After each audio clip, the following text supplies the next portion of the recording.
Everybody loved him. Hundreds of people would be by the courthouse, and he, put up his finger to the government, and that's it. This man is dying, and you still have him in solitary confinement. He was tied, his feet to the bed, and his hands were tied to the bed.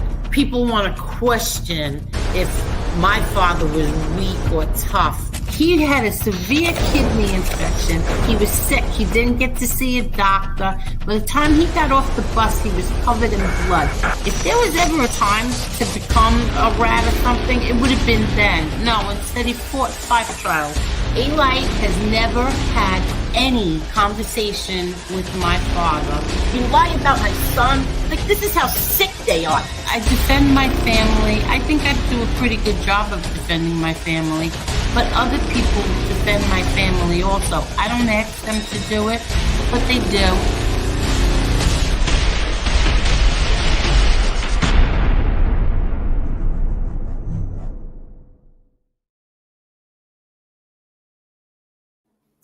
Hello, Marla. Hello, Angel. What's going on? I know we didn't get a chance to talk before we came on here, and I'm sorry we're late, but I had sent Marla the link through Facebook Messenger instead. My fault, guys. Yeah, I'm sorry. It's my fault. No, it's not your fault. The reason why I did it that way is because there was a small problem on Josie's live stream about a half hour ago. And when I mean small, I mean small. Somebody had the nerve to come on there and wiggle something on.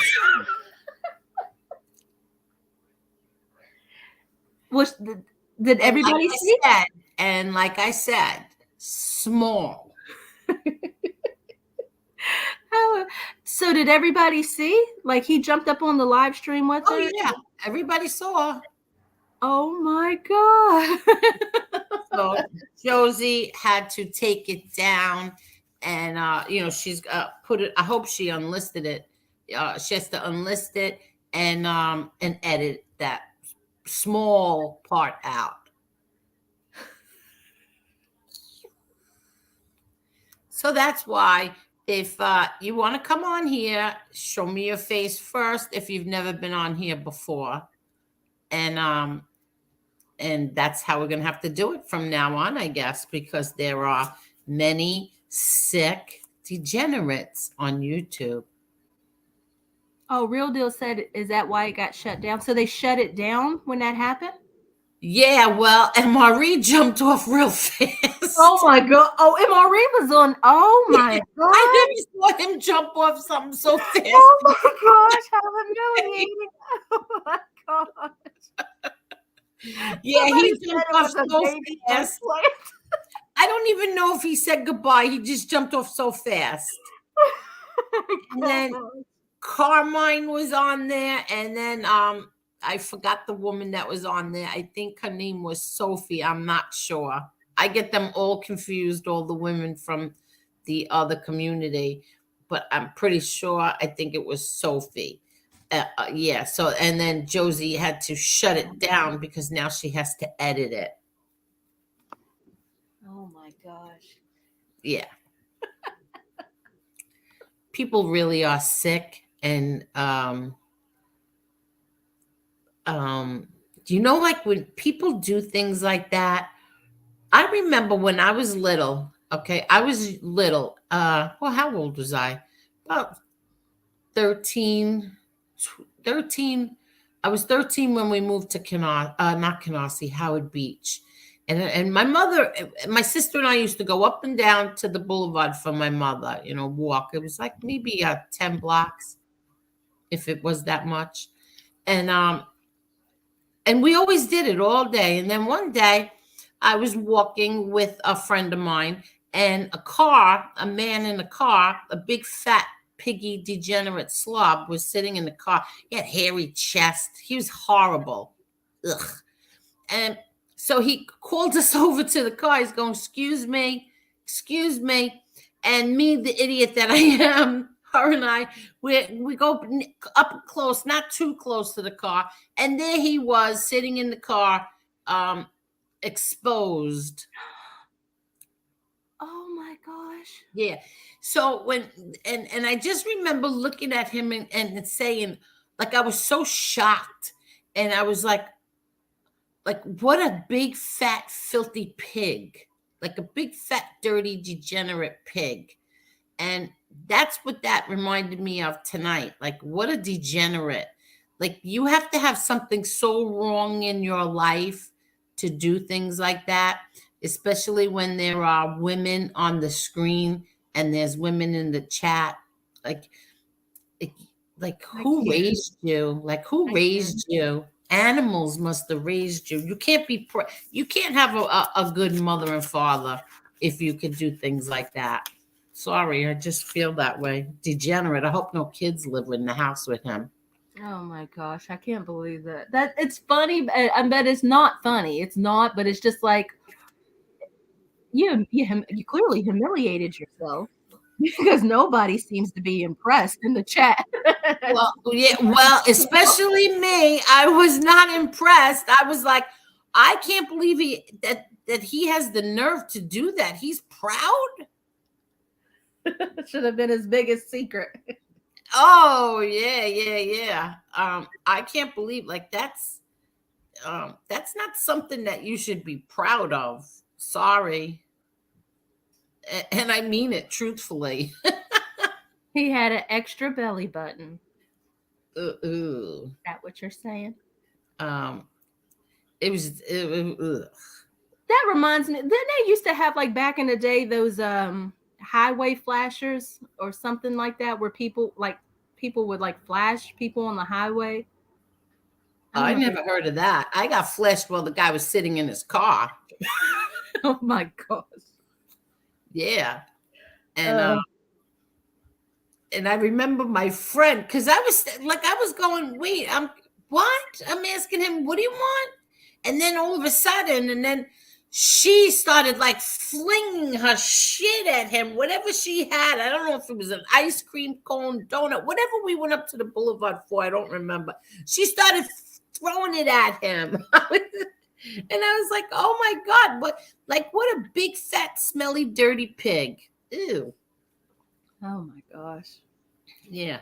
Hello, everybody. We didn't say hello to everyone. Hello, Maddie, Krumel, Tony Obatz, and Carol. Mark, how are you, Mark? And Grant, MRE too is here. Let's see who else. Everybody's talking to each other. Damn it, Mandy. MRE, how come you're using MRE too? Okay. Hello, Mark Schumacher. How are you? Hello, Victoria Young. How are you? Who else is here? BK Shallon. Jane Perry. He's not. He's Mob Rat exposed. I see Mob Rats too. Mob Rats exposed too. He said I'm not, and he said stop lying. Oh, that means he is. Oh. I don't know. Did you want to come on MRE? Because I know that. What happened? What's funny? That's it. I'm just picturing MRE being on the screen and then jumping off real quick when that. I know. I'm expecting somebody to come on. Yeah. Hello, Eric. How are you, Eric? Yes, Cross Bay Boulevard. We were walking up to Cross Bay Boulevard. I'm expecting someone to come on tonight. So I hope he is. He said it's going to be a little bit, but only I'll know who it is. I'm not going to tell everybody. So then this way I know. You don't have to show me your face when you come on. I'll know that it's you. Just that you're here. Hello, Mob Rat Hunter. Hello, Mr. Smith. Mr. Smith had an incident today as well. And I feel sorry if people are going to mess with Mr. Smith. That's all I'm going to say. Don't be so stupid and mess with Mr. Smith. Really, seriously, do yourselves a favor and don't mess with him. Hello, Mob Rat Hunter. Hello, Damien Argenti. Hello, Gravesend. How are you? Let's see, who else? Okay, Frankie Calabria. Yeah, I know. Oh, look who's here. Hello, MRE. Oh, hello. Hello there, MRE. Hey, Amari. How's it going? This is the Bonaducci. I know, it's the Bonaducci. How are you, MRE? Are you okay? Yeah, I fell a little while ago, and I fall and I couldn't get up, but thank God I have my grandmother's life alert that she left with me, and I pressed it, and it came, and I'm okay now. Are you speaking of the pervy incident that happened? Yeah, Did you fall jumping off the Josie screen? I ran for cover. I jumped in the foxhole. I'm taking shrapnel over here. Yeah, I jumped. As soon as you get a little pervy Pervison from Perv Town on, it's time to leave. Yes. That's why you gotta make sure you know who you put on there because they will flash. Exactly. Look at like a weird streaker. Yes, like. I think those people are sick. I think they do it for their own mental and perversions and pleasure. I think they're very sick people. Yeah, so do I. Hello, Ritzia Prio. Maybe Tiggs found his way into some like little pervy community and he sent some flashers over. Who knows? Get over there right now and save all the women.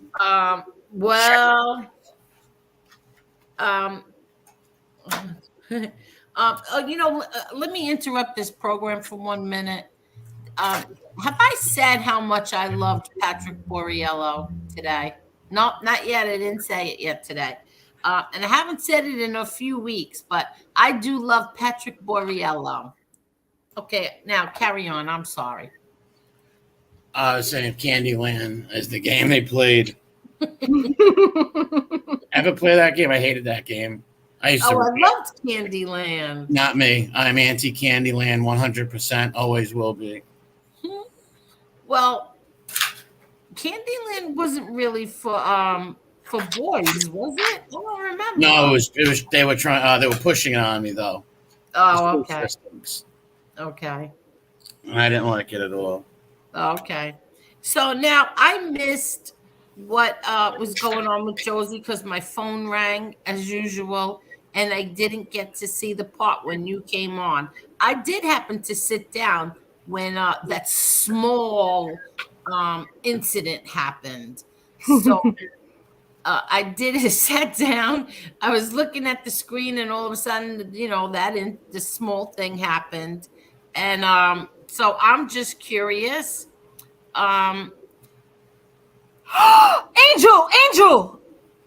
Marla, no, Marla, ignore it. So anyway, I didn't hear what you guys were talking about. Oh, we're talking about D-Day +5. Huh? D-Day +5. No, Dick Winters and the rest of the 101st Airborne landed. And they were fighting in the fields, the green fields of France. And will you believe old Willie McBride? Can I sit down here by your graveside? What? It's a song from World War One. Oh, okay. I like singing it, but I don't know what we're talking about. I don't know. You said that you wanted to address something on Josie's. I didn't know if you got the chance to do it or you didn't. Oh, I guess. What was it? Damn, I even forgot. Yeah, I forgot. What the hell was it? Yeah, I don't know. I seem to forget. There was her, some lady up there, and the guy Carmine. Yeah. And he was talking to me about history or something. Oh, okay. So you didn't. That's what. So you didn't get to address what you wanted to address, or it wasn't nothing? I don't think I had nothing to address. I don't think. Oh, okay. Because I saw you said drop the link. I was just curious. I wanted to ask that lady a couple of questions, but I already got the questions before. She already answered them before I jumped on. Oh, okay. All right. I wanted to know how she knew him. I thought she was from like some other community, but I thought it was the knitting community. So, all right. The crochet. yeah, crocheting, the yarn and the needles and the pin cushions. Yeah. What's going on, MRE? Nothing much at all. Just trying to fix these computers over here. What's wrong with your computers? The back of it needs to be soldered. What? It needs to be fixed. Oh, But okay. I know how to fix it, though. Okay. I see Raymundi is back.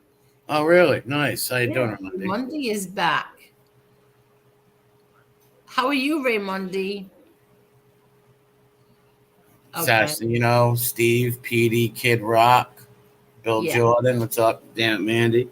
So, MRE, while you're here, I'm sorry because I know you don't like to get into like the negative stuff, but I have to go down Angel Boulevard. Okay.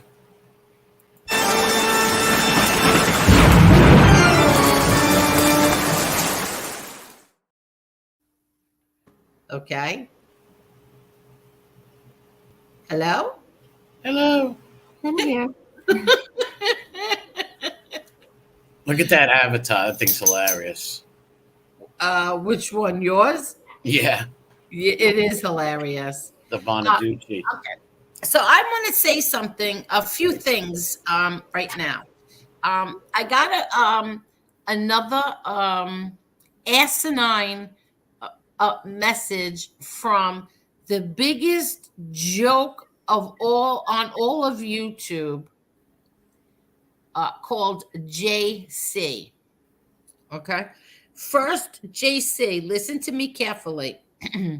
Your friend Jean Barillo can thank you and a few others, but mostly you, for the lawsuit that went into default. Your friend is going to be sued, and he can thank you. And if you ever talk about like a degenerate about my daughter again, you're going to regret it. And I'm going to tell you something right now, GC. I was the one who went against Chicago Muscle because he showed a picture of your daughter and her two friends. You imbecile, you moron. It was me who went against Chicago Muscle and denouncing that he did that right here on my channel, you imbecile. Stop blaming me and stop telling people that I paid Chicago Muscle or that my lawyer told me to break away from him, because that's not true at all. And you also said that wait, where is it? You said something else. Let me see what you said. Hold on. And normally I would never even address this imbecile, but you got into a little tiff with somebody who's going to come on here, by the way. MRE, this guy is so obsessed with you and me. He is so obsessed with the two of us. He said tonight that you are really, or this afternoon supposedly, no, I got the clip, so he did say it. He said that you are Aegon Targaryen. That's true. Yes. I am Aegon Targaryen. Tonight, Aegon is going to come on here tonight to prove that he is not you. Okay, so I'm going to leave before he jumps on. So I grab my voice changer, set it all up in the whole nine. Yeah, no, don't do that. Yeah, so, and he said that you are Aegon Targaryen. Yes, I am guilty of that. Gacy is always a try-hard wannabe. He's a 55-year-old bust out. Make the kid put a seatbelt on, Gacy. He's a very weird guy. He used to come on my channel, and I used to try to kiss butt. I used to leave him in the back room, in the waiting room, for like 45 minutes, a half hour. I used to tell him, he's like, when can I come on? 5 more minutes. I used to treat him like a Dunsky. He was just a goober. He's just like a big, goofy guy. Real goofy, try hard. He told us he was in the Mexican. He had connections to the Mexican mafia, that he was a mob guy. He's just a big bullshit artist.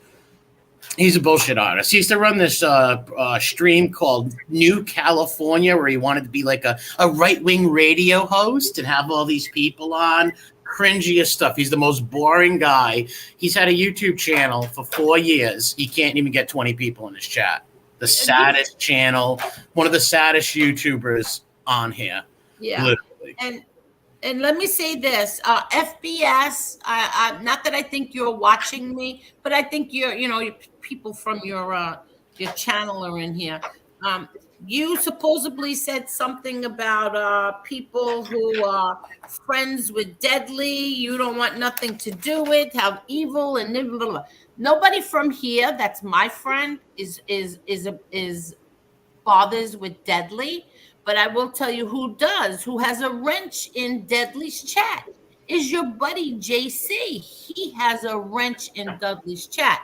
So does your friend Stone Sailor. So does your friend Arthur Stewell. So does BEK Brooklyn. So does Christopher Capello, Robert Eric.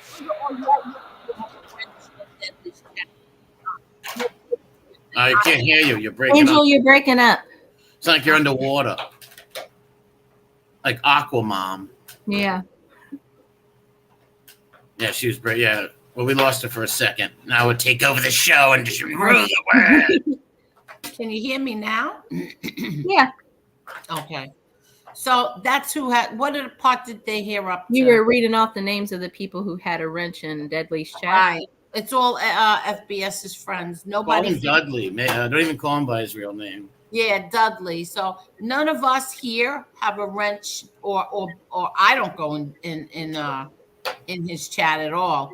So that's where you can find them. JC has a wrench there, and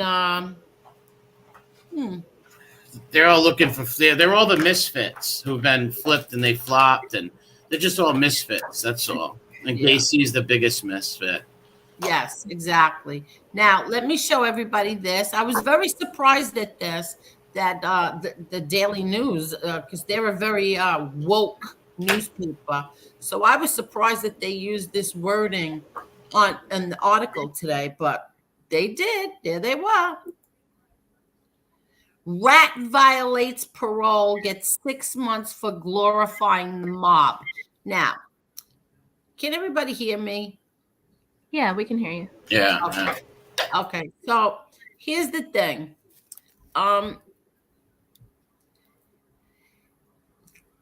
People who think that they know what happened in court today.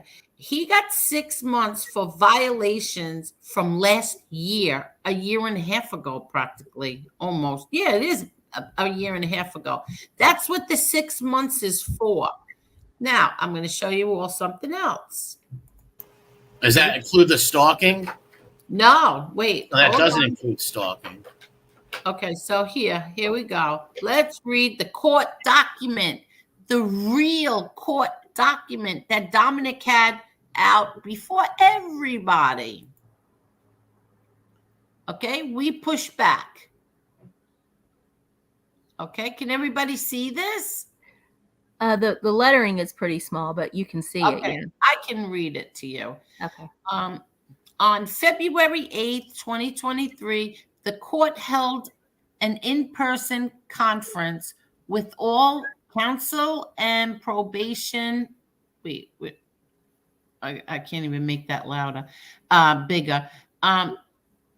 With all counsel and probation present. After hearing from counsel and the defendant, the court revoked the defendant remaining term of supervised release and sentenced him on charge, it says on charge 1 and 2 of the violation report to 6 months in custody. The defendant is advised of his right to appeal and is remanded to the custody of the U.S. Marshal for designation to a facility. The next in-person conference is scheduled for May 9th, 2023 at 3 p.m. Now, when he goes to that May 9th, then he faces the charges of 9 charges. Okay, 9 charges. That's on May 9th. That does not include the 6 months, does not include the 9 charges that he still faces from whatever activity he has done in Florida. Just so everybody knows that that's what's going on there. JC, like I said, your friend can thank you for that lawsuit to be in default right now. That lawsuit is going through. And when I find out the exact person who did those memes, FBS is going to be the first person that I tell. How's that? And I will, and I am finding out who made those memes. And my money's on you, JC. Okay, I'm done with Angel Boulevard. Hello? Okay. I thought it was going to be bad. It wasn't that bad, right? No, it wasn't that bad. Not that bad, right? Let's see. Yeah, I think that's about it. So, always in the beginning of the show, I give my Angel Boulevard stuff. And Maria, you still there? Not at all. Oh.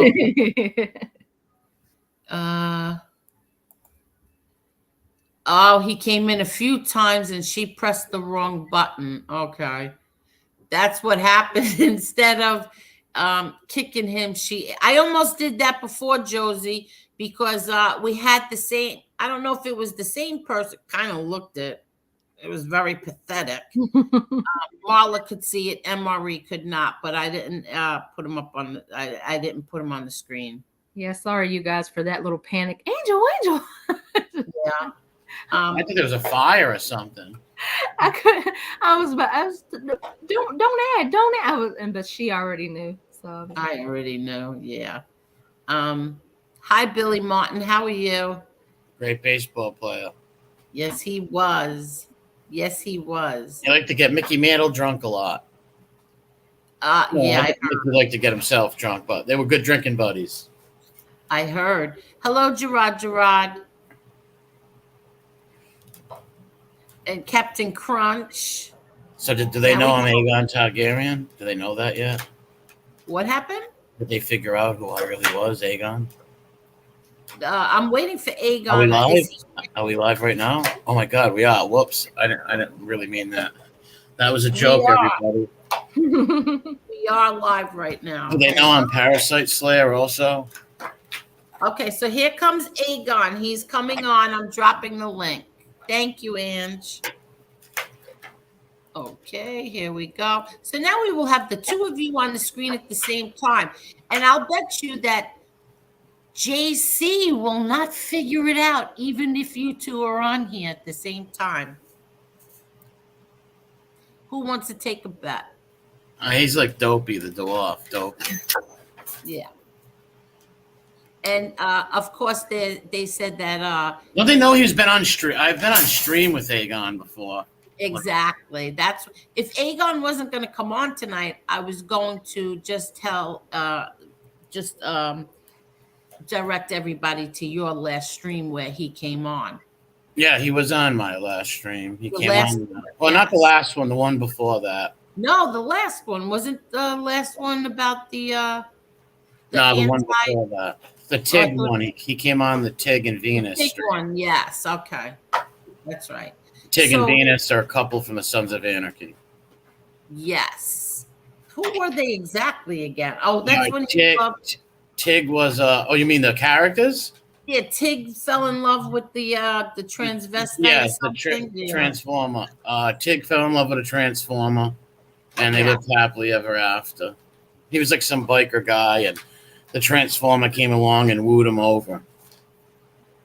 Yes. Yes. Now there's a white picket fence outside the house. Yeah, something like that. It's not the Cleavers, like Cleaver the Beaver, but for the new millennials. The new millennials. I watch the Beaver every morning. I watch the Eddie Haskell rocks. He's one of my favorites, Eddie Haskell. Yeah, I know. He's always been your favorite. That's such a good, clean. I love looking at all the background. Like she had a china cabinet, and I was trying to look at all the dishes in there. Yeah, she was a good housekeeper, kept the house up nice and stuff. Same with the Donna Reed show, too. I was going to say Donna Reed's my favorite. Yeah, I love Donna Reed. Hello there, Aegon. How's it going? Can you guys hear me all right? Yes, we can. Yes. All right. I was trying to figure out how to get my camera here from being the front to the back because I was going to try and show you guys something, but it doesn't seem to be cooperating. So let me try this real quick. Okay. So I'm going to kind of put it away so I don't want to show my face because apparently people want to dox me for whatever reason. I don't know why anybody want to waste their time, but they have no time. All they do is gut his time. So yeah, I wouldn't show yourself. But so I guess I was called Stolen Valor today, and I'm assuming it was probably the Stone Sailor.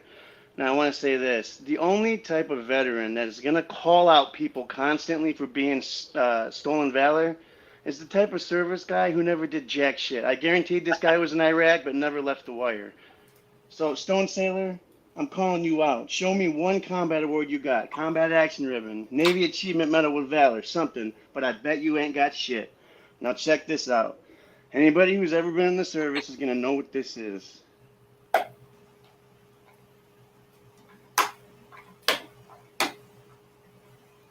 You might have a blunt wrap. Easy wider. All right, can you guys see this red folder? Yes. You can. Can you read that? What's that say? Wait, you got to move your finger out of the way. Oh. U.S. Marines. What about now? Okay, what does that say? U.S. Marines. Yeah, Department of the Navy, United States Marine Corps. What's that? Can you guys see that okay? Yeah. Yeah. All right, so Stone Sailor, I'm calling you out. Let's see. Are you really? You talk this hardcore shit like you're some combat veteran, but I'm calling you out. I don't think you did jack shit. So you can that's see, a purple heart. Yeah, I got a purple heart. So there's my my paperwork. Heart? That's a purple heart. Yeah. Yeah, and he was in our chats for about a year. I didn't even know this guy was in the Army or the military. Right there, General Mattis, Lieutenant Generals. I got this in Fallujah. I put my name out and the date. Because I don't need people trying to figure out who I am because there's some psychos on here. But, right. I just thought I'd show you guys that. And thanks for your service. Thank you very make sure you much cut for your your camera. All right, cool. You guys can't see me now, right? Yeah, it's real weird for someone just to come out and say, hey, Stolen Val. Like, the guy, he came on. That's why Tig kicked you out of the chat because you knew certain things about the Army. He didn't. Let's say if I was coming on and tell everybody I was a phone salesman, right? And there's another phone salesman in the chat. Well, I don't want him in here because he can tell that I don't sell phones, That's what he did. And that's why I brought Aegon on over here to the channel because he was a real Marine, and he's seen combat and stuff. And he's not the type to brag about it. And neither is there a few other people in our chat, Shy Hooker, B1. Those guys have all been over there. They don't brag about it. Hey, how much you guys want to bet these fools are going to get on and say I just printed that off tomorrow? Yeah, of course or they something? will. Yeah, of course they will. But you can't print that off. What did I? I just and then I forged General Mattis' signature with my own hand. In one day. I couldn't. Oh my God, this shit is crazy. So that's really amazing. You have a purple heart. You guys hear me? Sorry, I was trying to go over and see if I could see the chat. I can't see the chat, so sorry. What were you saying, Angel? That's amazing. You have a purple heart. Well, yeah. That's really good. I mean, see, that's why that night one night when Chicago was on here, I said to him, well, why can't you just show your Purple Heart? And he said, it's at my son's house. So I said to him, so your son can't take a picture of it? Well, what Aegon is explaining, it's a certificate that matters. Anybody can go buy Yes. a Purple Heart off of eBay. Anyone can do it. It's a certificate that he just showed that is what really matters. And that's why Tig didn't want him around at all. Once he figured out this guy was a veteran, all right, I gotta get him out of here. Yeah, and the thing is, I guess I didn't listen to the stream. I went and looked at it. It was 3 hours long, and I'm too exhausted to go through an entire 3 hours trying to find where they were talking about me. But I guess they put up something where I was having a conversation with Arthur Stewell, which I don't got any problem with that guy. So what happened is the other day, I showed you guys that thing Chicago Muscle sent me on Twitter, right? So then 2 days later, MRE does a stream, FBS does a stream, and then Tony Soulflow does a stream. So at this time, I had no idea who those people in that video were, but I mean, it wasn't hard to find them. And then I started getting these threatening messages from this person who at the time I thought was Chicago Muscle. Now, right now, I'm not so sure. But so I went over to these people's channel just saying, hey, I got this going on. Can you give me this guy's name? Because let's be honest, folks, how many times have these people put out names, doxing people? They're saying it's Chicago Muscle, and it just hasn't been him. What, like 10, 15 times, right? Yeah. So my whole thing is, if it's really Chicago Muscle and he's going to show up at my house, I want the guy's name. So, if I put a bullet through him, it doesn't look like I'm just shooting some random guy on my doorstep. Makes sense?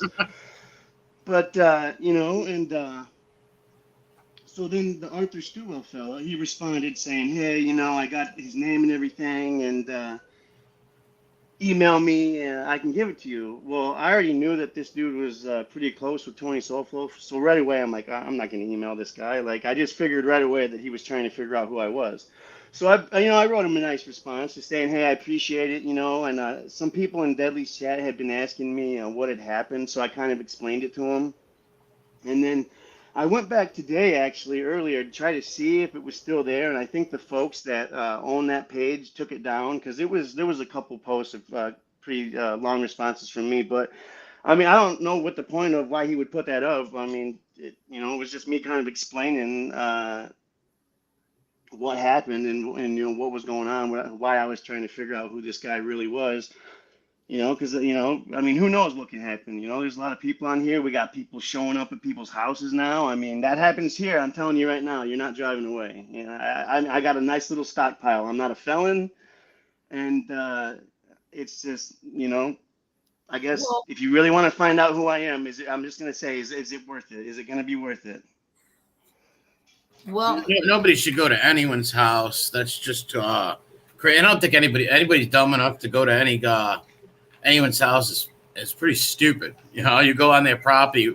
You're not from their state. Whatever, you drive in. In some states you can kill somebody for going on your property. Oh, and in my state we have the castle law and we have the stand your ground law. So I've been getting harassed on YouTube, and some jokers want to show up. I can leave my property 100%. They come up here to intimidate me, and that's exactly what'll happen. I'll chase them down. And I got wife and kids here. I'm not playing games with these people. I've been to Iraq. I did what I had to do. And I know a lot of these people on here act tough. I'm not a tough guy, but, I've done some shit. I've been a lot of places, and I'm not going to be intimidated, especially by people on YouTube. Amen. You will protect your family and yourself. What are they going to do? Find every person that talks some shit in Chicago Muscles chat? Big deal, Well, here's the thing. You shouldn't be on YouTube if you can't deal with people criticizing you in chat. You know how many people criticize me all the time? I don't care who they are. I don't want to know who they are or find them. I could care less. They have their right to their opinion. And if they're saying something perverted or dirty, I'll just block them. People that look for it's just weird. YouTube's going to really get a grip on that, or they're going to look at some lawsuits in the future because someone's going to get killed over this one day. Someone's going to go to somebody's house, knock on the door. The guy's going to open the door with a shotgun and blow somebody away. It's going to happen. 100%. I mean, is all this YouTube crap really worth it? I mean, I know Chicago Muscle was doing some pretty dirty shit, and I understand why certain folks are mad. I would be upset myself if he was doing that to me. So certain things can be understood, but to go after people in the chat, I mean, come on, that's just absurd. Yeah, or even him, even his house or his family, leave them alone. Leave the the guy's a sicko. Karma will get him. Karma got him. He'll go to another community line, but to go to his house or put up his address for what? Like, what's that gonna Yeah, I mean, I think I heard a lot of people saying that. Oh, when we find out who this guy is, we're going to his house. We're gonna. They said that about me They said that to me for Yeah. 2 years. When they find me, they're gonna bite my face off, come hurt me. Well, you know, the thing is, the Chicago Muscle, the one thing I don't think he really lied about is he is a big son of a bitch, man. He's like 6'5", 6'4", 6'5". He's a big dude for sure. Yeah, you know, I mean, he might be a little not as lean as he was maybe in some of those pictures, but I guarantee I wouldn't want to take a hit from that dude. I guarantee he packs a punch, 100%. Oh, he'll beat up Gacy or them guys. He'll beat those guys up without a doubt, I believe. Yeah, straight up. Like, I was in Deadly's chat last night, right? Like, because he was calling out Muscle to grab the link. So if he grabbed the link, I was going to grab the link and confront him about these messages. But then, you know, like I told you guys, I started thinking, like, okay, well, maybe it was these guys doing it. They saw me talking about this former message that led to this other message, and now they just trying to figure out who I am. But anyways, so I was going to call him out, and then that JC clown just starts talking all kinds of shit. And I said, okay, dude, you are the biggest clown on YouTube. I said, if not everybody on YouTube thinks this guy's a clown, one person in here, one person tell me I'm wrong. Not one person stood up for this guy. And no, they all laugh at him. Everybody, 100%. Everyone don't. They all laugh at him, and he's just like a tag along. And sometimes they'll let him tag along for a little bit, and they'll boot him out. He's just a total tool and clown. Everybody laughs at him. And I mean, I even think by that point there was probably maybe a handful of us left in there from, I guess if you want to call it this side or whatever, like, so yeah, so I mean, not one person was like, no, Aegon, JC's a good dude. No, I told him, I was like, you're a clown. You know, you claim to be a part of like every La Cosa Nostra group, you know, what the cartel. He's like, there's paperwork that says who I was around. Oh yeah, well, where's that paperwork at? I'm sure it exists, you know. And just like the paperwork that they held with dirty fingernails saying, this is sealed. It's like, no, it's an envelope. Open it. You're holding it. Open the envelope. Right. They're all lies.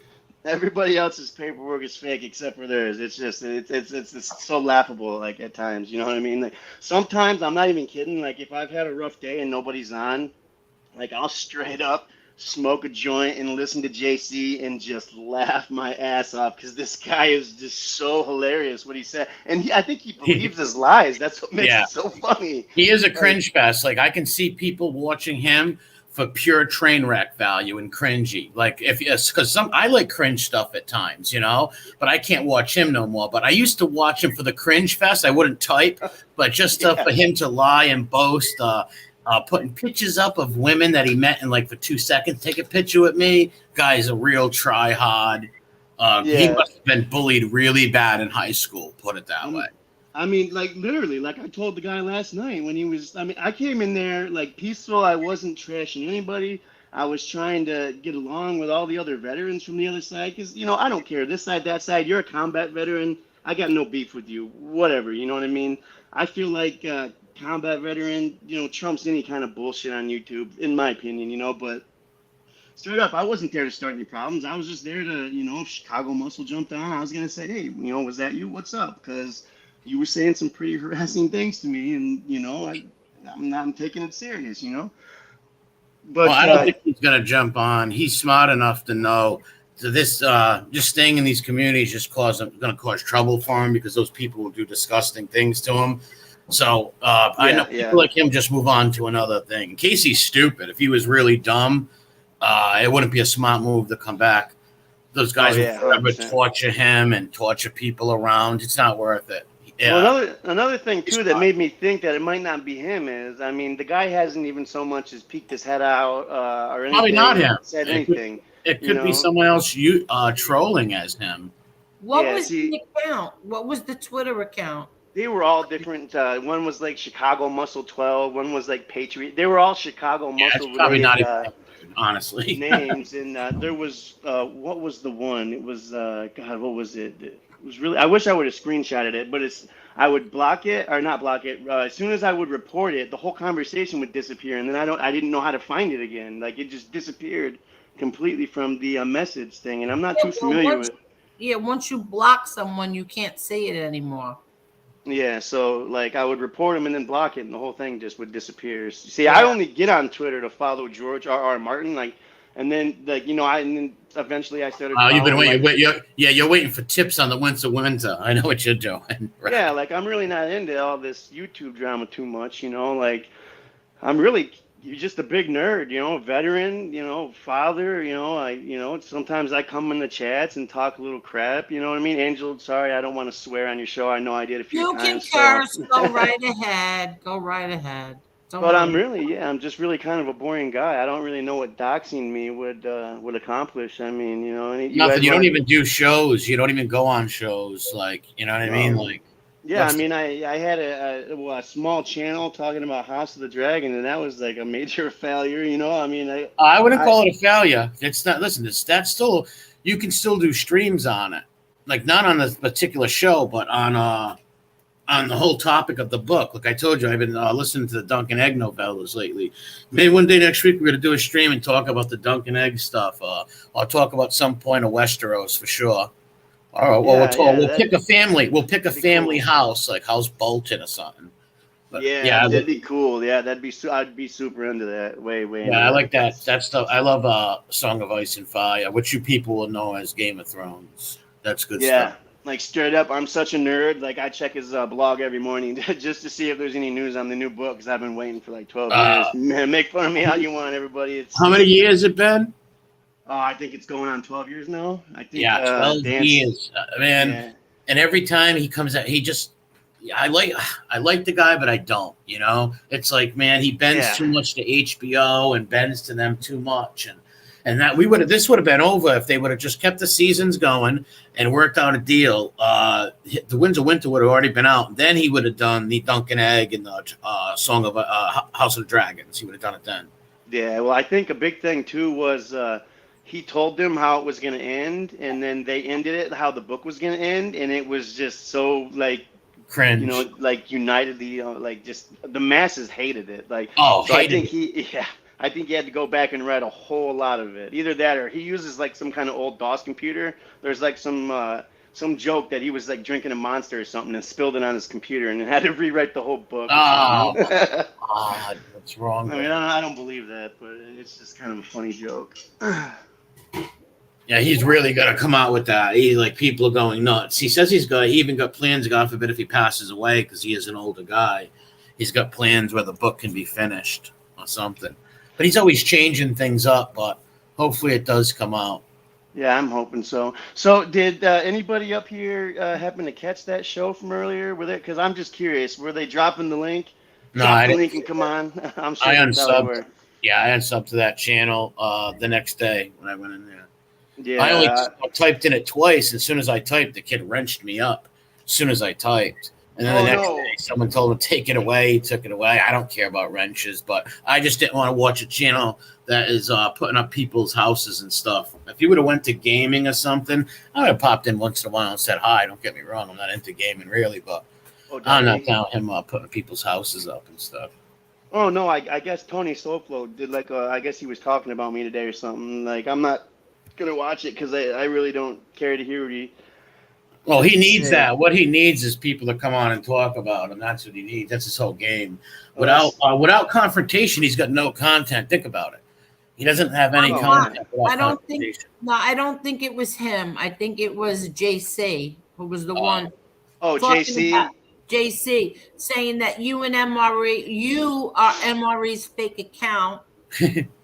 No, Theon Greyjoy was my favorite. You don't have any you're stolen valor because you're just MRE's fake account. No, I had one fake account I made 2 days ago named Theon Greyjoy from Game of Thrones. And that's why I left the comment to Tig. I would tell him to leave. Because if he would have left, I would have never did that stream. Yeah. Yeah, no, I've said so many times that I'd never drop anything, but I just, I was at Home Depot and shit, and I'm, getting some tile, and I'm just thinking, like, you know what? This dude's calling everybody stolen valor. He's got to be one of these veterans that hasn't done anything, saw no combat, probably nothing. He's jealous of news. He's Listen, 100%. I heard one vet tell me this. And he said this doesn't apply to all veterans. He says a lot of veterans who didn't see combat or were never deployed sometimes have some animosity towards veterans that were deployed and seen combat, but sometimes, not in every case. But I've heard a few say that.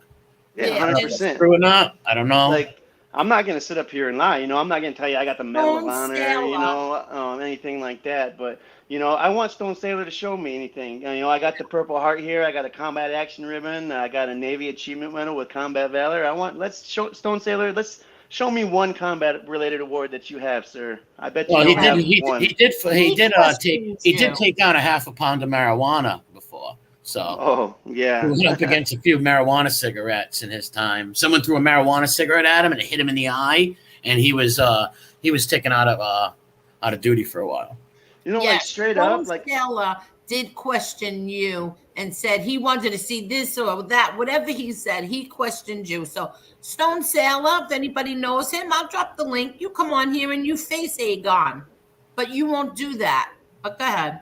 Yeah, I just assumed it would have been him calling me out because he's very vocal about calling everybody stolen valor, and I've seen those types before. You know what I mean? They've never been he probably went to Iraq, but I can guarantee you he probably never left the wire. He probably stood at the gate searching vehicles coming back in or searching the civilian employee vehicles. Probably saw all the infantry guys going out and for months at a time and coming back and was super jealous that he joined the Navy and not the Marine Corps because boot camp is too tough for the Marines, that whole thing. And wants to get on here and run his mouth. But, all right, if you're such a tough guy, why don't you join the Marine Corps? Why weren't you an infantryman like I was? 0311 right here, I'm a rifleman.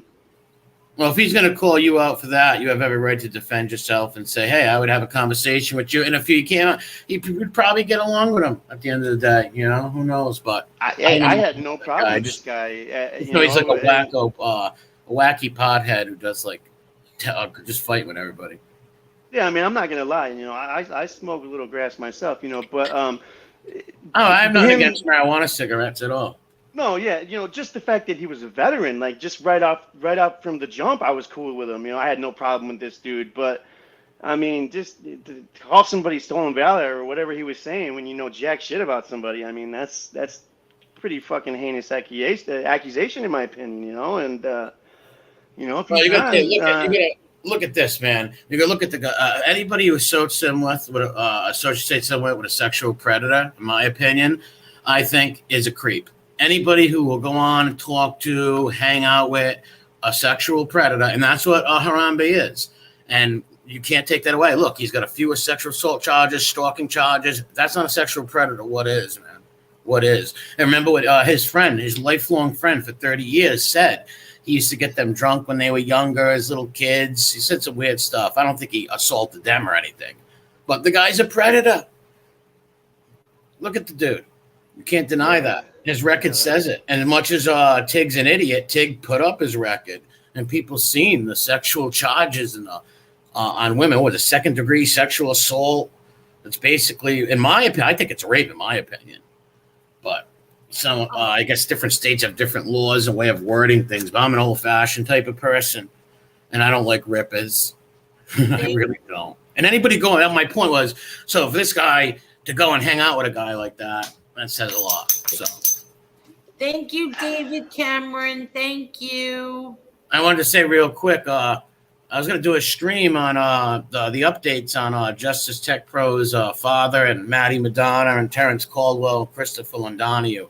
They're going to be going to the court appellate judges soon. They would already have been there if the lawyer didn't pass away. Londonio's lawyer didn't pass away.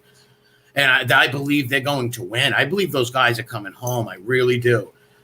Because these appellate judges want to see all the stuff that was said on YouTube. Because the things that was said on YouTube contradict what was said on the stand. So I believe they're coming home. Yeah, that's good. That's good news. Those guys. Yeah, out of all this, I had to throw something out there. And that's a good thing. I want to say that. So I'm going to replay his stream. Maybe not tonight, tomorrow or something.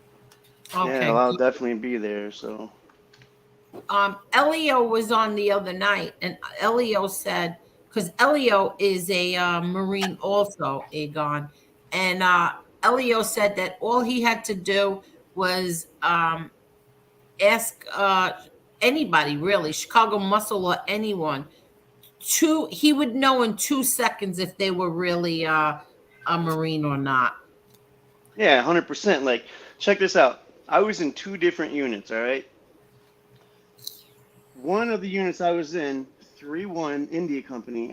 There's a video on YouTube. I'm in that video. I mean, there's no way to see my name in that video. It's just my face, and you can't even really see my face. Well, I guess if you know who you're looking for, you'd know it was me, but nobody's gonna know. Anyways, I put that link in your chat the other day. I think a few people saw it, but all you gotta do is look up 3-1 Fallujah. It's the first one that pops up. So if you want to see Stone Sailor, what it was like in the Jolan district next to the 5th Marines there, check it out. You probably wish you were there. Oh, what is it? 3-1 Fallujah?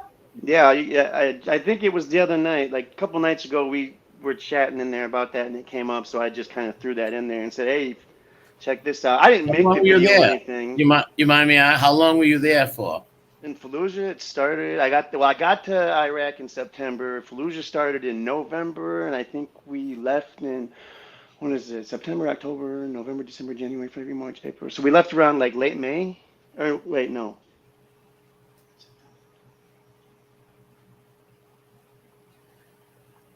Late March. Sorry, I get that confused. Sorry. I got with the Purple Heart, I got the brain injury, so sometimes I mix shit up a little bit. But yeah, it was 7-month tours both times. The Marines do 7-month tours. How did you sleep in that heat? How hot was it? Was it really true about the heat over there? Yeah, towards the end when it got into like the summertime, and I got some pictures I can show you too. But yeah, it got up. I wouldn't put no pictures up on here. Well, you could block faces out. Yeah, not on YouTube. But yeah, it got up to about 130 degrees, I think, one day. Wow, was it humidity or no humidity? No, it's like dry heat. It's like imagine just having a blow dryer in your face, like 24/7, like straight up, horrible. And like we never had cold water. The water was always like really warm. So what we do is, I don't know why we thought this worked, but at the time everybody thought it did. We take our water bottles, put them in black socks, and then get the black sock wet. And for some reason, everybody thought that cooled the water down. You know, really? I just think the heat was so intense, it was making us a little crazy. I could see the logic behind that, though, because doesn't black deflect heat? So if it's wet, I could see your. Yeah, it does deflect the heat in this. The black. Sometimes it attracts it. I heard too. I heard like 2 stories. I don't know. I think that's why I wasn't sure. Yeah, Mark in the chat wanted to ask Aegon a question. He goes, "How did you win your Purple Heart?" I think Aegon was blown up in an IED attack, right? Yeah, IED blown up. Yeah. That's how a lot of people got hurt over there. It was actually I was in the back of a high back, which is there's 2 different types of Humvees. There's a hardback, which is the ones you see where they're not open, and then there's a high back, which is kind of open like the back of a truck. And, you know, it's actually, I wasn't even supposed to be in the back of the high back. I was just being, like, super lazy that day. And I told one of the boots, I was like, hey, you're going to ride in the truck today. I'm going to ride in the back of the high back. And what's a boot? Shit. It's just like a new guy, somebody who's never deployed before. And so I rode back there, and I was supposed to be doing security the whole time. But I was like, you know, we've been down this route so many times, nothing is going to happen. And on that day, I was like, all right, you know what? I'll stand up, you know, just so, you know, I can show my face that I was doing some shit, because I don't want to look lazy in front of all the boots, you know what I mean? So I stood up and started posting some security. And this, like, right as I was standing up, because it was like almost like simultaneously, like right as I was going up to do that, just exploded.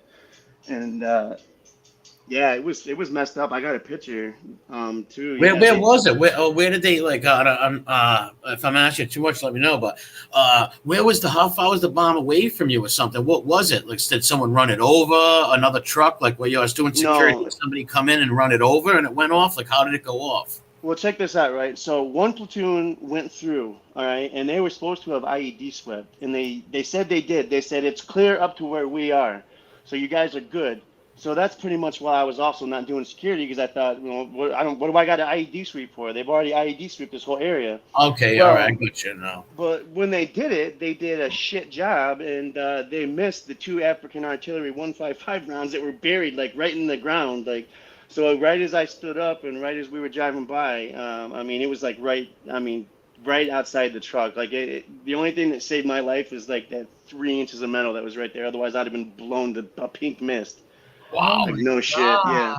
A huge piece of shrapnel hit me in the helmet, knocked me down. I was bleeding out of my ears, my nose. I had bit my lip so hard my teeth had come through the bottom of my lip. It was crazy. Like, and apparently I was unconscious for some time. I didn't even know that. Like, right as I was coming to, another one of the Marines that was with the corpsman snapped a picture real quick, and they were trying to get us out of there real quick, because the thing with IEDs is, at least back then, it would wait till everybody got up there to help the wounded, and then they'd set off secondary IEDs to, try to get the massive people at the same time. Well, luckily that didn't happen, but apparently while I was unconscious and they were trying to figure out what to do, like, what do we, everybody's like freaking out because nobody was expecting to get hit. Shit, I totally lost my train of thought. What the hell was I talking about? You were talking about the day the explosion happened. Yeah. Yeah, sorry. See, I got such a traumatic brain injury that I'll be talking and just lose my train of thought. But I know, I can understand.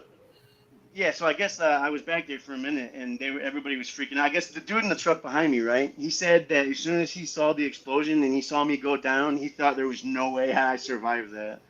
Wow. I was like, oh damn, well that's fucked up, bro. So what would you what would you just go down to they would clear the streets and say it's okay for you guys to come down, basically, if you're going in a certain part of town or something like that in the city? Yeah, what happens is when you're patrolling you patrol with trucks, but even when you have trucks, you still got guys on the outside. Like, you'll have a team in the truck, but you'll still have like a squad, most likely. Whatever the platoon sergeant or the platoon commander want, they'll have like a squad or 2 squads or a couple teams out there patrolling with the vehicles, making sure the vehicles aren't going to hit a pressure plate or, the artillery rounds or something of that nature, So they got those guys out there looking for that stuff. And I was in, I think, like the 2nd or 3rd truck. So the guys that were going to be IED sweeping for us were even behind me, which I don't know why they would place them there, but it made no sense to me. But yeah. Crazy shit, man. Wow. So now, how long were you in the hospital for? That's the funny thing about it. So they take us back to Camp Fallujah, and then they had this place called Fallujah Surgical, which was like the main hospital for Fallujah, right? And because I wasn't missing any limbs, and these massive head injuries back then in like 04, 05, like they didn't start knowing the effects of these head injuries till like way like many years later. So since and this went for the guys that were in the truck too, they got pretty jacked up as well. But so all of us went back to that Fallujah Surgical, and the doctor basically told us, hey, you got your arms, you got your legs, you can walk, and they sent us back out 2 days later. Wow. Yeah. Wow. Some of those guys ended up getting hit again.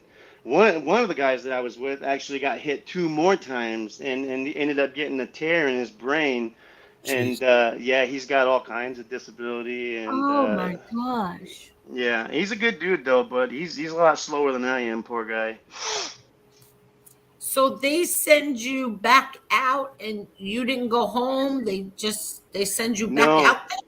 No, he can move, he can walk. They gotta put him back into combat. Oh, yeah, pretty much what they said. I told him, I said, I'm bleeding out of my ears.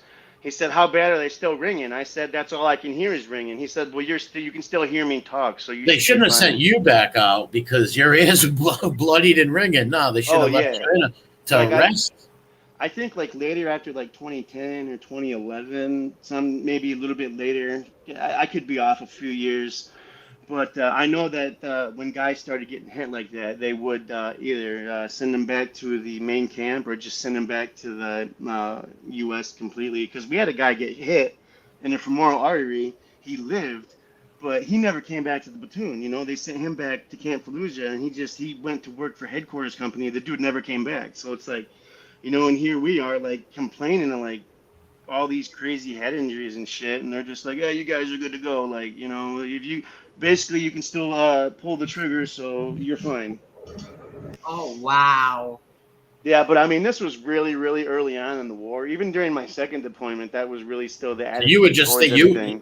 yeah. So when you went there, it was the heating up years where the resistance started fighting back and stuff like that. Well, whatever they were, surgeons. So what was it called?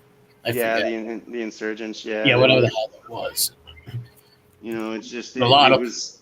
a lot of soldiers are getting coming home real hurt from those IEDs. It's not like you're driving down the street and a fucking bomb goes off onto you. That's gonna be fucking nuts. It's gonna be nuts. I don't know why I Yeah. was under the impression that anytime somebody gets hurt, they send them home. I don't know why I was under that impression. That's clearly not the case. That's how it Depends on should the be. I injury. think that's how it is now, though. And two, when I was in Iraq too, I don't remember exactly what insurgent groups were there, but I know AIQ was, I think, one of the major operators there, which is Al Qaeda in Iraq. I'm almost positive.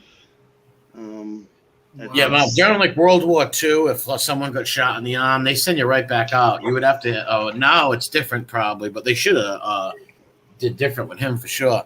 But yeah, back to especially in the old days, Vietnam, you get hit, no problem. As soon as you cover Oh up in yeah. the hospital, they're throwing you right back out there. Oh, the crazy thing too is like the terrorists, the insurgency, they would hire guys from like Egypt or Syria.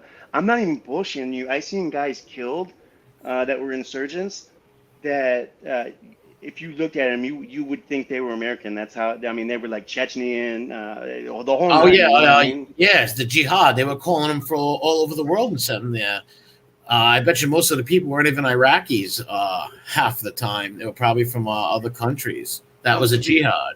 A lot of them were, to be honest with you, most of the time when it was the Iraqis that were part of the insurgency, it was because they were either intimidated into doing it or like, some Marine shot their dad or killed their son or, because, Gotcha. Something personal. something, Something either yeah. personal or they were extorted into it. That's why I wish they never took Saddam out of power. I don't care what anybody says. Saddam Hussein kept the religious fanatics.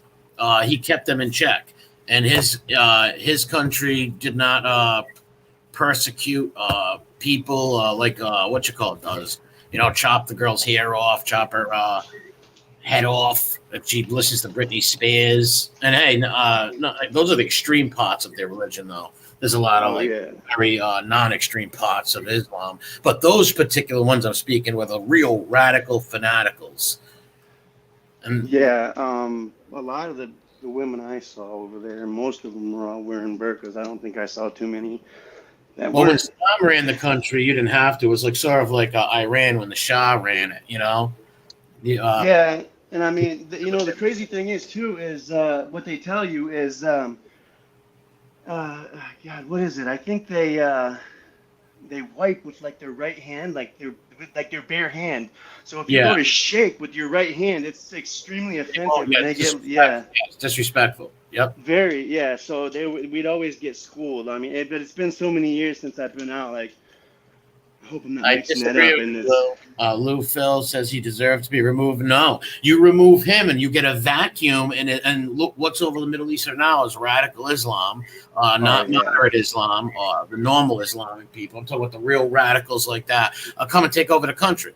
They wanted to stable it. The country was very stable when he was there. I don't like those neocon Bushes and what they did. I'll tell you right now, though. Stabilize the whole country, the whole world, basically. Just like taking out Gaddafi too. Yeah, but I mean, the Middle East. I mean, if Iraq wasn't now basically like a war, like a destroyed war zone. When I first got there early on, it was really a fascinating, beautiful place. Beautiful country, yes, ancient country and beautiful too. I mean, to be like when I got there, I'm thinking it's gonna be all desert and there's cities, palm trees, lakes. I'm like, what the fuck? Like this is totally the opposite of what I was expecting. Yeah, well, I like history, so I've seen documentaries on the Ba'ath Party going back to the 70s. So I've seen so much on YouTube, of course, and internet, but of Iraq, how it was, and it was a beautiful country. Yeah, It was, hopefully one day it can be again, but with who's the insurgents that are over there now? Like I can't remember the name of them. Now there's so many different branch off groups and stuff like that, and they're always changing their names and stuff. Yeah, but there's like the main one that's terrorizing everybody. I don't know. I can't remember the name of it. Somebody will probably. How long are you home now? Oh, yeah, I got out in 2008, late '08. So. Oh, okay. Yeah, so I've been home for quite a while. Yeah, I don't think you'll ever be called back in. Yeah, ancient Samaria, exactly. Yeah, it's really cool, to go over there and, like the first time I really read the Bible is when I had time. I would read. I actually started with the book of Daniel. I just thought it was fascinating to read a place in a book where I'm at. You know what I mean? Not in those specific places where he was, but just to have set foot on that ground. I got these in our MRE things, the meals ready to eat. Sorry, I don't want to confuse anybody with your name. Yeah. They give us these little Tabasco bottles, and every time I would stop, anywhere I would stop, I'd dump the Tabasco out, dry it out, fill it up with dirt, and then label it with like Fallujah, Karma, wherever I would stop. If it was different from where I had been, just like the what's that movie? I actually got the idea from the movie. I think I know what you're talking about. You collected sand from everywhere he went, right? Yeah, so a lot, but I mean, don't think I'm probably the only one who's ever done that. A lot of guys probably did I'm sure there's a lot of people who've done. As a matter of fact, remember that show, American Pickers? Someone had the grandfather went to World War II, and every country he was in, he took a little sand and put it in a little bottle, just like you're talking about. Yeah, I got this little cigar box that I got somewhere along the way in California.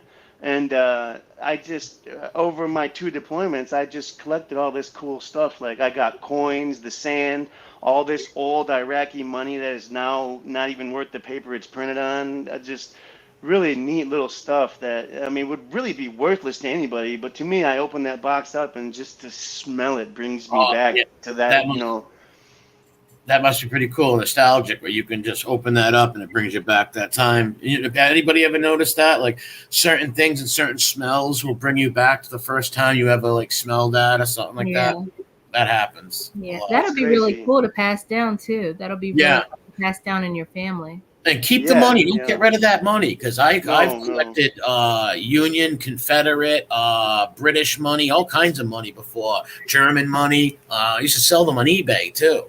As collectibles. A lot of people have offered me money. I mean, not big money or anything. Just like, hey, I'll give you some cash. I'm like, nah, man, it's got too much meaning for it. Like, and when I get into that stuff and look at this box, like it's not bringing back like any of the bad memories that I had or the horrible things that I went through. It's bringing back like the good stuff. Yeah, like seeing the Iraqi children run up and ask for. They will always say chocolate, or hey, mister, you got candy, or we pass out the MRE candy to them and buy chocolate and Hershey chocolate bars. I just remember that kind of stuff when I open the box. Like it doesn't bring back anything too bad, So. No, do you get the times where the bad memories do come back? Yeah, like really bad, like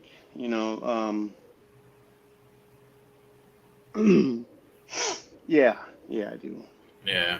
Just like I said, keep faith. God, God's looking over you, and you fought for your country. Honorable thing. Very honorable. Exactly. Very.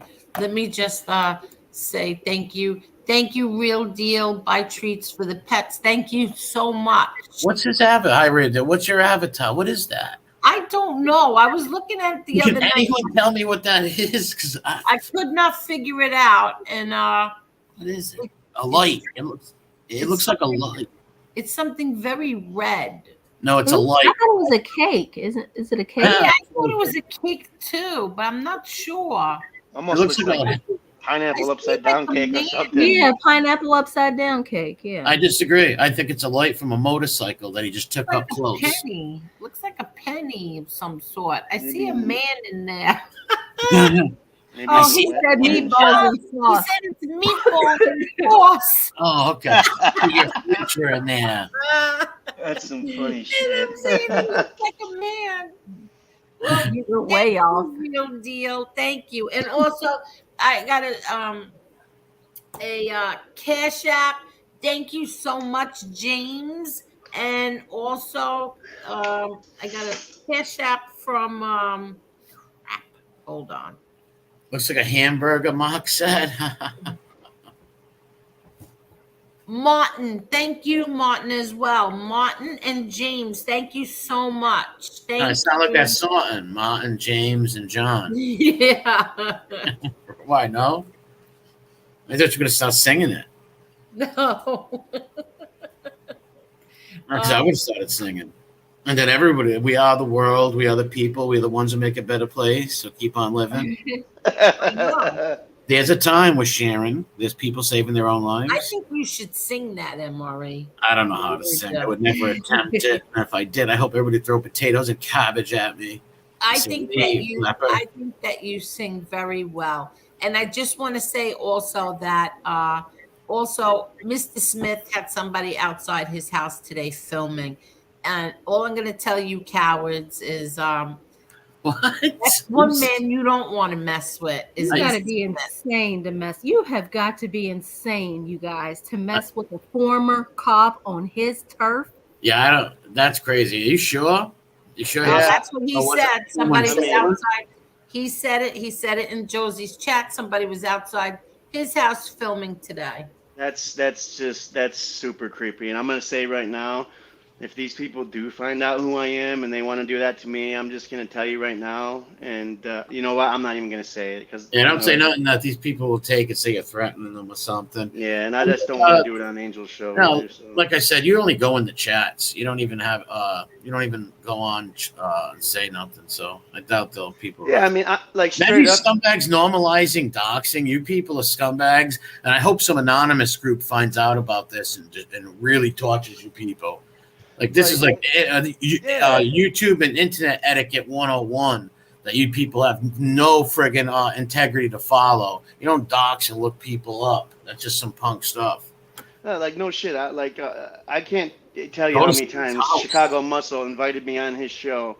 Hey, I got this on Tony Sofo. You want to? I'm like, nah, I'm not gonna go on there live. And you know, it's one thing to say some stuff in the chat, but to go up there, you know, I didn't want to be associated with that.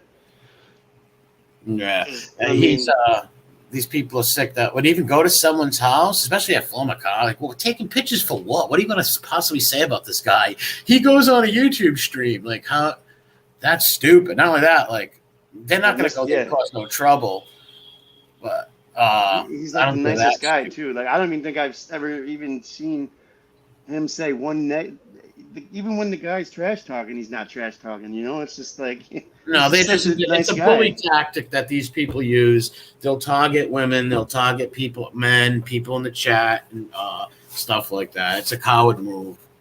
Yeah, I just don't really see what the point of it is. One day they're going to come across some people out there that are going to really give it to them on here. I mean, I just want to ask them, like, I mean, do you guys ever watch your own chat and see what your own people are saying about people? I mean, it's really not that much different than what other people are saying. And here's the thing. Listen, as a content creator, if you can't deal with people talking, don't watch the chat. Don't watch it. Who cares? If you shut off YouTube and have to worry about this stuff, you've got some problems. And these people are real sick. Never once do I look people up. That's just weird stuff. Where do you get the time?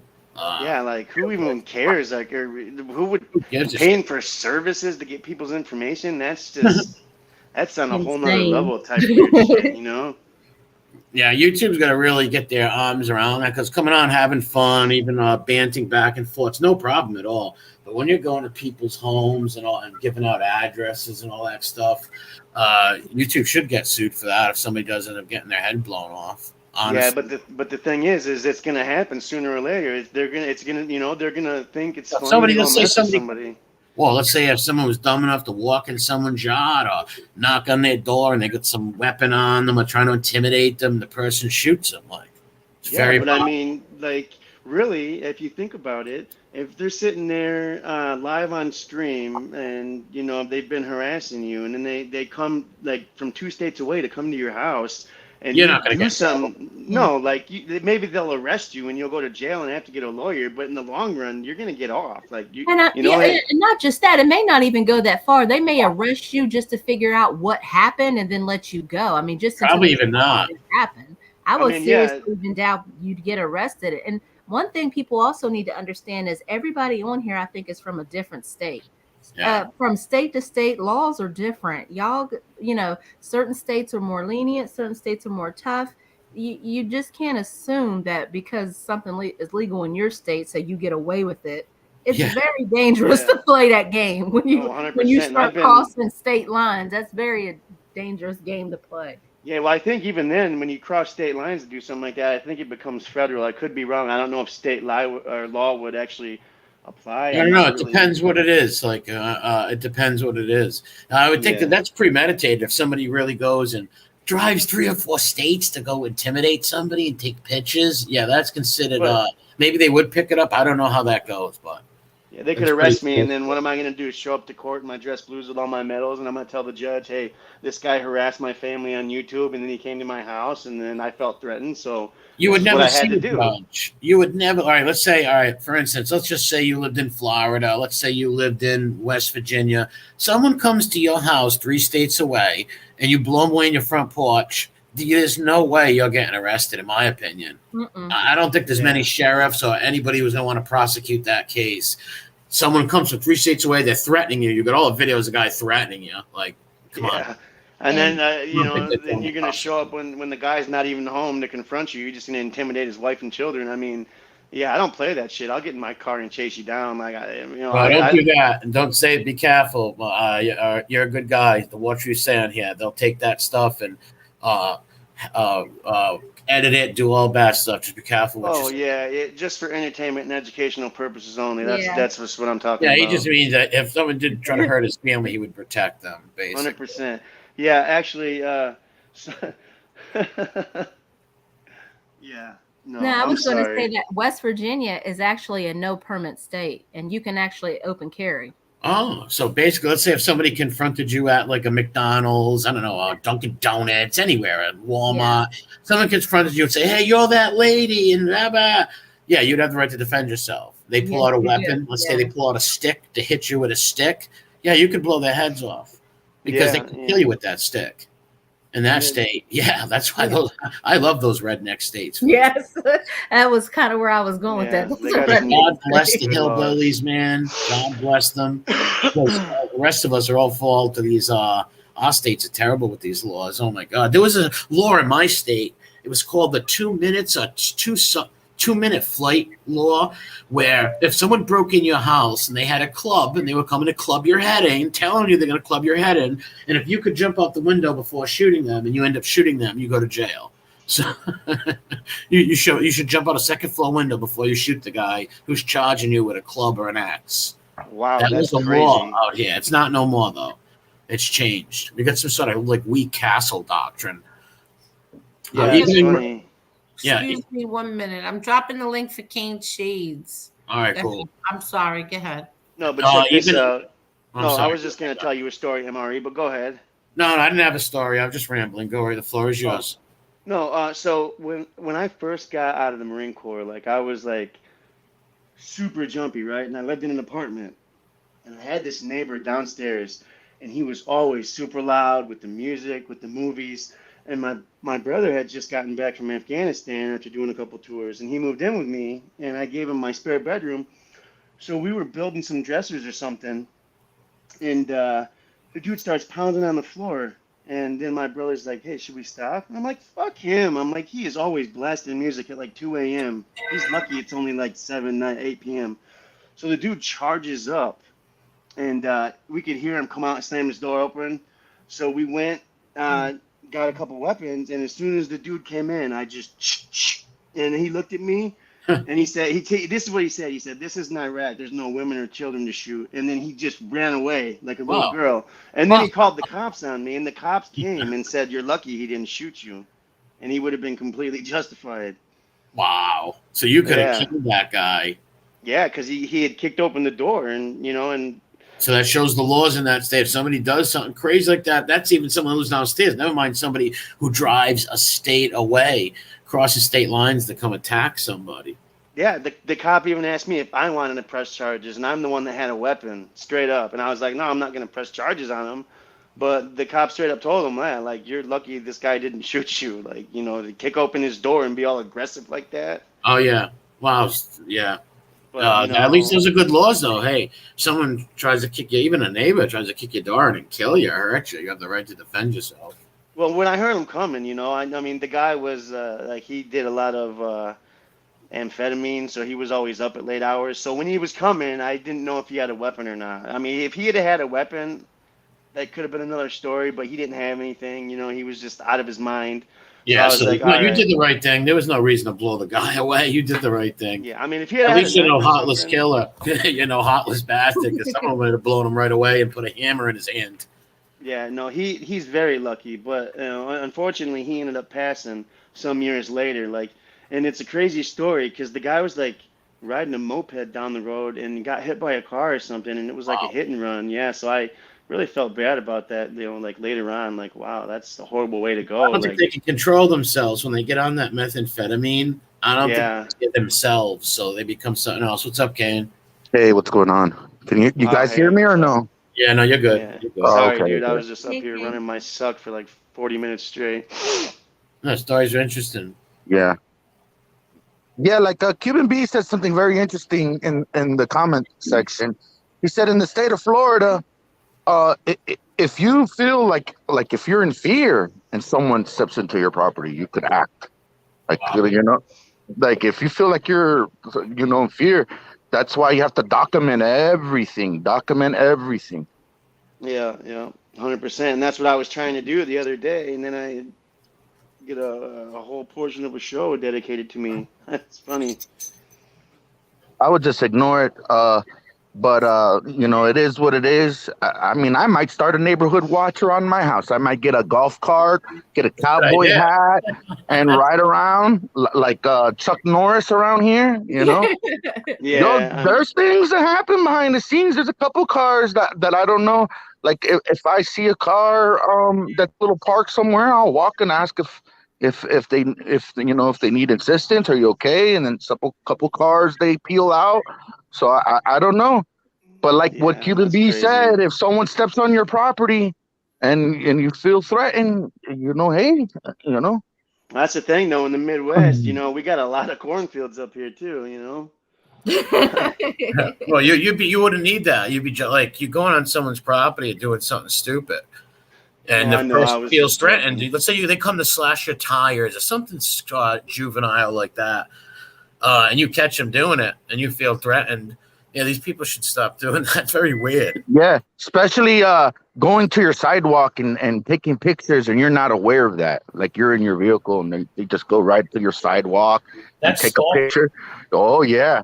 And oh my God, if you know, if someone was aware of that, that would have been I would have felt fearful. Someone would have felt a little bit of fearful, you know. Yeah, that's crazy. I'm not really sure what you're talking about, but that sounds pretty fucked up. It is crazy. It is crazy, but you know, I'm gonna put on record that I'm not allowed to own a firearm. I just want to put that out there. I might just go ahead and buy a sword and some armor. Walk around like an asshole in front of my house with an armor with a sword. You should get yourself some mace, because when I got back from Iraq, like I was super hyper vigilant, and at first I didn't have a concealed carry permit, so I just got myself a big ass thing of mace to carry around, and then I ended up getting this cool ass World War I trench knife, but then I later found out it was illegal to even have that in your vehicle, so I don't even mess with that. But yeah, cool story. Definitely get some mace. Yeah, so it is what it is. People doing that stuff are sick bastards. No, you know what you do? They really are. Like, I don't know, like what kind of world these people live in. Really sick bastards. No, you know what you do? You get one of those barbecue lighters. You know the lighters that you stick into the barbecue, and you get a nice big giant can of hairspray. I mentioned something like that. I was angry on your show a few months back, and I said, anyone step on my property, I'm putting lighter fluid, and I mentioned something like that. I'm gonna tell you though straight up, like when I was in the Marine Corps, when I got out, I had to go on guard duty. It's where you like walk around the camp you're in and just make sure the other Marines that are like guarding the armory and the other places aren't sleeping and all that kind of garbage. But to get we had to get qualified to carry the pepper spray that we had, or mace or whatever it was. And to get qualified to carry it, they have to mace you for 30 seconds in the face. And I'm just gonna tell you, if you haven't been maced, do not act up in a crowd, because that shit lasts for hours and it is very brutal. The Oh, mace, right? oh, The really? mace, yeah, you can't breathe. And some guy was like, "Hey, put milk on it." I put milk on it, and it made it even worse. Yeah, and nothing works. Yeah, they thought that was funny, but So, yeah, no, then nothing works. Water, nothing. Like, and then when you think it's gone, it comes back even stronger. Yeah. It's horrible. So yeah, like if you can carry mace, I would definitely, recommend anybody that can't carry any kind of anything to protect themselves, definitely get that because it's So, definitely worth it. so what do you think then? What do you think that, like, say with Mr. Smith? What did Mr. Smith do so bad? Give his opinion? He gave That's his the opinion on some things so that his house should be filmed for that? that's the thing. Like he's such a nice guy. It's a bully tactic. Yeah, like It's a predator's tactic. That's all. I mean, like to do that to a guy who's a retired detective, like you think the guy doesn't have friends? I mean, come on. You really want to open up that can of worms with that kind of an individual? I don't think so. He's probably got friends all over different agencies. The last thing you want to do is make an enemy of some former cop or cop. yeah, right? Yeah. Exactly. With all the medals and all the plaques that he showed the other day. You people crazy? You want to mess They look at themselves as a brotherhood, and there's cops in other states that would probably stick with everywhere? Exactly. Oh, I yeah, would have never messed with a former cop. Here's why. What if you got a buddy in your state? They pull you over and plant a gun on you or something. You never know. Anything could happen.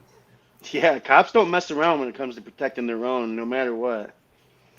Especially when you go after their families. They don't play that game. No, they don't. And I I mean, mean, they're on his turf, where more than likely people that he worked with or are familiar with are the ones who are going to show up to his house. He's going to get the benefit of the doubt. Exactly. He's going to get the dumbasses. He's going to get the benefit of the doubt. Exactly. And then when they find out what happened, all this plays out, and they find out all this on here and how it got started and all of that.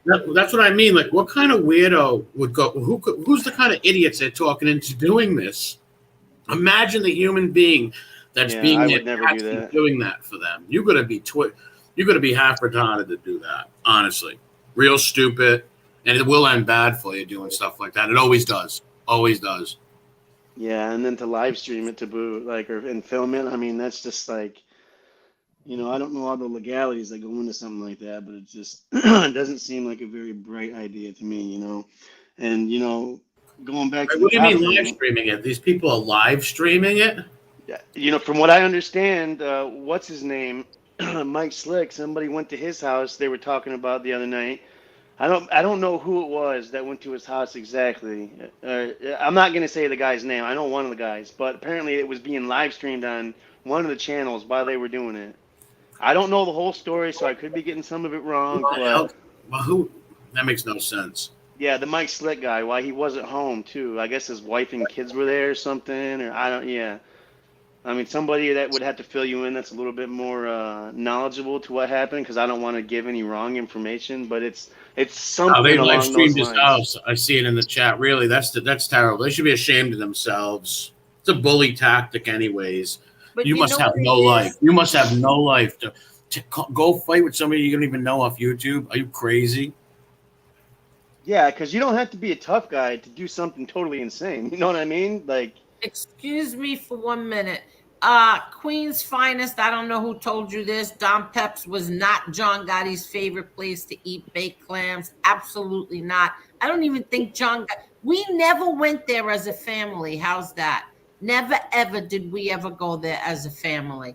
Altadonna's was the place, not this place. But go ahead. I'm sorry. Hey, 556 Media.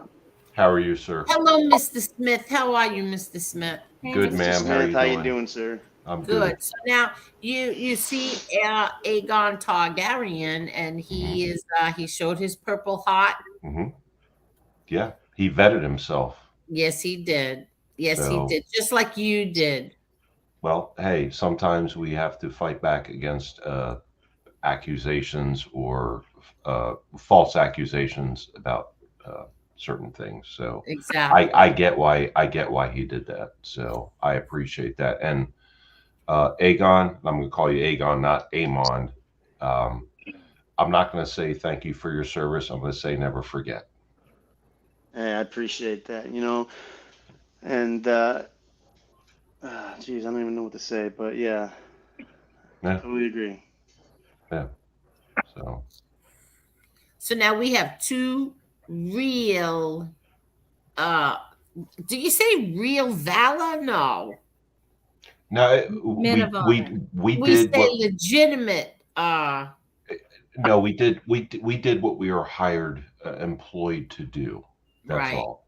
You don't earn those awards. They're awarded to you. Like Right. he didn't apply for it, I didn't apply for them, those types of things. Now I want to Yeah. ask you both a question, okay? Because I'll ask you first, and then I'll tell you why. Mr. Smith, I know you did think that Chicago Muscle was telling the truth. Did you, Aegon? For a while I did, but up until that rare Purple Heart comment, and then later on, from that rare Purple Heart comment, I was very suspicious. And then later on, that whole thing with Lee Cole, where he said, "What am I supposed to do? Drive and get my medal?" That was kind of it for me. I kind of knew from that point on, but I mean, the guy was so intense with the pictures of people's wives and just getting so vicious with it. Like I felt like if I went against him, like at that time, I basically felt like I would have been ostracized. You know what I'm saying? So Yeah. Now, Mr. Smith, what made ma'am. you think he was telling the truth? And when So, did you stop believing him? Because I have to tell you, I noticed, Mr. Smith, that you stopped going in his chat. Correct. Yes. And I will correct you on one thing. I don't want to say believe, because he and I were, as you know, he and I are both accused of stolen valor on a certain other platform. Right. And I felt I should defend the accusations of stolen valor against him. And that's why I went with that, because I don't know, but I gave him receipts in the background via email. And he told me, "You don't have to do that, man." But I never got receipts in return. You know what I mean? Right. I wasn't asking for them, but I'm like, "Hey, and he's like, "You didn't have to do that, man." I'm like, well, I just don't like that shit. If you're accused of stolen valor, that's pretty serious, in my opinion. And Aegon will agree with me, I'm sure, because we don't do it. We don't do what we do. He did it in war. I did it on domestic soil, right? We don't do it for medals or awards and things like that. They're just bestowed upon us. We're not out there trying to do that for those types of things. We just believe in what we're doing. And if somebody's accused of stolen valor, I take offense to that until somebody proves that they're actually committing stolen valor. Then I'm just going to stand back and watch. Okay. And wait for someone to prove it. And apparently in this case, it was. So, I was just defending accusations against him for stolen valor. That's all. Yeah, and when somebody comes out and says, "I'm a veteran," you usually don't. I mean, every time somebody's told me, like, this is the only time I've ever met somebody who told me they were a veteran, turned out they weren't. Like, so, and that's 100%. Like, I don't ever come across people that just claim to be veterans and they're not. Like, maybe there's a veteran who says he did a little more than he did, sure, but you know, I guess. Yeah, just straight what I'm- lying and stealing someone's valor is pretty disgusting. It is. It's Yeah, horrible. no, Lie about it that, is. like I was Can in I the just war. Let me just say one thing and interrupt. Carlos the Tooth was on running his mouth about MRE and Angel yesterday. Carlos was the biggest Angel Gotti ass kisser there was on all of YouTube. So and also MRE. So he could. Well, last time I spoke to him was on the Stand Up Guys channel. I don't know, a few months ago, and he said, "If you don't talk about me, I won't talk about you." I guess he doesn't keep his word. No, he doesn't. Yeah, he's flip flopped Don't even 100 talk to me times. about that one. There was no bigger ass kisser, a Gotti ass kisser on all of YouTube, except for him. But go ahead, Nan. He wants to talk about me. Oh, please. I'm sorry. Go ahead. No, it's fine. I see the street sign. Hey, No, Aegon, can I ask you a question, Aegon? On Veterans Day, do you feel uncomfortable on that day? I had a friend that was in the army, and on that day, he feels like uncomfortable. He doesn't like people saying thank you for your service, and he's seen combat, and he feels very, very uncomfortable on that day. Do you feel the same way? Yeah, I do. I don't like it. It does make me feel uncomfortable. And I sometimes I feel like some people like it's just hollow. Some people are just saying it because they feel like they have to or they're obligated. And most of the time I feel like it really means nothing. So it's most of the time I'd rather people don't even say it to me, honestly. If I'm just being honest, I don't want to be rude. My nephew's a combat veteran, and yeah, he says he feels weird. That's all he said. He feels weird when people say that to him. Yeah, When and that's people why. say what, I missed it. What? Thank you for your service and like all that. He kind of feels weird. He didn't explain Oh. how or why or what kind of weird, but that's what he said to me. That's why the terminology in Aegon, correct me if I'm wrong, where veterans would more, and I know my wife, who is a military veteran that served in Iraq, says, don't come up and say thank you for your service. Just say never forget, because 100%. they, in the military. What does that mean? Service, it means that you don't forget the people that you lost in the service. Oh, Okay, I got to remember that. Never forget. Mhm. Now, is it said only between military people or civilians can say that? I'll be right back. You could. It's basically something. If you know somebody's a military veteran and they've served, regardless of what branch, it's never forget. Is what I was told by a military veteran. It's like, Gotcha. we appreciate, thank you for your service, but that's kind of like I'm remembering my buddy that got killed in combat, kind of thing. And I'm like, oh. Okay, because I understand that from the civilian law enforcement perspective. I'm like, okay, I get that. And it's never forget. So if you want to buy them a meal, if you want to say thank you, if you want to do it's you can thank them for their service, but you can also add or say never forget. Because there's So people in it's the better background. it's better to do something personal then, instead of like maybe just saying it and not, out of all what some may feel out of obligation. It's better to do something personal, like maybe pick up the tab for the mail or open the door or just something along those lines. Anything. And when you say never forget, it's because they are not forgetting, because in their head, in their mind, in their brain, and I get this, they're not forgetting about.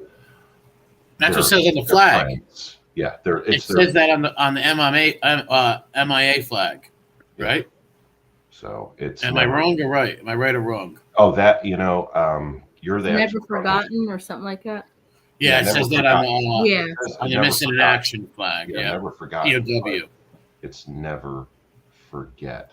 And I'm right. nobody. I'm just a freaking old retired cop. I was never in the military. No, but my your wife was. She But was. Your wife was, yeah. She was, and she served in Iraq. But as far as a military perspective, they go through a lot in combat, right? Like more than I've been through domestically. They're in country, they're in a sandbox, they're in the mountains, they're in all these other places and dealing with violence, and they're watching friends being killed, right? And it's never forget. because they're trying not to forget. Actually, they're not trying to forget. They're not forgetting. So you have to remind them, or the way to say thank you is never forget. That's all. Yeah, my friend don't like talking about it. I've been to several football games with him, and then when people would say thank you for it, I could see like he gets very uncomfortable just talking about it. Like he don't want to talk about his, his service. Right. Yeah, my uncle was in Korea. My father, everybody told me, don't mention the war. Or an Uncle Gibby, don't mention the war. Don't mention the war, whatever you do. They used to always say that. Yeah. You come across a military vet and you know they're a military vet. And well, he's seen some real crazy stuff. Like he's seen some real tough. He had a plate in his head. He's seen some real combat over in Korea, the Korean War. Yeah. So Aegon Targaryen will tell you, because he's been in the sandbox. He's been in combat, just like my wife. I have not been. I've been in combat domestically, but on U.S. soil. But yeah, never forget. That's what it comes down to. I mean, there's a lot of processing that goes on in the mind, and MRE, war is violent. Yes, very much. Can you click on? I don't mean to cut you off. Sorry. Dub said the results came back. The cancer today negative. TB. It's not antibiotics. And yes, home. Good. I'm happy for you. God bless. Good. That's awesome, my Dubs. That's awesome. Combat is brutal. No, he's right. Picture being in the 15th, 16th century, fighting on horseback with swords. Couldn't even imagine. Imagine that. That's tapped. Like, that's why I love Hema and LARPing with Hema. It's fun. You got all that armor on. Do you see this? There are iHeart podcasts and Apple podcasts. No way. Harry about snakes. Get out of here. Oh, he's a character. That guy's probably been all over the internet in every kind of group. He was probably a Mormon. Oh my God, he's probably all kinds of things. And that's another reason why I wanted those people to tell me what his name is, because this guy is such a good fraudster. For all anybody knows, this is somebody's information he got, and he put it out there. So when he did get that, this could be possible. I mean, I'm not saying it's probably unlikely, but those people knew it was him, though. Those people identified him and stuff. Or maybe it could be the picture, though. Maybe it could be who knows, though. The guy's a just went through my head like, what if this guy stole somebody's identity, and now they're doing this again to some innocent guy? But I mean, I know that's very unlikely. It probably is a guy. I thought about that, Aegon. I thought about that. Maybe he had a conversation with the deadly guy. He says, "You will betray me at the 12 o'clock hour, and we're going to." Like, I thought about like a scenario like that. Well, check this out, right? Real Deal was saying the other day that he had sent CM a bunch of information. So say CM goes to this new community and starts telling people that he's a veteran from whatever. Uses his pitches. Sending pictures of Real Deal around, so then he gets doxxed, but they're not actually doxing him, they're doxing Tommy, So that's what went through my head too. Like, why the fuck would he need this guy's information? Like, that's really bizarre to me, Like, well, the whole doxing thing needs to just stop. Harambe normalized that when he came along, and Piggy was doing it for a bit, but Harambe really normalized it, and he's going to end up really bad for him. Calm as a son of a bitch, and doing things like that, he's going to end up doing something to the wrong person. They're going to sue his ass, or someone's going to go beat him up or something crazy. Who knows? Or someone who has mental health issues. Imagine you're messing with someone who has mental health issues, someone that might just go snap, Yeah, that's possible too. Messing with the wrong person, they go whatever. That guy's out of his mind. He's nuts, man. And getting these gimps to do that. These little camera boys, are they crazy? These little paparazzi people going to take pictures of people's homes? Are they going to be totally insane and have no lives whatsoever? The day I would ever go take a picture of somebody's house for someone on the internet. That's amazing. Who's going to waste the gas to drive 2 states away? I mean, what? I don't know who this person was or where they're from or whatever, and I'm not going to give out information for certain purposes of like identifying them. But I don't know where they came from, and I don't care.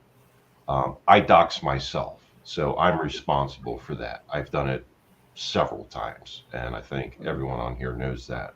And I don't care. I am who I am. If you want to come take videos, stalk my house, and I've got plenty of security. I'm not threatening anybody. I'm just saying, like, if you want to come by and video and take photos from a public place, that's fine. You're not going to dox me any more than I'm already doxed. But if you go further than that, that's going to be a problem. That's all. Well, I have to show something right now of somebody who I think is not too smart.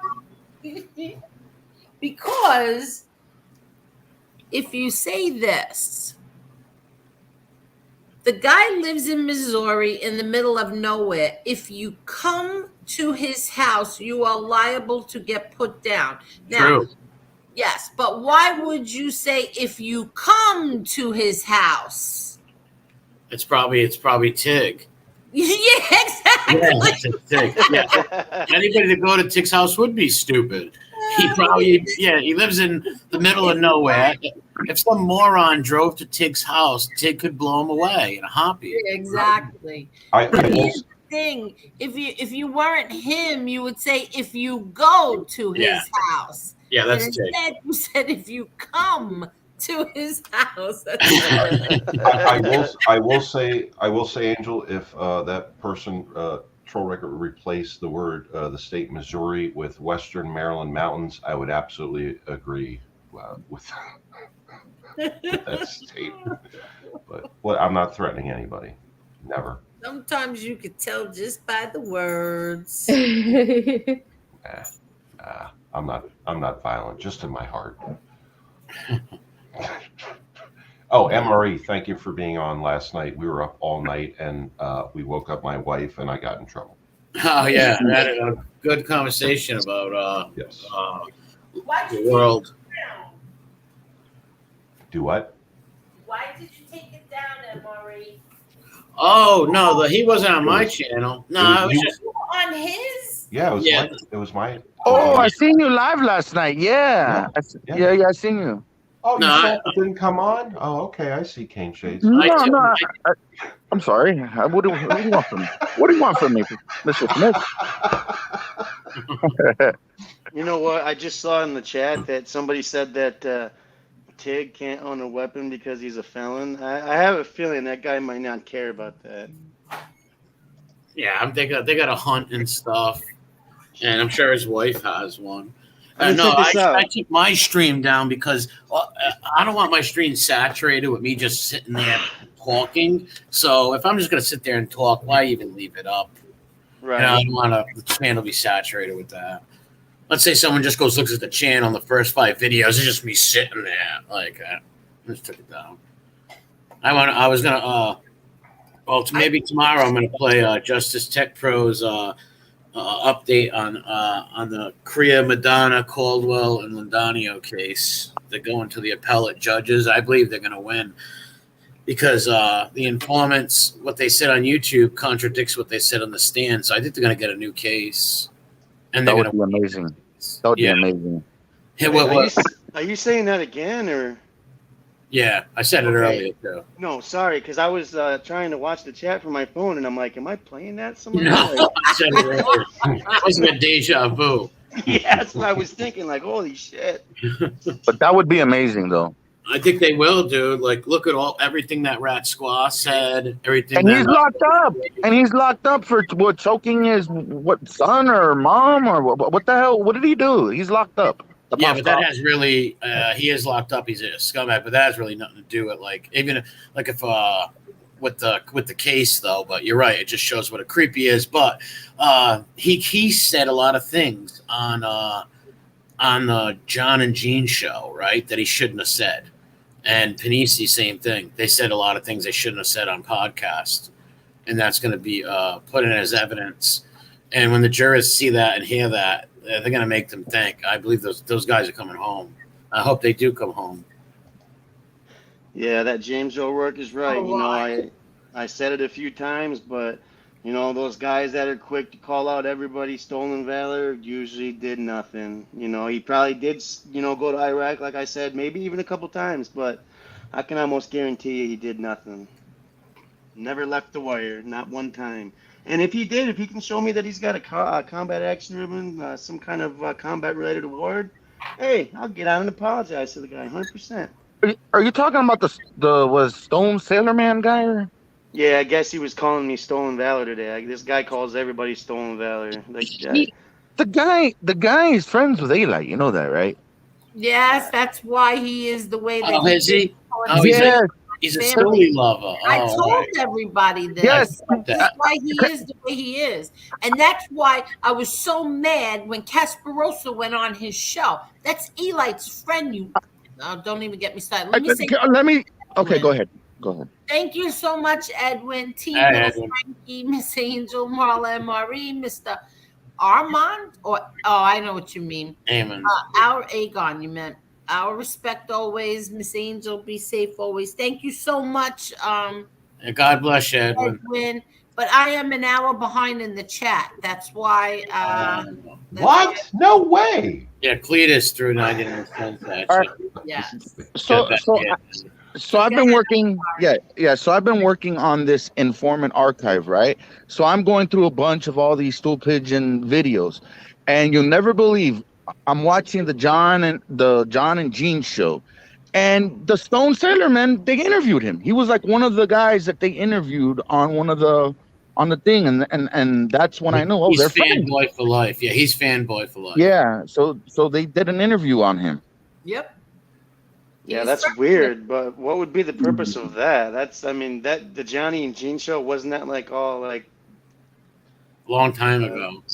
I never so watched it really, but that just sounds weird. Like I seen it the other night. I said, "Holy shit, this is the Stone Sailor Man guy. What the hell is he doing?" And I guess they were talking about his service or whatever and all this other stuff.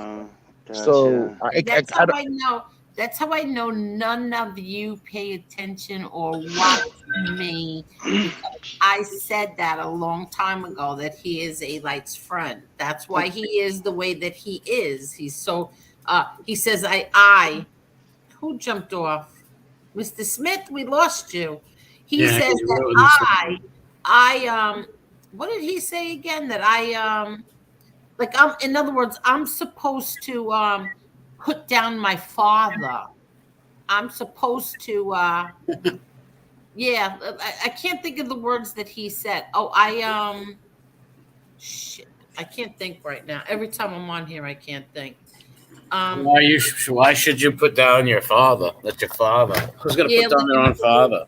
Yeah, like in other words, I promote gangsterism or whatever. You don't talk, never once you talk about that stuff on here, so I don't understand. Never, exactly. Oh, She's not supposed to brag about her father? Like, come on. Exactly. And I I forgot who it was said, I adore my father. I am defending my father, not John Gotti, the mob boss. John Gotti, the father. You know what? I just thought of something I'd like to bring up when you're finished. I don't want to interrupt you though. No, go right ahead. I'm finished. Okay, so I finally able to see the chat. I don't know if I mentioned that, but they were talking about this Montpass family, right? I guess the narrative now is what they're going with is this guy was a troll. But the funny thing is they found this guy through information they thought was leading them to Chicago Muscle. So how was this guy ever a troll in anybody's chat? Like it makes no sense whatsoever. No, but They're just trying to justify what they did to the guy. That's all. Yeah, I just don't see how anybody can. Yeah, I'm sorry. Go ahead. I said it months ago. Yeah, I just don't how. You got to be blind not to see that. I mean, how could anybody buy that? Well, Aegon. Aegon. Now remember, they thought that you were me. When they throw things in the air to see if they stick. Remember that one? They thought I was you? Yeah, you're Aegon, right? Yeah. Yeah, oh, well, check this out. I switched my name, and now I can't change it back for 12 more days. But I'll be Aegon in 12 days, unless everybody's like used to calling me Eamon, but it Oh doesn't no seem no to be no no no working. no no no! I'm sorry. I'm getting now I'm getting it's the Parasite Slayer that they Oh, thought. Parasite. Okay, Yeah, because I was I get like, you confused. Yeah, it was Parasite Slayer. Yeah. okay, yeah, because I don't watch those other shows. Like, if there's something like hardcore, then Yeah. I'm like, oh, geez, I want to hear about that. But for the most part, yeah. So I was like, no, I don't remember Yeah, that. no, it But was the Parasite Slayer. They thought that I was the Parasite Slayer. I tell you what, though, I like that Parasite Slayer. He's a knowledgeable guy. I always enjoy talking to him in the chat. Parasite Slayer. What? Yes. I like when he's in the chat too because um he's very knowledgeable about a lot of things. Screw that fat turd sailor. He thinks he is cool smoking pot on lives. He looks like a tool. Yeah, I see. I don't think anybody should be smoking pot on a live. No, especially when you whatever. I just Well, don't think that it's well, supposed Angel, I'm gonna get the clip that I got. I'm gonna put it on my other channel. That I can't believe he was on that show. I seen it. And I'm like, holy shit! Like this guy was on the guy's show, the Yeah. John and Gene show. Yes. So Yes, I'm on. they're friends. That's why I told you I It, was it was the episode before. I think it was the episode before Rubio. They interviewed this guy Rubio, and who's an informant. And I think it's the episode before or after they had the Stone Sailor Man guy on. yeah, well, I don't watch that show. Yeah. Well, I've been doing this this little research thing, and I've been finding out a lot of interesting things. Oh yeah, you must be coming across some gems for sure. Oh yes, yes. And look, that's a comment that I left maybe 2 hours ago. Yes. I told you I'm Yeah. so Well, behind. put it back. What it said? It said the Stone. Yes, the Stone Yeah, Sailor the guy. Stone Yeah, fella is he's friends with Eli, yeah. so I wouldn't give him any time of the day. Yeah. No, I wouldn't even say their names. It makes people Mhm. want to look their channel up. Mhm. So yeah, as If far as that, anybody ever thinks that I saw a few comments from this woman. I have no idea who she is. I don't want to know who she is. If anybody ever thinks that I'm going to come on here and ever apologize for my father, you're out of your cotton picking minds. I'm telling you right now. I will never come on here and apologize for my father. That's it. And you can kiss my rear end because I will never come on here and apologize for him. What you think about that? where's this old crazy Lee Cole guy at? Lee Cole is I don't know. Oh man. Are you in timeout, Angel? Did you do No, I guess Lee Cole is taking a break from here, I guess. Whatever. Okay, so MRE, when are you gonna start streaming the Informant Archives? It's getting juicy, man. I'm creeping Yeah, I up gotta on get up on episode 9. I It's think getting really good. I gotta go back and make sure I did which ones I did. I really think you should just jump into 7, like just jump, because I got a lot of I got a bunch of them are old stuff. Like I started from the 70s, the 80s. So what And- you would say 7 would be Yeah, like just jump on to maybe 6 or 7, and that's like newer stuff. That we're like that you know, we're coming up on like newer stuff. I'm gonna go to your channel now on this other tab, but my thing's so slow. I'll pull up in a But second. it's getting really good. It's getting really, really good. Yeah, I gotta start streaming some of them.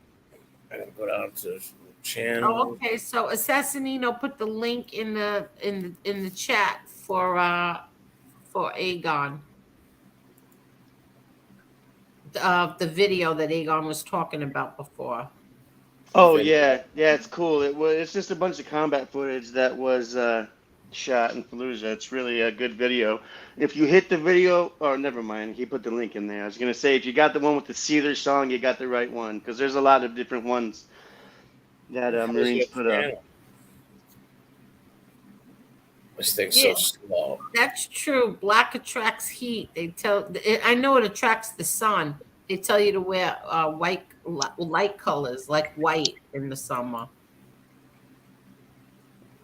Yeah, we used to go try and buy up all the ice from all the Iraqis, and it's crazy because we buy they had the glass Coke bottles like the old fashioned ones that are kind of tall.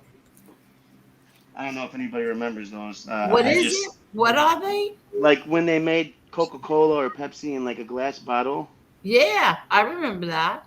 Well, I was never around for that because I'm pretty young, but so what the Iraqis would do, they told us when we were over there, all right, you guys cannot buy any more soda off these Iraqis, and we're like, why? It's soda. What they would do is they would take the bottles and just rinse them out, and then just put a cap on it and sell it back to us as if they had bought it from the store or whatever. So they're like, we don't know what they're putting in there. They could poison it, and I'm just like, whatever, that's Oh messed up. wow. But yeah, it was a little disgusting to find out that I was drinking out of a bottle that I don't know where, what had been in it before Oh my that. God. So what I'm afraid to even ask what you ate over there, so don't even answer that. So did they have like little stores you know what I mean? Like that Yeah, you could yeah. go get it yourself instead of buying. So you mean people in the stores were doing that? Yeah, that the little Iraqi, well, I guess you could call it like a bodega or they have like, Yeah. they have like their little, they'll open up their little shops and they'll sell like cell phones and sodas and phone calls. I mean, you're not supposed to buy any of that stuff. Some people still do, but yeah, so they sell, and God, they used to sell this stuff. I wish could remember what the name of it was. If any veteran in the chat can remember if you had this, it was like this giant dough that they would sell. It's like a dessert, and it was so good. They would sell like this huge gob of it, and we just walk around eating it. I cannot remember what it's called. It was so delicious, but yeah, Really? and you can buy stuff from the PX on where, like, say I was on Camp Fallujah, so they had they had a few PXs there, but they had a main PX, and you could go in there and buy chewing tobacco, American cigarettes, because everybody that's been to Iraq that smokes cigarettes knows when you're out in the field, all you're getting is those Miamis, and that tobacco is not good. Mm. Well, you get used to it. But I never smoked anyways. I just chewed tobacco. So I'd always buy like, I don't know, 10, 12 cans of Kodiak wintergreen and just put it in my pack. And by the time I get to the last can, it'd be so dry and gross. But what can you do? Yeah. But yeah, I mean, you can really get anything that you could get over here as long as you are at the base and you pick it up before you leave. Because most of the time, I mean, unless you're a pogue and you're going to be on the camp the entire time. I mean, if you're a grunt like I was, you're rarely going to be on the main base. You're going to be on there maybe once a month if you're lucky to take a quick shower and make a couple phone calls and go grab some stuff. But that's like rare. And usually when you get back, your time is so limited that really all you want to do is shower and sleep while you can. So most people don't even go over to the PX. They also have this thing called a mobile PX, which is like this giant armored bus thing or truck that comes out, and they carry a lot of the tobacco and stuff like that. They bring that out for you. You can purchase it right off the back of that mobile PX thing too. So, And so but did you guys like did you all like did you all smoke pot and stuff like that? no, Oh, you don't smoke. I mean, I smoke now, but I never saw anybody smoke while I was in. I mean, we would find drugs occasionally, but I think that was more like of an Afghanistan with the opium and the heroin. I didn't, occasionally we'd come across liquor, but from what I understand, when I was there, it was forbidden to drink, so they didn't even really have alcohol over there. But yeah, Wow. but So yeah, the food. No, what were you gonna they say? didn't Sorry. have alcohol over there, you said? No, some guys would try and get stuff sent to them, like but they would always find it. Like some guys would have their girlfriends or their wives or even their siblings empty out a mouthwash bottle and put some vodka in there and then throw some green, what do you call it, food coloring in there just to make it look like Yeah. mouthwash. But they always would look in the packages and and look for that kind of stuff because if you get busted over there with liquor, drinking, I mean, it's an NJP and you'll get majorly, Oh, nobody really? wants to, yeah, nobody wants to lose rank over that, and depending on your platoon sergeant, your platoon commander, just getting it sent to you could be an NJP. At least Oh, when I wow. was, yeah, so, nobody ever wanted to get in trouble for that. I mean, there was one officer who had gotten away with drinking and he had gotten really drunk and ended up like slapping the battalion commander, which I don't know why, and he got busted from like a major all the way down to like a first lieutenant, or actually I think it was second lieutenant. I mean, he was like lucky he didn't get thrown out and put in the brig, but we were in Iraq. But yeah, it was crazy, like But it was just a story I heard. So I never actually witnessed that happen, so that could just be some kind of story. But Well, that was the only time I ever heard of anybody being drunk. yeah. Well, shout out to my friend that was in Iraq too. He was in the army, and when he came home, he was a little bummed out a little bit, and he was a huge Miami Hurricane fan, and he started watching videos. He seen one of my videos and one of my nephew's videos and another Hurricane videos, and we decided to do a radio show called Caneshades Radio, and we did a podcast, and now he has his own youth football team, and he's into coaching, and so shout out to him. Yeah, big shout Hold out, on. 100%. Yeah. Hold on. Mark says, CM, you talked about people who abuse the elderly. How old were the ladies you tied up at gunpoint? Punk? He tied up ladies, old ladies? Yeah, that's messed up. Did he really? Are you sure? I thought I heard he tied up like a man. I don't remember being an elderly individual, but Yeah, I don't know. But go ahead. I'm sorry. Tommy, you said you wanted to come on. I dropped the link for you. I told you before. I what don't know. happened to I have, MRE? Looks like he dropped off or something. he always does. Right on. Hello, Yeah, I was. Maria. How are you, Maria?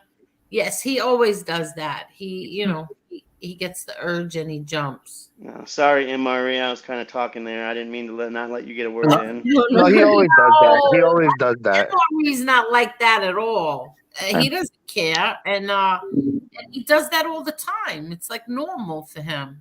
I like him. He's definitely one of my favorite people on here. I Yeah. like B1 and Joff are good people too. Good guys. Yeah, MRE is This is good. MRE, Caneshades, Mr. Smith. I have a real deal, a whole bunch of Assassinino, yeah, Gerard, Parasite Slayer. I know, Assassinino. I know Maddie, Zio, Uncle Oh, definitely Zio. Maddie and the Zios, 100%. Those Yeah. guys are awesome. I know. Hello there, real deal. Hello. Hey, Aegon, how are you? Good, how you doing? Caneshades, Hey, Marla, my baby girl, Hey, and Bill. Angel, my sweetheart. Um, I so- can say that because I'm older than both of you ladies. yes, you can. Now, so you are a veteran as well, right? Yeah, I went over to South Korea. I was actually in the Air National Guard, and they activated our unit. What's that? Does I that don't know mean? what that was. Go ahead. They activated my unit because we were a tactical fighter group, our wing. So that's when the North Koreans captured the Pueblo in 1969. And they thought we were going to go to war with North Korea. We were already at war in Vietnam.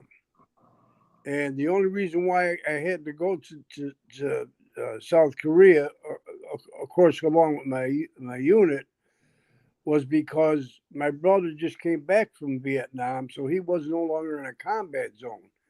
And Southeast Asia, even South Korea, was considered a combat zone at the time. So I had to go. And I was telling, I forget who I was just talking to in the chat. Oh, I think Lori Love. She was trying to get her father's Army records, from Vietnam or Korean War, and they had a fire in St. Louis in 1973, and a lot of the records weren't computerized back then, so they all burned up. So she couldn't get her father's Purple Heart and any of his records.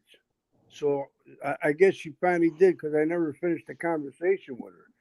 But I was telling her that I couldn't get my medical records because I got hurt unloading a cargo plane. I hurt my back real bad. In fact, I was in the hospital there for a while, and I was never the same ever since. So, when I got back and when I got discharged in 73, I tried to, file a claim with the VA. They couldn't find my medical records. So, back then I was still young. I said, hell with it. But now that I'm older and I've been in the hospital so many times, I can't afford these terrific copays, So I said, well, let me go to the VA and see if I can get my benefits at least. I wasn't looking to get any money or anything, just health benefits. So it took me almost a year because they couldn't find them either at the VA. I went to the VA. We have a brand new VA hospital here in where I'm at. And they couldn't find them. I had an advocate working for me. When I say working for me, representing me, I should say. And after a year, we finally found him. I don't know how he did it, but he did it. And so, I got my benefits, which I needed to have them at my age. I'm living on a small pension and Social Security. Right. I never saved money when I was young, and I made a lot of money. Did you get your VA benefits then, or am I misunderstanding? Yeah, I did get them. I finally did get them Okay. after 50 years. You got some back pay though, I'm assuming. Well, they gave me a little bit. They only gave me from the time I filed the claim. Yeah, that's usually how it works. Yeah, it can be the So VA I got, can really no. it was actually chump change. But it's okay. I didn't want to take it from veterans that were like you guys. No, that's the thing. You don't take it from other veterans. That money is there for any veteran who's ever served that's been disabled. So don't Yeah, ever think that every time I meet a veteran that says, "Oh, well, I'm not going to file the claim because I didn't get wounded in combat or I didn't do this." I'm like, "No, man, you earned it. You paid for it. It's your money. Like, go file a claim and do it. Like, yeah. don't ever think that you don't rate, man, Well, because you served." you just gave me the goosebumps by saying that. My brother was a Vietnam vet, and he actually died from Agent Orange, kidney failure from the Agent Orange, Yeah. and he had fluid on the brain. Oh, And, I'm sorry to hear that. he was 62, and you don't know how he had to fight. Now I'm talking about back in the late 60s and early 70s for him to get benefits. I mean, he finally went into a VA. And he says, if I don't get my benefits, I'm going to go kill the first sergeant I see. So they deemed him crazy, and they started giving him benefits. Well, then all these things started going wrong with him physically. So he was 140 or 160% disabled. Yeah, that's the thing with my disability. It goes up to like 130%. But Yeah. the way they calculate it is you don't get that whole 140. Like it doesn't go past 100, unfortunately. Right. But I know. the crazy thing is about the Vietnam guys with that Agent Orange is now, which I'm starting to have some issues, and they're trying. My doctor actually at the VA where I'm at just got me on this burn pit registry thing Yeah. because Yeah. apparently a lot of guys are getting cancer and getting all jacked up from these burn pits we were around, from Yeah. I burning was all this just gonna. crazy shit. I was just gonna say that to you. You got something going on with those burn pits because a lot of vets from your era are suffering from that. And don't forget, you were there right after the Iraqi war started. You know, Yeah. Not for the invasion, but not but long after that. yeah, the invasion is what, 2003? March of '03. Yeah, I Yeah, and think you went so. there in Yeah. '04, so Yeah. you were there right in the thick of it.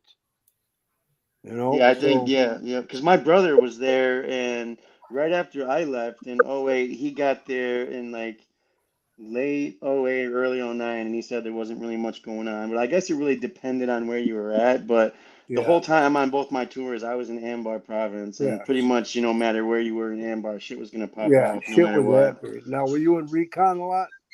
Oh, No, I was never a recon marine. No, Oh, okay.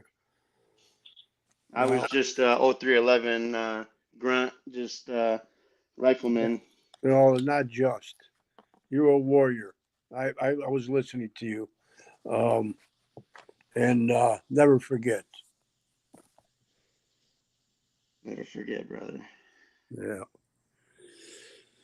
So, Let me just interrupt for 1 minute. Thank you, Cletus. Thank you very much, Cletus. And I'm dropping the link for somebody who wants to come on and speak to Tommy Real Deal. okay. But go ahead, keep speaking until All I right. let that Well, gentleman on. I saw Lee in the Yes. chat, and he said his mom's not doing good, so I told him I would pray for his mother and him. I don't know if he saw it or not, but I meant that from the bottom of my heart. That's very nice of you, Tommy. Well, that's the humane thing to do, even though he's pissed off at me. Um, I don't know why. I didn't know he was in the chat. Yeah. You're like 2 hours behind, Angel. What do you want me to do? If He there's just so many comments here, and I he always just feel bad that I'm missing people. That's why Angel. I feel bad. He just came in the chat like 5-10 minutes ago. Yeah. Okay. Who wants to come on? Oh, this gentleman right here. Hey, Hey Lee, how are you, buddy? yeah, I want to talk to you. Listen, the Sure. other day when I First came of on, all, wait, before you start, I want to tell you I'm very sorry to hear about your mom, and I'll be praying for her and you. well, the toughest thing with my mother right now is she was supposed to be gone a week ago. Yeah, She's a strong woman, and she's she's fighting. 87, and she's just hanging in there. Yeah, well, So we're at the point now we have the funeral arranged and everything. And I hate to say this, but we want her to pass on because right now all she's doing is suffering. I totally understand that. We did the same thing with my father. He had stage 4 cancer within his brain, and he never wanted to be treated. He wanted to go like a man, and Well, you know what happened to my mother? She was doing fine up until about 2 months ago, and she got a blood infection. So they rushed her to the hospital. And right after she got that blood infection, she's never been the same. And now she was back in the 1970s last week, and now she doesn't even know where she is at all. So, I'm sorry to hear that, Lee. That's horrible. Oh, wait, we lost Real Deal. All right, wait for him to come back. But Lee Cole, Tony Ubat said, Lee Cole is picking sand out of his that's an old one, Angel. I already read that. Well, how'd you read that? You weren't even here. Yes, I was. I've been in the chat. Oh, well, I didn't read it. Okay. Deal is back. I knocked myself out by accident. I hit the wrong friggin' thing. That's okay. Now, what were you saying, Lee? I didn't hear a word you were going to say. Nothing. It's just tough when, my mother's really hasn't been close with her children, but it's still tough. Of course it is. It still doesn't matter. And it's like, I'll give you an example. I spoke to my mother about a month and a half ago, and I heard her voice. At that day when I spoke to her, I didn't realize that was going to be the last time I hear her voice. Right. Those are the things you think about. Yeah. You've been listening to your mother your whole life, and then all of a sudden, you can't hear her voice ever again. Yeah, that's sad. It is.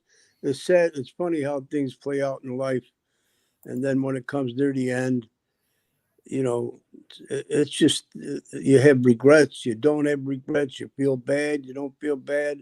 It hurts. I don't care what. if you didn't talk to her for years. It still hurts. That's Well, I your want to talk mom. about you and I. When I came on the other day, I was in a real pissy mood for one, and Angel will tell you that. She always knows when I'm in a pissy mood. I've been burned out, dude. And I took it out on you, and I realized that you apologized and stuff. So, like a man, I'm just going to tell you I shouldn't have handled it that way, especially on Angel's show. This is Angel's show, and I got to respect that. And I just want to say I'm sorry to you. Listen, no problem, really. It's it's forgotten. It's forgotten because when a man apologizes, I take him at his word, and that's the end of it. And I thank you for apologizing. And that whole thing with muscle has just affected this Oh, whole. that fucking pump! Please don't even bring him up. My blood pressure goes sky No, high. what I was saying, but one man has affected everybody in this genre on any side so badly. One person, when you think about it, it's quite incredible.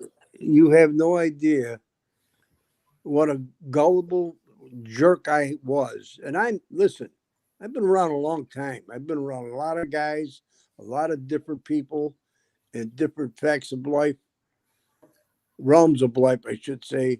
I know better. I saw a lot of red flags, and like a jerk, I chose to ignore them. For what reason, I don't. He's very convincing. Let's put it that way. And that my first instinct of him, when I first saw him on Angel's show, I didn't like him. I thought he was a blowhard. And as it turns out, I should have went with my first instinct. My first I never really liked him, and I don't know if you remember the time I came on his show and we went at it a little bit because of. I don't think I was with him. I tried to like him, and it was so obvious that he was full of crap. But a lot of people went with it. People have to deal with it, and remember next time that when somebody comes into the genre, if you can't see what they look like, Yeah, I understand what you're saying, and you're right, and there are certain people that are honorable, and you don't have to know what they look like Aegon, or Amen, whatever name he's going by at this point in time. It'll be Aegon again in 12 days. All right, like him. Of course, I know what Caneshades look like. I've seen them, and people have seen me, so. I understand what you're saying, though, about people that just never want to show their face for not a good reason. Other people have good reasons. I'm going to be honest with you. I'm going with what common sense says. I'm not showing my face because I don't need people doing some kind of reverse search, Google image on me and harassing me. But you know what? Your military, the way you described what happened to you and your military and stuff, it's quite obvious that you're very sincere. You could tell when a military... You can tell when a military man is sincere, and I was listening to your story. It's quite a story, and I don't realize that a lot of boys have done that. I had a son over there, and I remember every night I used to go home, I would be nervous because I wouldn't hear from him for some period of times, and I used to get real nervous because you never know when you're getting that call. Of course, no, 100%. Yeah, my mom told me that. There was not one night that she didn't worry. And I was over there. I was in Iraq. My brother was in Afghanistan. So she said she had so many sleepless nights. My first son went over during the time you were there. It was during the very tough times. You talked about Fallujah and stuff. When those places were, people don't realize the war zones there were incredible. They can't even think about. It's incredible how bad they were. Go ahead. No, I was just going to say, it's crazy how much the ROEs change, which is the rules of engagement. For my first tour, they could pop out with a machine gun out a window, shoot at you, just have a weapon, and you could return fire. My second tour, if they shot at you and dropped the weapon, you couldn't fire back. The ROEs were changing all the time. It was different administration. Yeah, 100%. It was crazy because guys were getting really hurt, and it was frustrating. Yeah. When you talk about worrying, Lee, and you talk about your mom, Aegon, when my brother was in Vietnam, he was a gunner on one of those helicopters. And he wrote back and told my mother and father in a letter that that's what he was doing.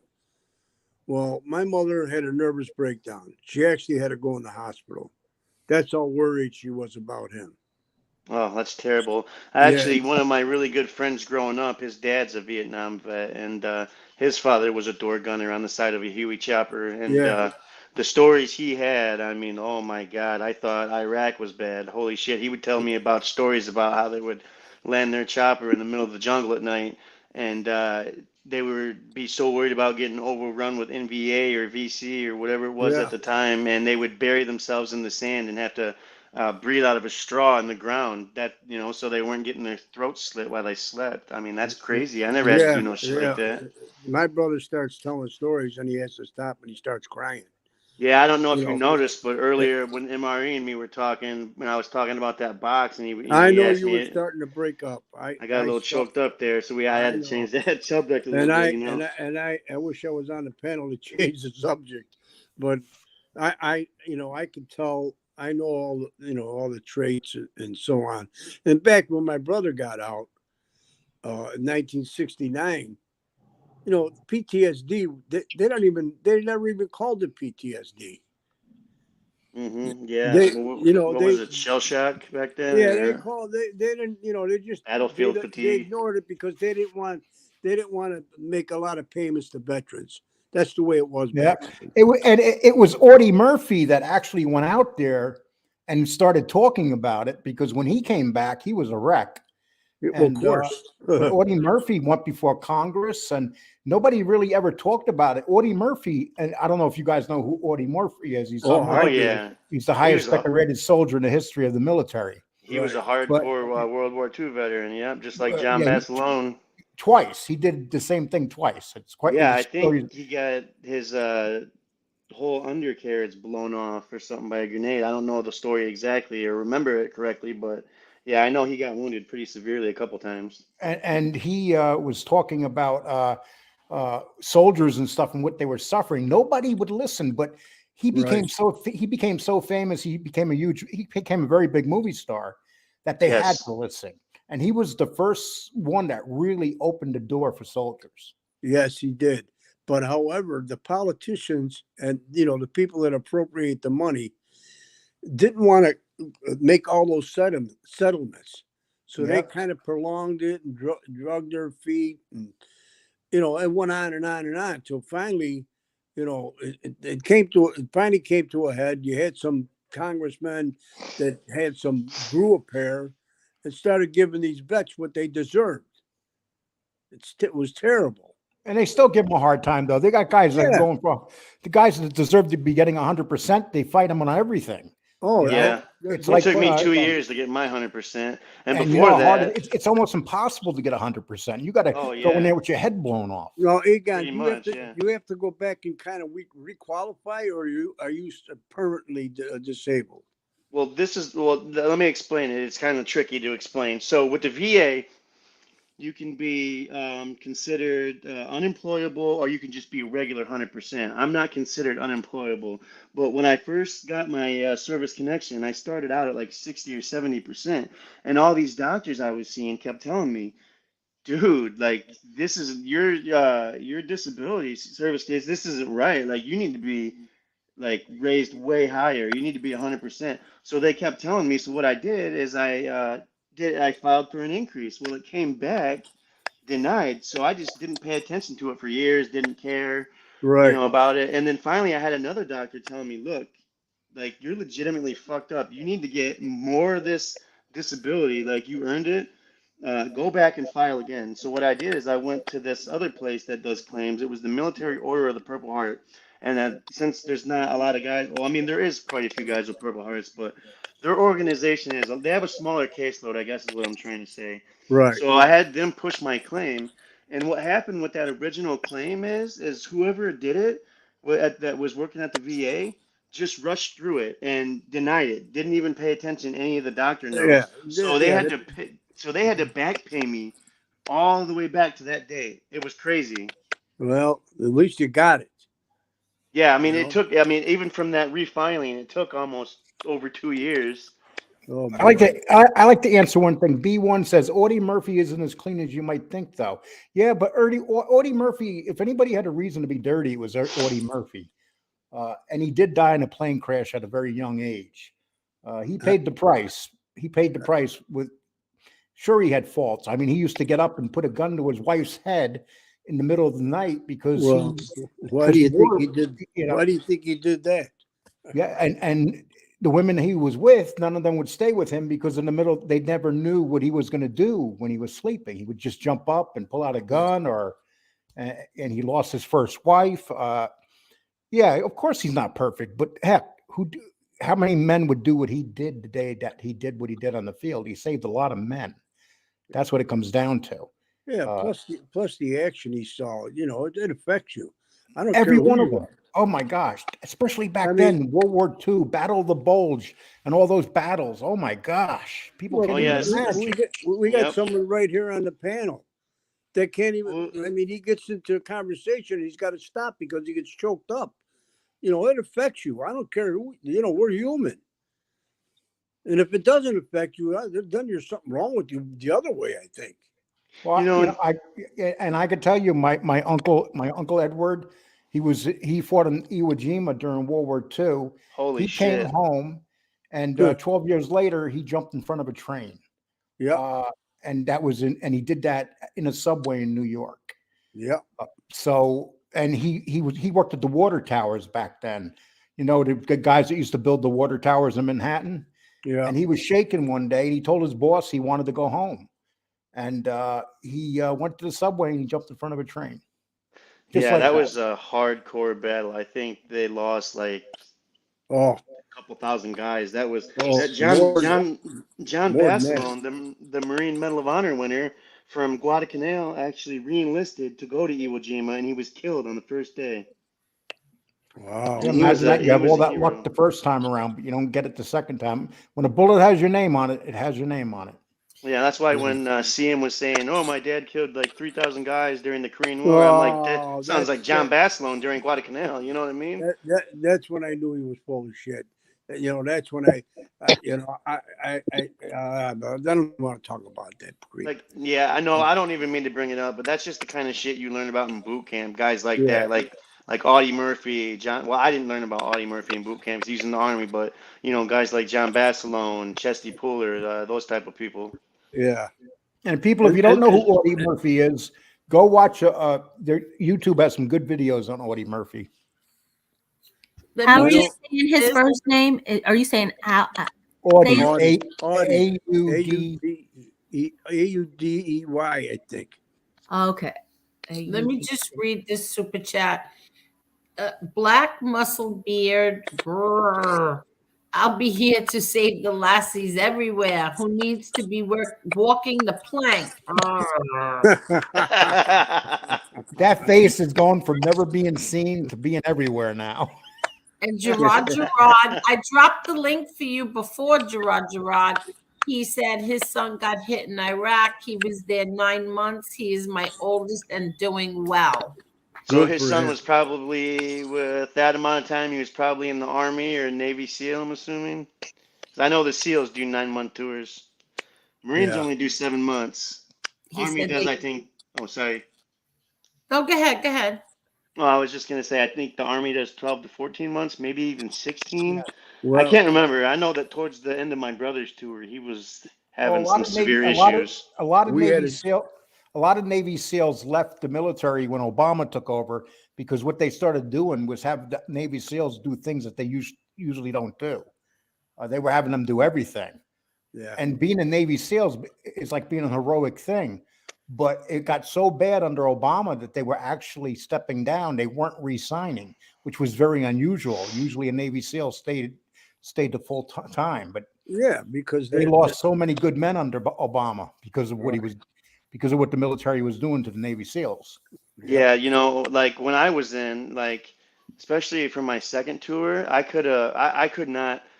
I don't want to get too political on here with George W. Bush, but he did this thing called the Surge, and it was terrible. Like, it was very hard on us. He was just as bad. He was just as bad. They were all pretty bad. Yeah. Right? Yeah. And The only time Anytime you go to, people don't like what MRE says on here, but he's absolutely right. They should have never went over there, and they should have never killed those guys that were running those countries, because those I guys agree. knew how to run those countries because they ran them with an iron fist. Well, yeah, look what happened. We left Iraq and now it's overrun with just political extremists. We left Afghanistan with all the military equipment that we had over there. So now they're even more well equipped than they were before. So now they actually have a pretty well proficient, what's the word I'm looking for? Sophisticated. Well, you see, the pilots we trained all went over to the Taliban, so I guess their pilots may be sophisticated, but I guess they're more well provisioned, is what I'm trying to say, than they ever have been. The Taliban, I guess. Yeah, they are. But the only problem I see now, I could be 100% wrong. They may have a lot of our equipment, and they may have the pilots to fly those helicopters and so on. But I don't think they got the mechanics to fix them. Oh, they sold a lot of that equipment. Yeah. They sold a lot of that equipment. But they got a lot of our, they didn't know how to use it. They sold it. A lot of our ground equipment, they kept all of that. You can rest assured of that. Yeah, well, see, the thing with the military is it's the lowest bidder, especially with the Marine Corps. When I was doing my infantry training, we had a bunch of hand-me-down crap from the Army. The Army gets all the new hot shit. The Marine Corps has garbage, and I'm pretty sure any Marine will agree with me on that. Wow, I didn't know that. Infantry guys, yeah, infantry. We don't get too much good stuff. Like the training gear we had in SOI, which is the School of Infantry, it was just outdated molly packs from I don't even know, like the 80s. Really? And then when we got to our units, we didn't know how to use it. They had to show us how to use everything again because there was new packs that they had did. Or no, it wasn't the Molly pack. The Molly pack was the new pack. It was the Alice pack that we trained with. I think that they were from Vietnam era or something. That's what it was. Sorry, I got that backwards. Yet your basic training was the toughest. So go figure. Your basic training was harder than, I know it was harder than mine. I know it was harder than the Army. The boot camp, that definitely sucked. Yeah, I know. So it didn't make sense that they train you the hardest, so they qualify you to be the best, but they gave you the shittiest equipment. How does that make sense? The first day I got to boot camp, I said, what the hell did I get myself into? And there was this, because there's guys that'll drop out and refuse to train. There was this straight up dude that would sit in the corner and not do anything because he did not want to be there. He wanted to go home. They eventually sent him home, but he would sit there. And I just thought, I'm not going to be that guy. No matter what happens, I am not going to be that guy. I am not going to go home to my family being that guy. Because when I went to boot camp, I weighed 100 and maybe 40 pounds soaking wet. I was small. Nobody thought I was going to make it. They're like, I don't know why you're joining the Marine Corps. You're too small. You're too little. And you're going infantry. This is insane. I'm like, yep, and I'm going to do it. And I did it. It's when my son Kevin was in Fort Benning, it was in the middle of the summer, and they used to wear these camel patches, these camel filled with water, and they tied them on their backs. So many guys would just fall out. And he also went overseas. He said that he would take the heat of the desert to the heat of Georgia in the summer anytime. Because I remember when I went there, everybody looked so miserable. It was 110 degrees in Georgia and Fort Benning, and the humidity was 100%. It was horrible. Oh yeah, and that's I was saying to myself, why do we have but it made perfect sense. The guys that they sent from Fort Benning over to the desert could handle it better than if you were training in the middle of the country somewhere. See, I'm glad I didn't have to train down south. I did most of my training on Camp Pendleton, and then we do this exercise called CAX, which any Marine that's infantry will know what that is. It's just you go up to 29 Palms for a month, and you just do a bunch of ranges and shooting. It's right before you deploy. It's a requirement. But it's definitely horrible out there as well. It's hot in the day, it's cold at night, but I guess the environment's supposed to be so close to that of what it's like in Iraq. What the guys used to say. I'll tell you. I hate Georgia. I mean, Georgia in the winter is fine, but Georgia in the summer is worse than Florida. It's so the heat there is brutal in the summer. You know, I went to basic training in San Antonio in July. Yeah, that's like Fort Benning.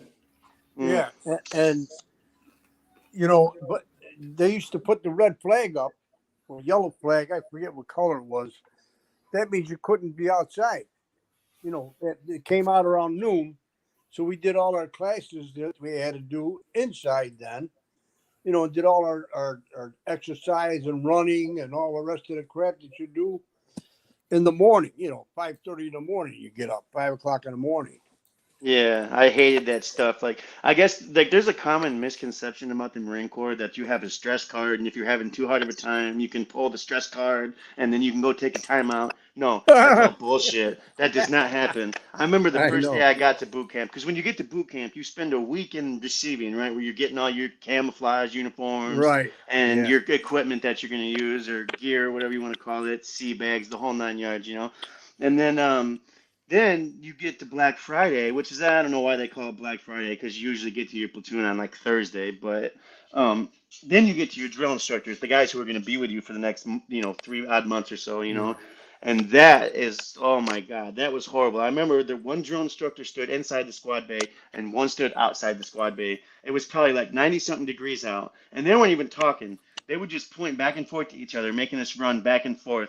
By like, Right. I don't know, I felt like I was gonna collapse by the end of it. I was like, it was so hard on me, I almost started crying. Like, that's Yeah. how bad it was. Like, Yeah. we'd get to the one guy and think he was gonna make us do push-ups or some squats, or Yeah. they call jumping jacks, side straddle hops, or I was just given anything. Please let this drill instructor tell me to get down and do some sit-ups or something. And he just pointed to the other guy, and I'm like, oh my God, like, this is horrible. What have I Yeah. done? Why am I here? And if you stop, he'd say, "Hey, dickhead, get your head out of your ass and start doing what you're." But you know, that's what they used to tell me. Oh yeah, they do all kind of crazy shit at boot camp. Like, I remember one time, this one dude threw up in the middle of the squad bay, and they made everybody get around and put their hands in the puke and do push-ups in the puke. One time they made everybody take their underwear off and throw it in the middle, and then go pick up a random pair and put them on. The ones I got didn't even the Oh ones I got yeah, didn't even fit. They'd make yeah, everybody run into the shower and get in one stall. I mean, they did a lot of stuff they weren't supposed to do. Like, yeah. but They talk I remember about one time hazing. they actually Are towards you the end of boot camp. serious?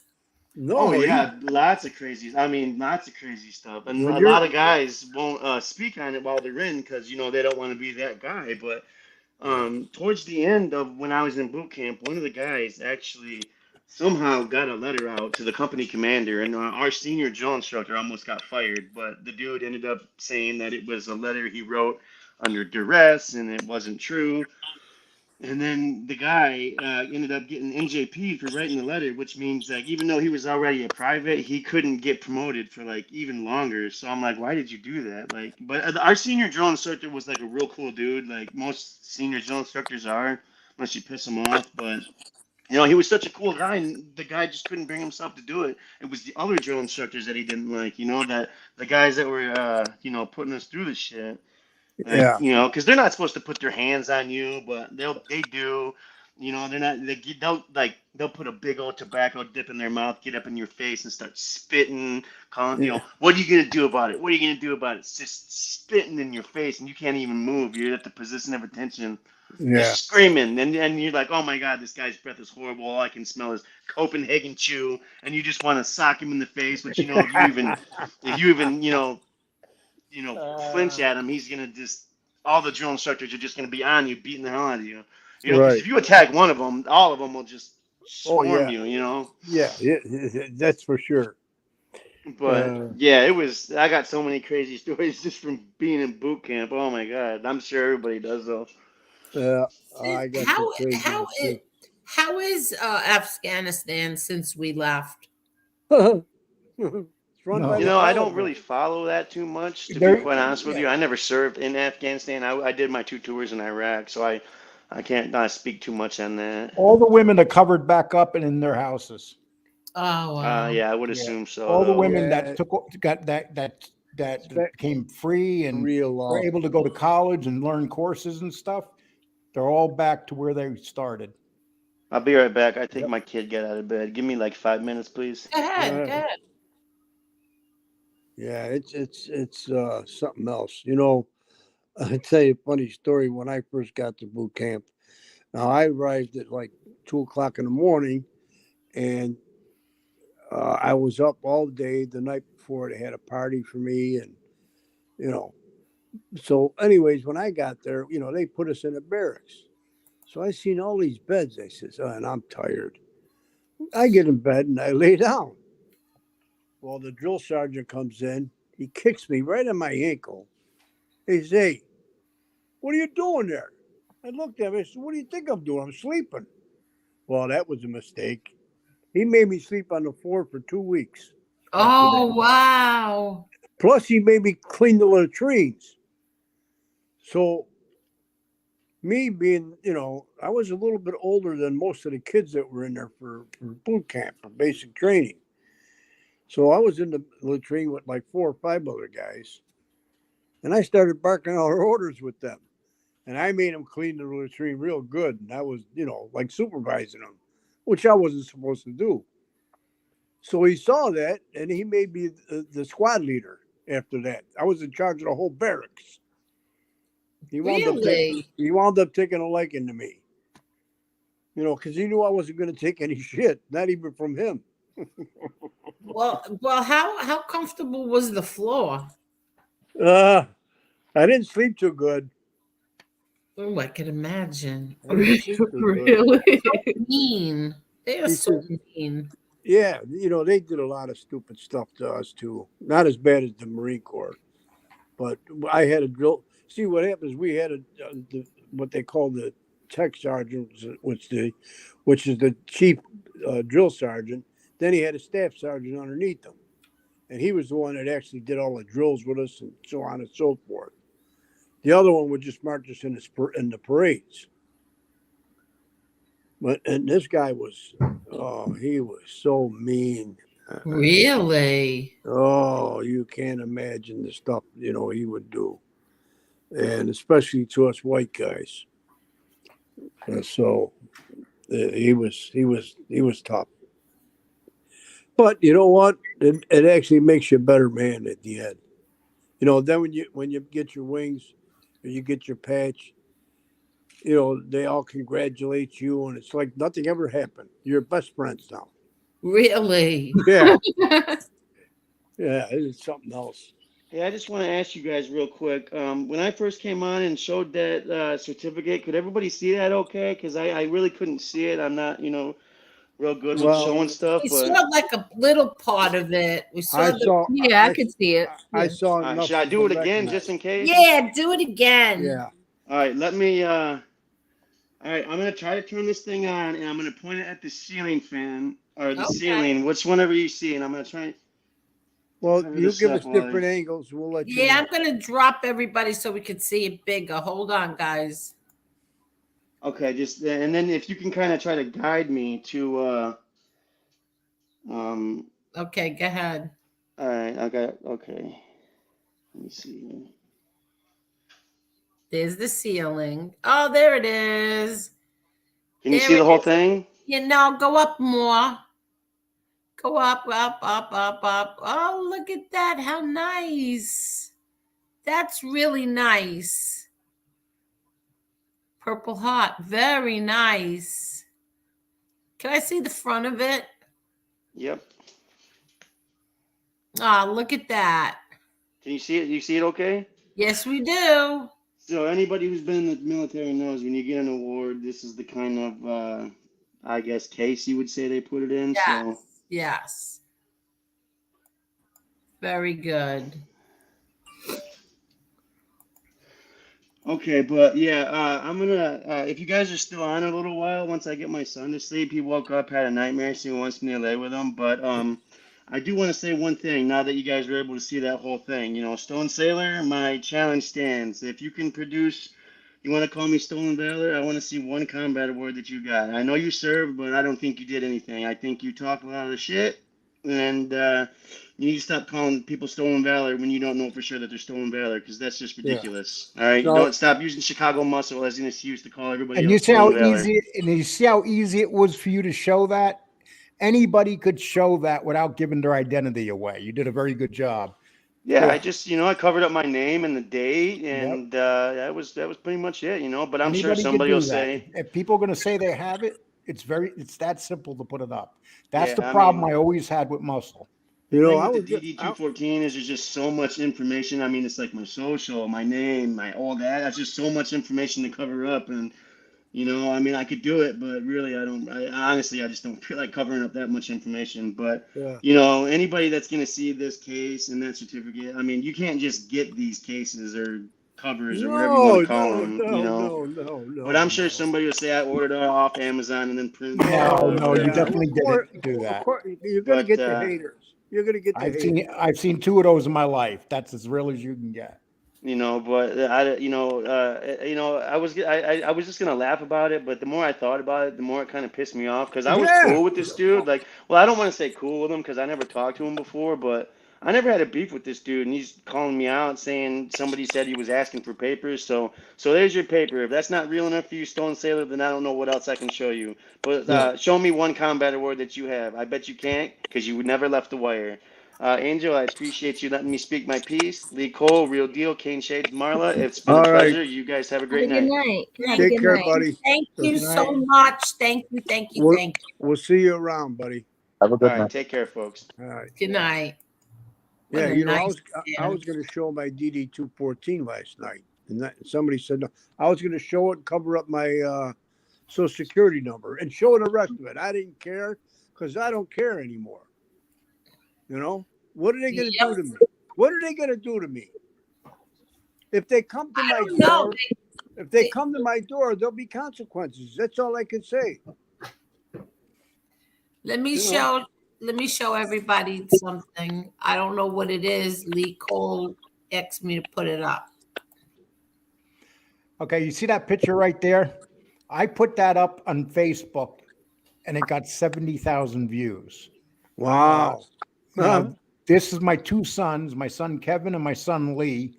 They were both home from leave from the military, and the little girl there is my little baby granddaughter. Yeah. Me and at that time my wife, we were taking care of her when my son was away in the military, and so it was a rarity because they both got leave during the holidays, and I took that picture when they were walking down the path in front of me. Wow, that's beautiful, Lee. And I put it up because you can't see their faces. And it was funny because Kevin, when he got home, he was in the Army. He never took his uniform off. Lee would never wear his uniform. Really? When he was on leave. Well, Lee's seen a lot more battle. Let's put it that way. And he just would never wear it when he was home. We couldn't. Like, we wanted him to wear it, because he had nice uniforms and everything, but he wouldn't wear them. Now, the baby was what, 3 years old? No, that baby there is 2 years old. 2. She was 2 years old. Just started walking and stuff, but tiny little thing. I think about it now because she's 15, so it's like, yeah. Oh. Yeah. Yeah, they get old fast, boy. I was just talking to my son today. I can't believe he's going to be 26. I remember when I was holding him in my arm when he was born. Crazy. Yeah, believe me, it goes by so fast. Oh, and I had him when I was 50. So I really got to enjoy him a lot. Oh, really? Wow. Yeah, I was 50 years old, Those were the good old days. Is Caneshade here? Yeah. Yes, I'm doing on my best behavior, Lee. I know you're upset. So, Is something wrong with your phone? I tried to reach you. I had my phone. It was dead, and I had it charging all day. And tried to reach me today. Oh, Because I charge my phone, and I turn off my phone when I charge my phone. So how am I going to get a hold of you when I want to talk to you? I don't know. Bad signals. I don't know. Bad signal. No, honestly, Lee, I think you have my house number though. I think you call my house if you really if it's really important, But the last time I called your house, your girlfriend yelled at me. Oh, that is false. He's such She said to me, he's not like that no more. Don't call him.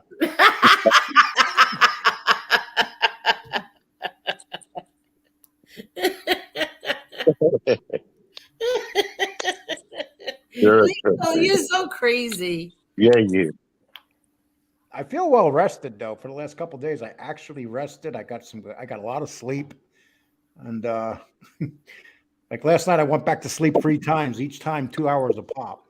If I sleep 6 to 7 hours, it's a lot of sleep. Believe me, I know. I know. I Believe cannot me. Well, sleep. I think we all do it. I sleep 4 or 5 hours. Then I'm up for 10 hours, and then I got to take a nap. Hey, when you're dead, you're going to get to sleep forever. That's how I look at it. I know. This is so true. And the days are getting shorter. Believe me. Yeah, it's funny though. When you're young, you don't think about it, but when you get older, you're like, you get to the point in your life where you're like, well, if I wake up tomorrow, it's another good day. I was talking to one of my Gombatis today, and I said, and he's the same age as me. In fact, I'm 2 months older than him. But anyway, he's a pretty big guy, and he's lost a ton of weight. But I was telling him, I says, geez, like overnight, I got all wrinkled in my arms. And I can't believe it. I lift my arms up a certain way and I'm wrinkled. He goes, well, you lost a lot of weight. What do you expect? That skin's got to go somewhere. Don't forget, when you were heavier, your skin was puffed out. Now you don't have the muscle mass at all, and you're never going to get it back. So live with it, he said. That's true. Oh, look at this, Lee.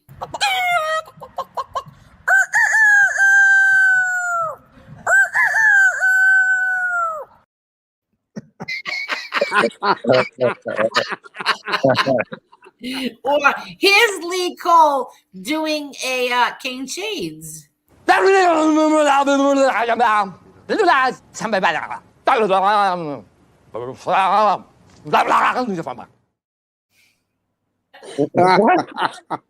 that? Caneshades makes fun of the other side. He does that. I'm getting too old for this shit. That's how I felt the other night. How about this one, Lee? No. You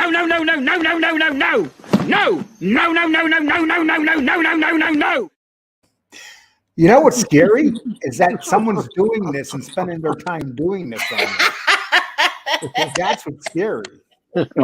I have a lot of funny little clips of you.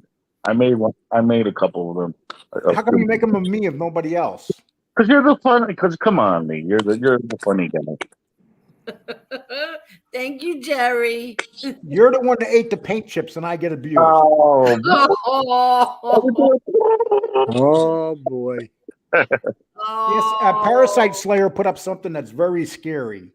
The UK deaths went up 8K, an increase of 15% over 8 years. In the United States, it went up 2,500% in 8 years. Think about that. Are you kidding? And most of it's the Well, last that's 2 years. overdose deaths. Most of it's the last 2 years. Yeah. That's why they opened up the borders. Deaths. So what are they going to do about this? They don't want to do nothing about it, Angel. When the people around you are weak, they don't rebel. They hold them down. They starve them. They raise the price of eggs to $6. remember they said that war was going to be over in like 2 months? It's been like a year. They said, "Oh, Russia's just going to go in there." And did you hear what? Did you hear what happened last month? Last month, they Ukraine wanted to go and have a peace treaty talk with Russia and sit down. Guess who refused it? Who? The United States. You know what, Lee? So you got Ukraine and Russia that want to shake hands, figure it out, and the United States is telling them no. That's scary. You know what, Lee? After the war started, like a month after, and this came from the Israeli prime minister, foreign prime minister. Ukraine and Russia wanted to talk like a month or two after the war started. Yep. And Joe Biden refused to make the peace. Because they have people there are selling tons of weapons. Look, they just sent all those M1 tanks for $300 million. Yeah. The industrial complex is getting rich, and all the industrial manufacturers of weapons and so on and so forth. Now you watch, they'll be sending airplanes over. Steve Harrod want to know where did I hear that? I just told you I heard it, and then Real Deal told you he heard it too. It's out there. They don't want you to see those things, Steve. Yeah, because he probably doesn't listen to Fox. Yeah, but I heard it on YouTube, on these conservative YouTube content creators, and this one guy has got 2 million subscribers, and he don't lie. He can't lie. Good. There's no doubt it happened. They want it to happen. But I don't want to get into that crap. It's just we can go on and on with politics, and it only makes bad feelings with maybe some people in the chat, and we don't want that. I don't think. Anyway, change the subject.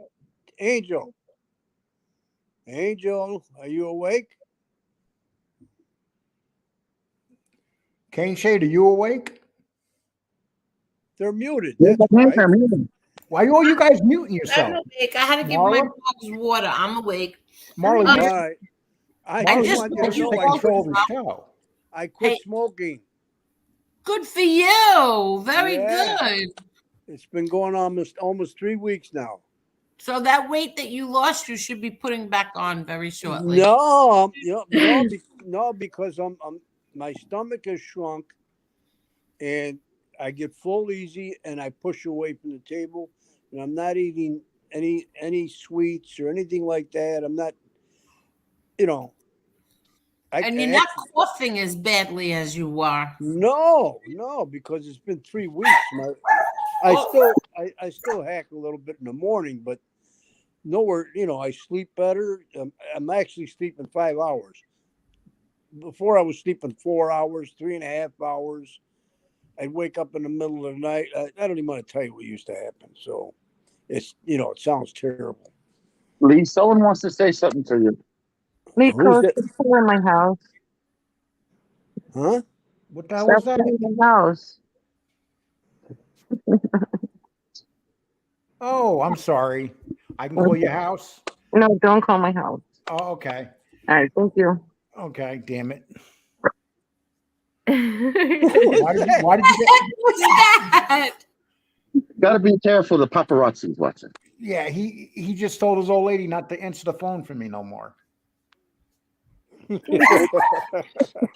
Yeah. Whenever I call the house, she always tells me only call her when Caneshade's not here. and Angel's dog second that. Did you hear him barking? Funny.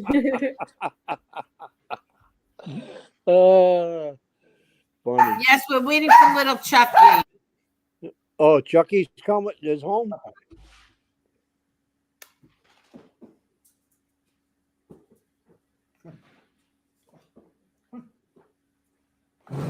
Okay, she's in. So who was that? Now I couldn't hear. The dogs were barking. Who was that? That was Kate's girlfriend? You gotta be careful. Yeah, you gotta be careful. The paparazzi was. Okay.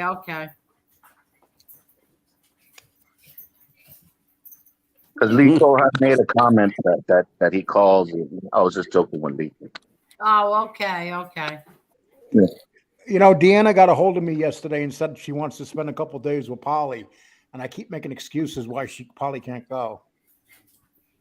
Oh, why are you doing that to her?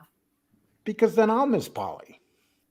Yeah, but Polly gets to play with her sister. She doesn't want to play with her. She hates her sisters. No, she doesn't. Yes, she does. She hates everything and everyone. So then don't leave. So then At least be honest and tell her you can't be without Polly. It sounds so pathetic, though. It makes me It sound really weak. does. It's the truth, though. I'm sorry. It really does, but I do understand 100%. Now, who's making that clicking noise? There was something I want to listen to right now. Hold on. Let's see what this is. Hold on 1 minute. I just got sent this. Hold on. Yeah, the Brooklyn College Bulldogs are undefeated in conference, and they show no signs of slowing down. News 12 Sports Director Pat O'Keefe caught up with the team about their run for another title. The women's basketball team at Brooklyn College is rolling. I think we want it bad, and we want to prove ourselves that we can do it. So I think it's a lot hard. What they want is another championship. They won the CUNY Athletic Conference in 2018-2020. Now, that young lady that was just speaking is my niece, Gianna, my brother John's daughter. Really? Yep, listen, she was on the news. 2022. Last year, they didn't lose a conference game, and they won a game in the Division III NCAA tournament. Pulled the Brooklyn College first for women's basketball in terms of moving to the second round, so that was just tremendous. It was a great accomplishment for our school, for our conference, and obviously for our team. Over the last decade, Brooklyn College has been the dominant women's basketball program in the CUNYAC, and they have players with a history of winning, like Erica and Sarah James, who have teamed up to win a championship in each of their last 5 seasons. That run includes winning the PSAL A title their last 3. Now, my niece is, you can't see it, but my niece is playing basketball. They're showing her. Oh. James sisters who, with their brother, are triplets. We worked hard to get where we are, and we've always had a strong team around us. So I feel like them having that foundation really helps us. This team is led by Gianna Gotti, who leads the nation with nearly 6 steals per game. She transferred to Brooklyn before last season and has done nothing but win since. I was brought here for a reason. Everything happens for a reason, and I'm so happy that I made that decision to come here. On a 10-game winning streak and Did you hear what they said about my niece? Oh, I think that's great. I'm so happy. Isn't that so nice? I'm so proud of her. Yes, She's not- absolutely. And she's really a really good player, Angel. She high school or leads the college? nation. Could you imagine? She What leads in the what a nation. compliment that Oh, announcer was wow, saying. that's so cool. He said all that's been happening since she got there is winning. Yeah, it's winning. Yeah, Is that that high was school one or hell of a college? compliment. John That's must be, college. She's got Yeah, a full scholarship. your brother What must was be school? very What school proud was of her. Yeah, she's got a full scholarship for basketball. Good for her. Is she tall? She's about my height, 5'7", but she's just She's really a good point, at she's a what she point guard, does. right? She's a what? Isn't she a point guard? She got to be. Hmm. I think I I don't think Angel knows what that that is. thing you sent me, she was a point guard. What school is that? Brooklyn College. Brooklyn College, okay. But what division? So it's what division? It's a Division III ACC team. Oh, okay. I don't know what any of that means. Let me see. Division. There's Division III, Division II, and then there's Division I, which is the big Yeah, one. I think that's a Division III. to win a championship. Hold on. Let me see what they say about her again. If they say anything It else. really helps us. This team is led by Gianna Gotti, who leads the nation with nearly 6 steals per game. She transferred to Brooklyn before last season and has done nothing but win since. I was brought here for a reason. Everything happens for a reason, and I'm so happy that I made that decision to come here. On a 10-game winning streak and 11-0 in conference play, the Bulldogs are looking to add another year to that banner. At Brooklyn College, Pat O'Keefe, News 12. Isn't that nice? Yeah, he Yeah, said it in the beginning of the tape that there was the Division III. But 6 steals a game. You know how hard that is in basketball? Yeah, I'm so very proud of her. That's very hard. That's crazy. 6 steals a game. Yeah. So she hit the transfer portal. So she was at another school and went to that school. Yes. What Okay. school was she at, Angel? if she keeps playing at that level, she might get a scholarship to a Division II or even a Division I. Yeah, I don't know. She was at school in I think it was in Connecticut. I don't know what school it was. They said that she transferred, so she was at another school. So she probably wants to play the rest of her career there. If she transferred, from what I know, is you take a year off and then you take a year off and then you go to the school. Yeah. Right. Yeah. Then you could play for 5 years too. Yes. So she could play there for a very long time. Yes, depending maybe Caneshades could interview her. No.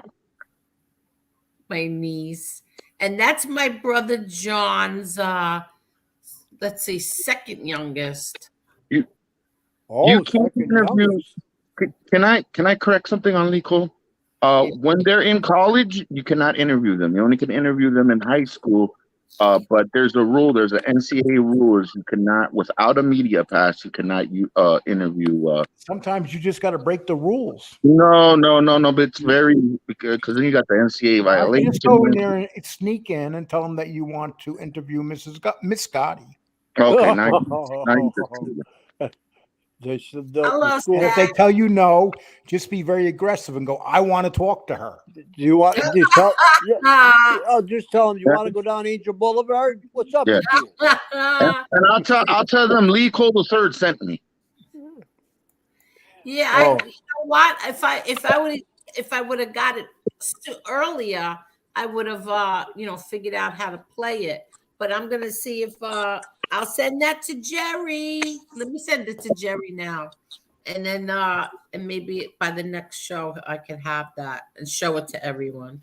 Stacks is saying hello to all of us. Hello, Stacks. Hello, Stacks. Hey, Stacks. What's going on, Stacks? I've been watching a lot of the Stacks show. Me too. Yeah. Me too. Stacks, I'll drop the link if you want to come on. How'd it go on with that interview with ESPN? Yeah. Oh, yeah. That's right. How did that go? I got to see how I can send this now. All right. Hold on. You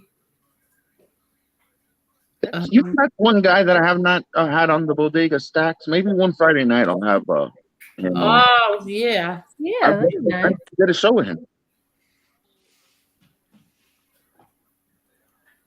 Jerry. Okay, that's it. I sent it to Jerry now. Yeah, Stacks he did really good yesterday too, I have to say. Yeah. His show's very underrated, Stacks. Let's see. Everybody's very quiet. How come? Should we go? Lee, what are you doing? Angel? Yes. I'm going to send you a picture. Can you put it up, please? Of course, Lee Cole, because I just do everything for you. I'll explain it when you put it up. I am a slave to you, Lee Cole. Oh. Oops. There it is, Lee Cole. Special delivery.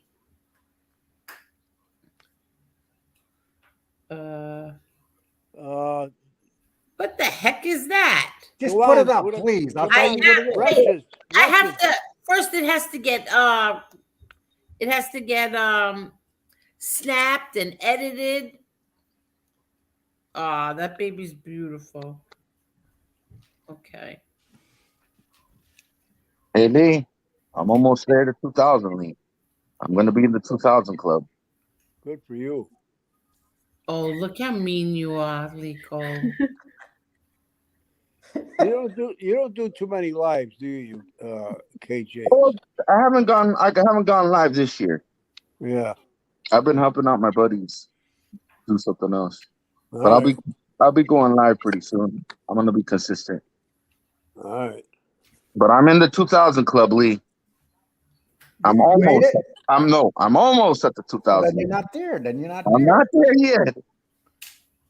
Almost is like finishing in first place and getting a first place trophy. I would have been at the 2000 if you would just simply press that share button and say sub. Oh my God, he's taking my videos and just saying they're yours, I would have been in the 2,000 club already. Probably been in the 3,000 club. Probably the 5,000 club. I can't believe, Lee Cole, how stingy you are with your all he has to do is put the share. Like, but he just I know. the whole entire video, and he puts it on his. All he has to do is share. Oh, that's right. I forgot about that. Okay, you're right. Yeah, there's a share button. You just share it to your community post, and that's it. Nice. He's very stingy. Why I didn't.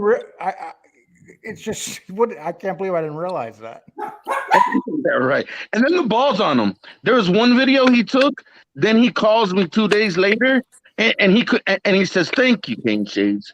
And I said, "What are you thanking me for?" You know that video you did on Angel's nephew, the boxing one? I got 8,000 views. I got 17,000. There, oh shit! And he goes, "Yeah, yeah, thank you. I just took the video and just put it up there." 8,000. That's embarrassing. Okay, this is an old picture, but I got this off of Caneshade's Facebook. Get out of here! This is Caneshade when he was a baby.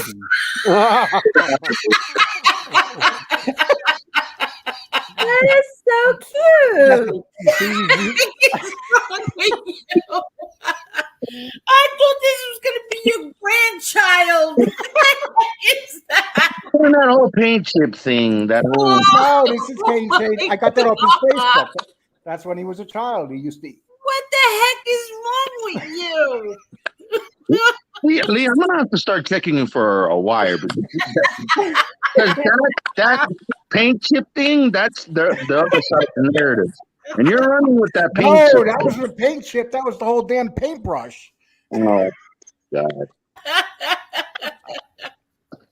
Oh my God, I'm thinking it's your granddaughter, and I'm saying, why does he want to show everybody that she's eating paint? I'm concerned about you. You're gonna get me paranoid. You're gonna make me think you're working to the other side with that. Come on, oh my God, Come on, that was so mean. You guys put up all these pictures of me, and then I put up one picture of you when you were a baby. You get mad.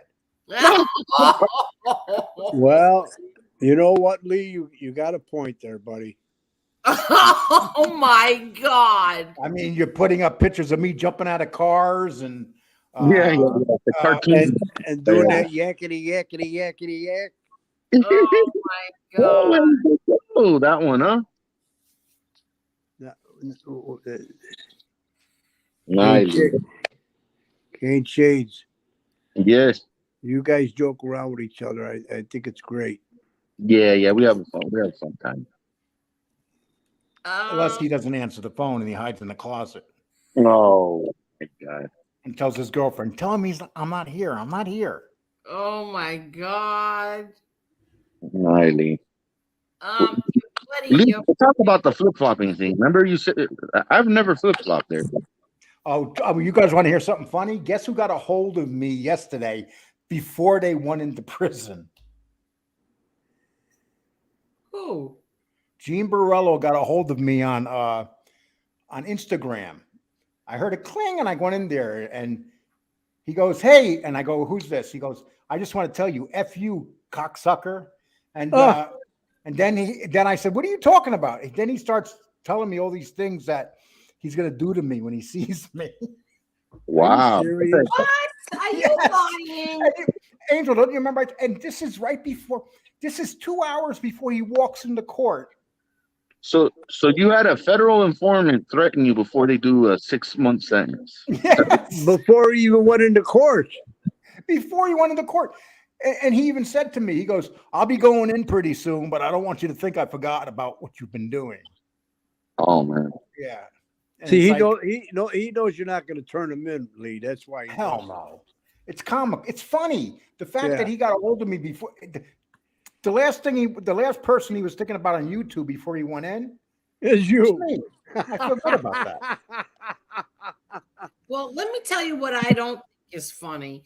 I don't think it's funny that he gets 6 months for 2 violations. Okay, he gets 6 months. Where my friend Ronnie G. Alonzo went to a damn Christmas party. You know what happened?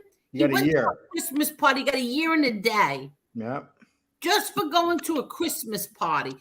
That other guy did violent things. Ronnie G just went to a Christmas party. My brother John, they tried to put him back in prison for a damn parole violation. All he did was, you know what happened? He was in a restaurant and somebody walked in.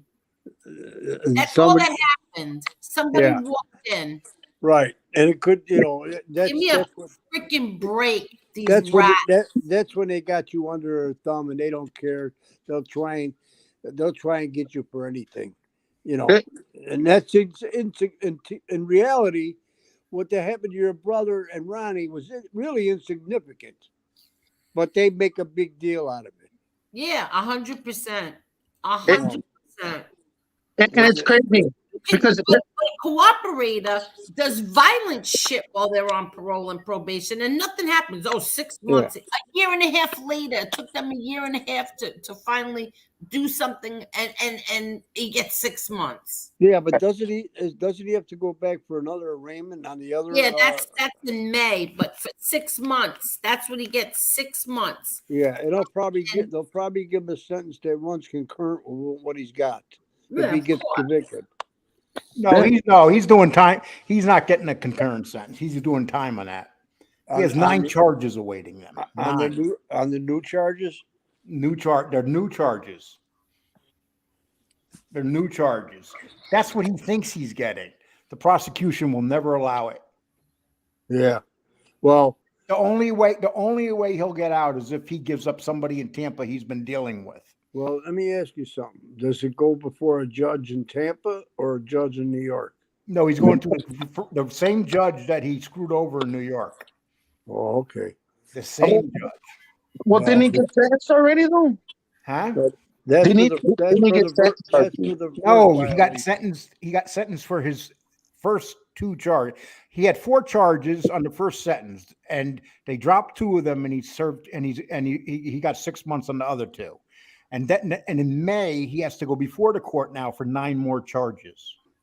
Oh, okay. New charges. They're new charges. Are those new charges his probation violation or just regular charges? No, they're new charges. Yeah, new charges. They have nothing to do with his probation. They're new charges. Oh, okay. For breaking policy that he's supposed to. And one of them is someone walking into and threatening somebody with a gun in their belt.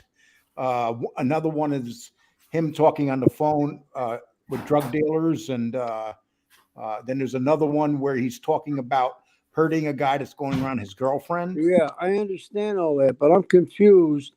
If he did all of that in Florida and there are new charges, why isn't he being brought up in Florida? Because he's a witness. That's how it works. He's property of the government. The government steps in. Yeah. Okay. Yeah, he's property. The government owns him. I see. When he did this, he was on federal probation. Okay. So these new charges are while he was on federal probation. Oh, okay. Now I understand. So he has to do it 6 months and then new charges after that. Yes, exactly. We had another guy come on here. I'm not going to say his name, but he made a false statement yesterday. He said that they're going to run concurrent. And then Angel read this in the beginning of the show. There was no deal. There's no concurrent. That was one of Gene's friends telling this other podcaster. It wasn't the judge. It wasn't the lawyers or the prosecutors or anything. It was a made-up story that they put out there last night. And that's what I was a little bit pissed about that. I know Angel was too. That's why Angel read that in the beginning. And she got that off Justice Tech Pro, who's only going to put up the legal stuff. He's not, if that happened, he would put it up and say it happened. Right. But then I talked to the guy that runs the press department at the Department of Justice for the newspapers and stuff. And he got a hold of me yesterday, and I told him what they were saying. And the guy goes, "No, that's bullshit." he says he still has to go in and face the court and the judge on the other 9 charges. There's no deal made. And so we talk to legal people about it. But these guys on here, you know, they think Santa Claus is real. Well, let me ask you something, Lee. For his probation, how many years does he have to serve probation? Well, see, here's the thing. He had 2 years left on probation.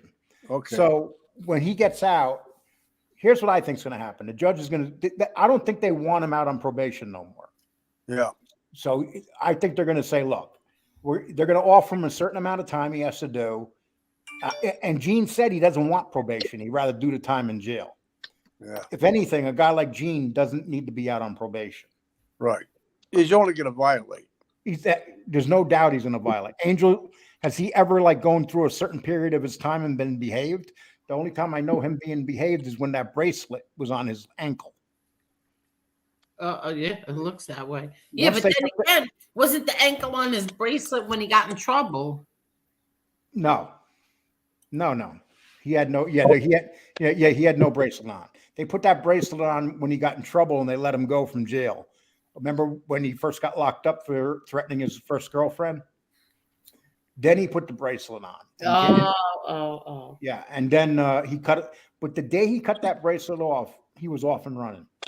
Yeah, but Lee, he was on the bracelet when he cursed us out on YouTube. Yeah, I was just gonna say that. Yeah, when he was making those videos with Sunny Money, yeah, he was on the bracelet. Yeah, he was. Yeah, remember that's when we made Jerry Capici wrote an article about us, Lee. Remember I was talking about that the other night.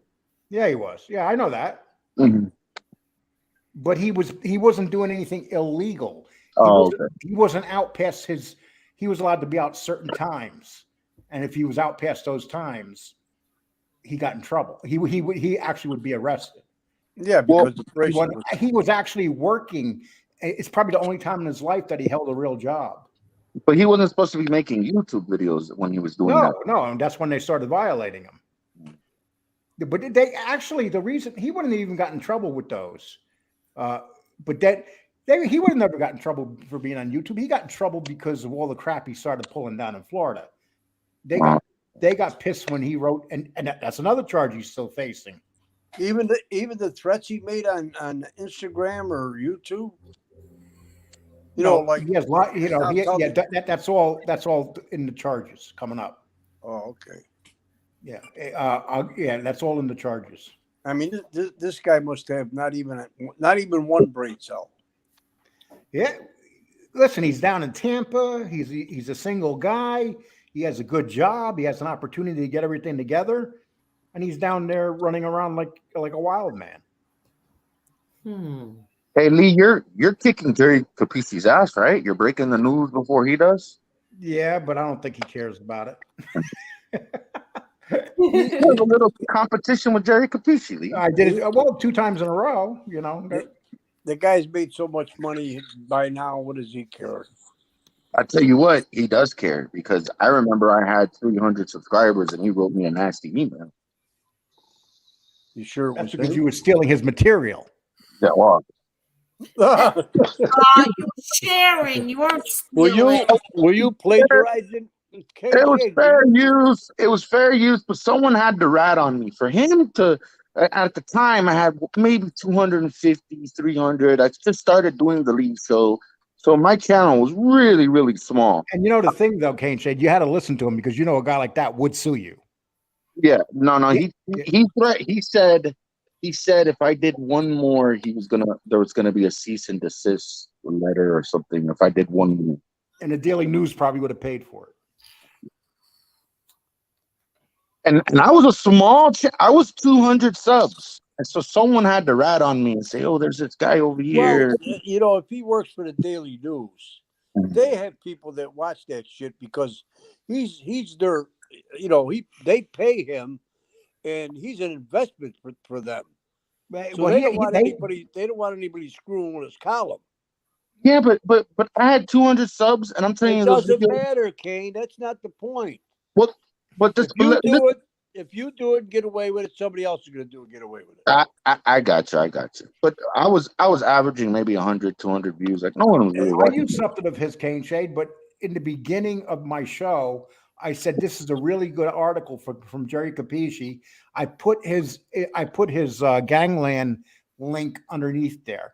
Oh, Right. that's what I did too. That's what. Uh-huh. Matter of fact, I think I did that too. I think I Well, did. Yeah, but you know he's gonna. He trusts me more than you. It's just come on, look at us.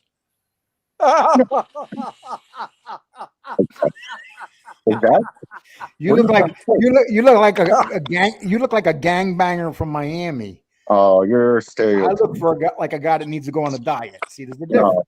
Oh my God. Kane, Lee, that was a low blow, buddy. Yeah, I gotta find that. I'm gonna find that email. Matter of fact, Angel, give me a few minutes. I gotta find that email. Oh no, here he goes. You put up the little kid eating the thing, saying it was me. No, that was you. I got it from your Facebook. Okay. Well, remember you said you used to look like a little white kid. That was you. Okay. Oh my God. All right, Lee. And then when you started going out in the sun, you got darker. No. Lee, you got a lot of explaining to do, buddy. Ooh. Lee, I want to find that article not the article that message that guy, that was a really nasty message. So Jerry Capisci wrote me when I had 200 subs. Are you a member of his channel? No, I was not a member. I am. See, he probably said, look at this guy ripping me off from the barrio down there. You know, I had my little ways of getting around things, and there was a few interesting stories. I think it was the one that got me in trouble was the one with the Hootie. Because Hootie was going around saying he wasn't an informant. And then there was an article he wrote about him being an informant. And I went and I got the article and I put like a computer voice to it. And he didn't like that very much. Dude, the first person I ever talked about being an informant on here was Hootie. God almighty, he went psycho. He was trying to get a hold of me. And he finally got a hold of me and was cursing and yelling at me on the phone. And you know who he went through to get a hold of me, Angel? Tell me, yes. Say it. The guy from Pennsylvania. Yes. Who gave you all those numbers? Wait a minute. Who gave you all those numbers, Lee? All the informant numbers. The guy from Pennsylvania. Yes. Who's That's Hootie? why in the beginning I knew. Who's Hootie? Mm-hmm. Oh, Hootie, he's a big gangster for the Genovese. He also worked for John. He's a big guy for the Genovese. He used to deal drugs. God. Matter of fact, he used to also work for Rosario back in the 80s. Who? For Fat Andy? Fat Andy? No, not Uncle my uncle. Your uncle. Uncle Angelo Ruggiero. Yes. Yeah, right. When Ruggerio's brother got killed in the plane crash, the first person Oh called my God! He said he called Hootie and told him to meet him at the house. Oh. He goes, "We have to take some stuff out of the wall, Hootie. Please meet me there." Oh my God! What's his real name? Antonino, something like that. Oh, he's definitely Italian. That's the one thing we know about him. Hello, Amber. Angel, I'll be back. I gotta find that. Let me see if I still have that. He's like a little old lady. Everybody, please hit the like button. Go on, you little old lady. Stingy with the like tonight. Yes, he has to go find that from. Oh no, they're not. They're 153. Thank you, everybody. I don't have to find that for you. It's just interesting that this guy wrote me. That's all. I'll be. But you can't bring it back next show. You got to get it right now. Sit you asshole. Just give me sit down, calm down, have a couple paint chips. Oh, oh my God. Oh my God. Oh, he left. The one thing about Caneshades, when he gets his mind set on something, he's doing it. I know he is. You can't talk him out of it. Oh my God, I can't believe he just did that. Hey, he gives just as good as he takes. He what? He gives good. That didn't sound right. Maybe to you. Where the hell is your mind at?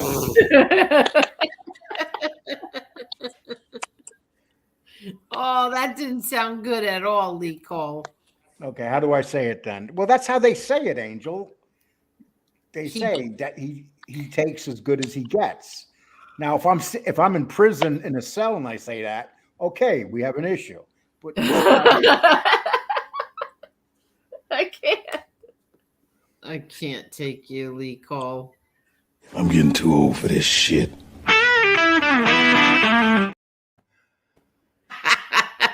I think your buddy Jerry really is having fun. I love that one. I'm getting too old for this shit.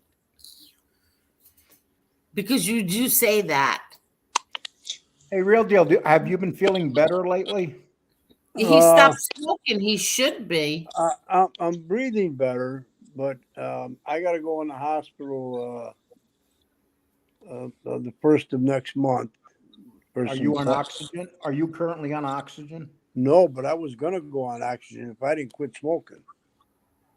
So, yeah, because I couldn't breathe. I mean, I was constantly wheezing. My chest was hurting.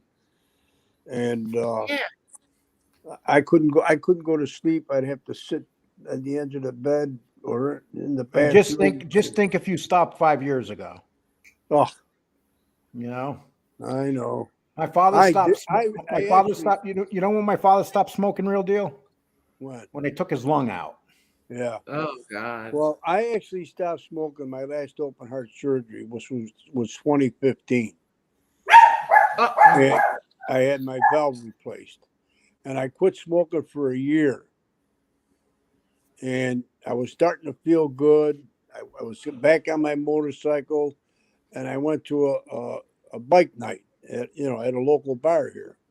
Where all the guys with bikes would go there, and they'd have beers and stuff. And I grabbed a cigarette from somebody. The guy grabbed my hand. He said, "You can't." I grabbed a pack off the table. We were outside on the patio, and he grabbed my hand and said, "What the hell are you doing?" I said, "Leave me alone. I can do what I want to do." And then he ain't gonna stop me. So from there on, I started smoking again like a jerk. But I quit for a year, and I felt great. That's probably why I started smoking again, because I felt too good.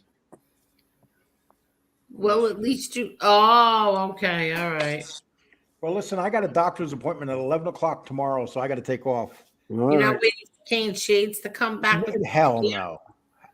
Lee, I got it, Lee. I got it, Lee. Why would you not wait you for do him? His voice Lee, you do his voice pretty good. Yeah. Yeah, no, I got to get up in the morning. But I'm glad that we worked things out, real deal. Oh, absolutely. Marla, you have a nice night. Angel, you have a nice night. Everybody in the chat have a nice night. You too, Take care of yourself, Lee. And Thanks a lot. Don't beat yourself up over your mom. Okay, I appreciate that. You guys have a nice one. Bye. All right. Good night. Bye. Tommy, real deal. I have to tell you that picture does not look like a meatball. There's more than one meatball in there, and there's sausage in there. Oh, so you took a picture of the pot of sauce? Yeah. Oh, well, I was making sauce, and my Gotti that lives up in Buffalo, he always sends me pictures when he makes marinara, or he makes a regular sauce, or he makes a meat sauce, and he always takes a picture. Like he's making my mouth water. So I took a picture of mine and I sent it to him. So then I said, I'll use it for an avatar. Oh, okay. Should I change it? No, I like the color red. But okay. I just didn't know what the heck it was. Yeah, well, because I didn't stir it. It was still like simmering, boiling a little bit. Yeah, and it does look off color there. It actually looks terrible. No, it doesn't. It doesn't look terrible. But I can see where you said it looks like a face. Yeah, I see there's a face in there. I thought it was a pineapple upside down cake. You thought it was what? An upside down pineapple cake? Oh, look at that. No, to me, it looks like there's a person in there. Now that I think about it, I know I had sausage in there. and I think I had some pork chops left over. Oh, and you threw them in. Yeah, I figure nice. I throw them in there. That's probably what's on top there, like that. Oh yeah. I love pork sauce. Yeah. Oh It's yeah. the best. Yeah, pork sauce is the best. My mother was a killer cooker, boy. I'll tell you. I Aw. don't care what she made or baked. And, of course, everybody's gonna say it about their mom, but every one of my friends or anybody that came over, they all raved about my mother's cooking, just like your mom. Yeah. You know.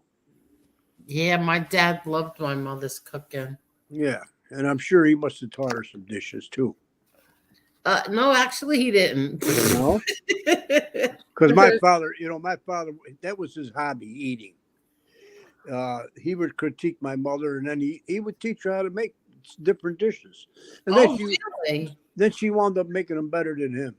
Really? And then she used to hate when he used to bring home the calamari, because she used to have to pluck the eyes out and pull the thing and clean them, and that's a job. Yeah. I remember you telling the story about your mother. Yeah. Well, my mom told the story. Yeah. Oh yeah. That was funny. That was it reminded me of my mother complaining. And the same thing with the Gardoons. The Gardoons, the burdock. The what? Burdock. Gardooni. No, what is that? That's a Sicilian thing. The big leaves you see on the side of the roads, like the railroad tracks, the big long leaves, and they got the stalks. Yeah. Okay, that's called burdock, and it's Garduni and Sicilian. Well, my father used to have the old timers come over with bags full, shopping bags full, and my poor mother, she had to clean them. You have to peel. They're like celery. They're like celery stalks, and she'd have to clean them and then boil them and then fry them in eggs. And we have Garduni sandwiches. I mean, we used to take them to work when I worked at construction. They were a delicacy, actually, because nobody wanted to clean them and do the work, But my father, boy, he loved to eat. I mean, he wouldn't even. My mother would make him like a 5-course meal every night, and in the middle of the meal, he'd say, "Okay, Mary, what are we eating tomorrow night?" He was thinking about tomorrow night's dinner. Crazy. Oh my God. Wait, I just want to show everybody something. This is how nasty Capici is. Hold on. He is so nasty. Yeah. He hates Italians. Wait, hold on. Let me just show everybody this. Mm-hmm.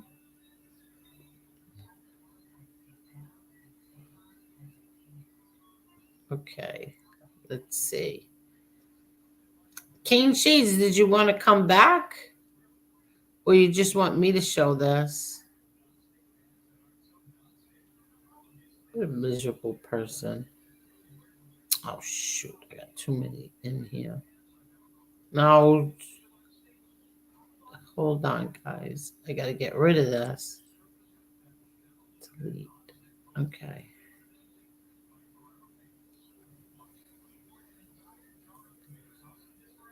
Okay, let me just get rid of this now.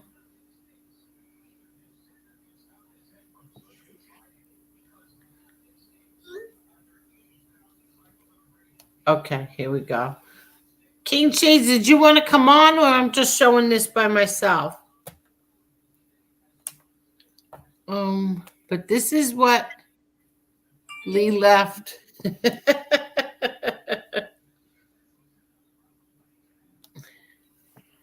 Hold on, Caneshades.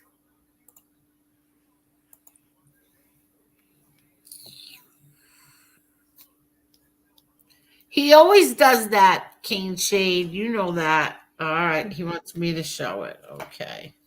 So this is what Jerry Capici said to Caneshades.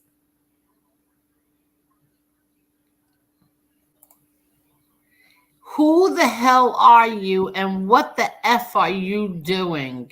Stop using a computer program to read my stories on your site. As it states clearly on my website, my work is copyrighted and you have no right to peddle it as your work without my permission. And in case I haven't made myself clear, you do not have, I think that says my permission. Caneshades, if you want to get in good with him, tell him you're my friend. I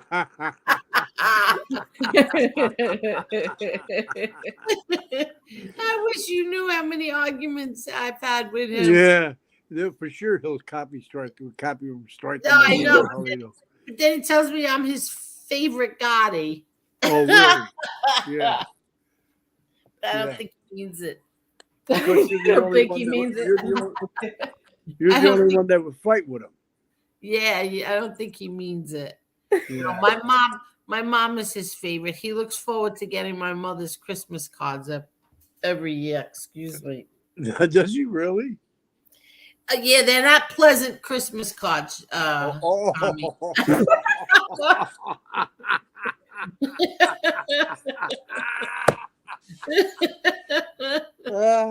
That sounds like your mother, you know. Oh yeah. God bless. Show at least one. I gotta see him. Oh yeah, I can't. Oh, you can't imagine what they said. What's one of them? Hold on, let me think. Ho ho ho. It's plus ho ho ho. When you open it up, I think he's giving him the finger. Oh my God! Those kind of Christmas cards. Oh. She must see them, you know, and buy a stack of them, different ones when they're like that. Yeah, she does. She orders these crazy cards and then she sends them to people she doesn't.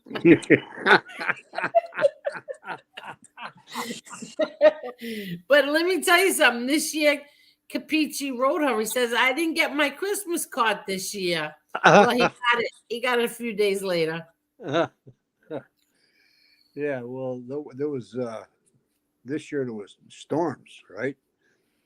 I don't know about where you guys are, but we, you know, up in New York, upstate New York, got hit by a lot of snow. Yeah, I know. Do you know how many? You know what the temperature was here today? What, 50? 50 degrees. Yep. Yeah. I think it was the same thing in Buffalo. It's crazy. Yeah, 50 degrees. The weather is really crazy this year. The other day, it was so cold. Oh my God, it was bitter cold. I know. Well, you know, that weather, when you had that bitter coldness, in Buffalo, we used to get it all the time. And it wasn't, you know, like 1 day, 2 days. It would be for the whole week. And then it would warm up to maybe 25 degrees. Oh, really? Oh, yeah. It used to be in the teens, sometimes single digits. Oh. It's great. In fact, yeah. I had the automatic starter on my car because, you know, the windows would get icy, and if you had to, you know, if you had to go somewhere and you had to be there at a certain time, you had to allow yourself an extra 30 minutes just to clean the car off. So I got an electric starter, and I started right from the inside of my house when I was getting ready. Oh, wow. By the time I went out, the car was nice and warm. The windows were, you know, all I had to do was put the windshield wipers on. Yeah. Yeah, and I even had that, you know, it was a Cadillac. And when I got moved down to Florida, when I got transferred my job, you know, I still had the Cadillac, and it had the electric starter. So then I used it for when it was real hot. You know, I'd have the air on. Oh, yeah. I used to have that too. And then I don't know what my car now doesn't have it. Well, you can get it. It's just you have to go to one of those places that install them. That, you know, they don't come. Oh, yeah. They don't, you know, they don't come with the car anyways. You have to have them installed. Now, Yeah. I had it installed at the Oh, dealer. my daughter's car came with it. Well, yeah. Excuse me. You're right. You can order them now. Like Chrysler has them. I know Yeah. for sure because my friend had a Jeep. You know, the sports Jeep, not the sports Jeep, the you know, the regular Jeep. What the hell they call it? The SUV type of Jeep. Yeah, yeah. And he had the electric starter, you know, because he's the one that just passed away. You know, he was like me. He'd get cold real easy, and you know, he lived in Buffalo, and he got the electric starter when he leased the car, and he says, "I want the one with the electric starter." That if I can't get one of them, I'm going to lease it from somewhere else. So they got it for him from another dealership. So they do have them now. You know, Oh, okay. I don't know what kind of car your brother has, but you know, I know that car that Chryslers do have them because Jeep is Chrysler. I have my car has 15,000 like 100 miles on it. And Yeah. I was gonna give it back, but then I said, you know what, I'm gonna keep it, and now I'm gonna buy it back because Yeah. it's so it's so worth it. Oh, I to understand. keep it. I Yeah. totally get that. But you know what? When you think about it, just think if you'd have bought it right from the get go, you'd still be paying the same thing you're paying now. Yeah.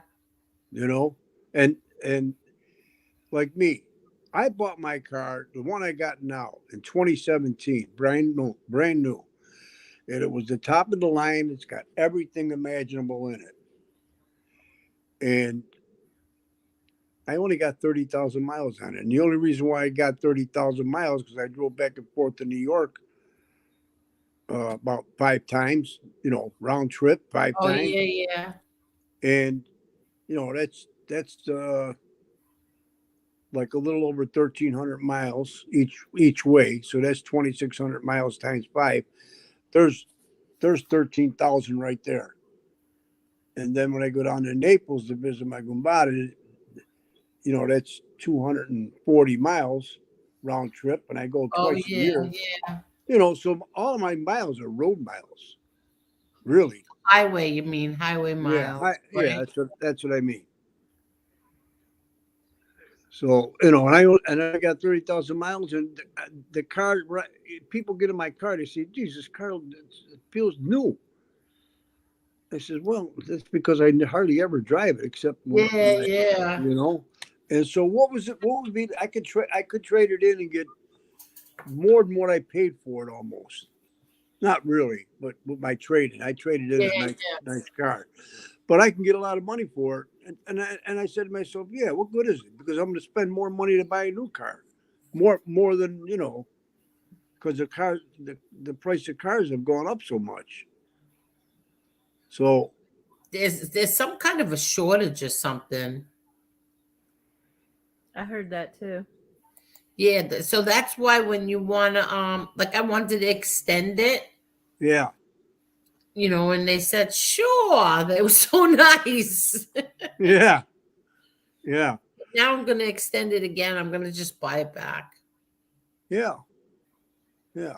Now, what do you think they're going to charge you for it? Do you think you're going to pay a lot? What did he tell me? That there's more equity in the car. I don't know what he said, Yeah, but yeah. my nephew's best friend is like the head of the finance department at the dealership. So, Uh-huh. you know, he tells me what I should do, and he's like, I told you, he calls me an angel. They all do. He's Yeah. like, an angel, you have to you know, if I were you, I would buy it back. Right. And he's telling you Because right. yeah, because it's such low mileage. It's like a new car. Exactly. It's 15,000, I think 100 and something miles. No, that's like a new car. You'd be foolish to try and trade it in or turn it in and get a new car. I You're know. not going to see that much difference. Would you I have know. a 2-year lease or a 3-year lease? Three. Yeah. So the car's a 2019, right? Or Yeah. 2020. Yeah. There's not going to be much difference, whatever car it is. I don't care. Yeah, what I it is. know. I know. So you're going to get a few more, maybe different bells and whistles. Big deal. Yeah. You know, it's not worth it. Now, if you had a lot of miles, it'd be a different story. Yeah, exactly. No. See, the And only that's thing what, is that that what he bothers told me, you? well, now, like now that people like, oh, you got to get a warranty now. And I don't know if that's true or not. So I have to Well, ask my I don't know. I don't know nephew. what kind of car it is, but Yeah, I'd rather not say on here. I don't blame you, but Yeah. some cars have 100,000 mile warranty on the main the tranny, Yeah. the big stuff like that. So I don't believe in warranties. Not when you got 15,000 miles. Yeah, right. I don't think I would need it for No, you're throwing 15,000. money away. Plus, you probably Yeah, know exactly. mechanics anyways, don't Yeah, you? I do. Yeah, of course. I know auto parts and mechanics. Yeah. So why would you even bother paying all that Yeah, money? that's true. It's ridiculous. That's true. If you had a foreign car, then it's a different story because they definitely cost more to maintain as far as mechanically wise. Yeah. You know. Yeah, we'll see what happens. Unless it's a Mercedes. No, I don't drive fancy cars like that. Yeah, that's not me. I didn't Absolutely think so. not. I just thought I'd throw that out there. Yeah, no, I'm not one for, my brother John's the same way. And my brother Peter, we're not ones for fancy cars. Like, we don't care about stuff like that. Well, I like the bigger cars just for comfort. That's Yeah. all. And the car I got is not, it's not in the Cadillac that price range. It's it's a little cheaper, but it's a 4-door and it's got everything in it, everything that I want. It's got everything. Yeah, exactly. So, I can't complain. And like I said, for a car that's now it's 6 years old, going on 7. It's only got 30,000 miles. I would be crazy to go and buy a new car. Yeah. Plus, especially today. Right now, there's like some kind of shortage or something. Oh, yeah, who's this? There is, and like I said, I get a good penny for my car because it's paid for. So. Oh, Jason, thank you so much. That's so sweet. Thank you. Oh, you didn't have to do that. He sent me a cash app. Thank you. Who did? Jason. Oh, nice man. Good man. Very nice. Thank you. He's in Western North Carolina, 72 degrees. Yeah, 72 degrees. Good for you. I told everybody before it was 50 here. What was it by you, Marla? 51. Oh, see, not bad. And Tommy, what was it by you? You're in Florida. It was only 83. Oh my God. It's supposed to go down to 69 tonight. Oh, is it? Yeah. It's been getting cold. It's been in the 50s pretty much. It's wintertime. It does get cold at night. But for me it's cold. I can't take the weather anymore. It's not going down tonight. It's going up tonight. It's 49 right now. By 3 a.m., 4 a.m., 5 a.m. By 5 a.m., it'll be 53 degrees. And then all day tomorrow, the high will be 55. And is it going to be cloudy? Nope, sunny. Nice and sunny tomorrow. Oh, then it'll feel more like 60. Yeah. Good, because I have things to do outside. Oh, good. You got to take care of the animals. Yeah, exactly.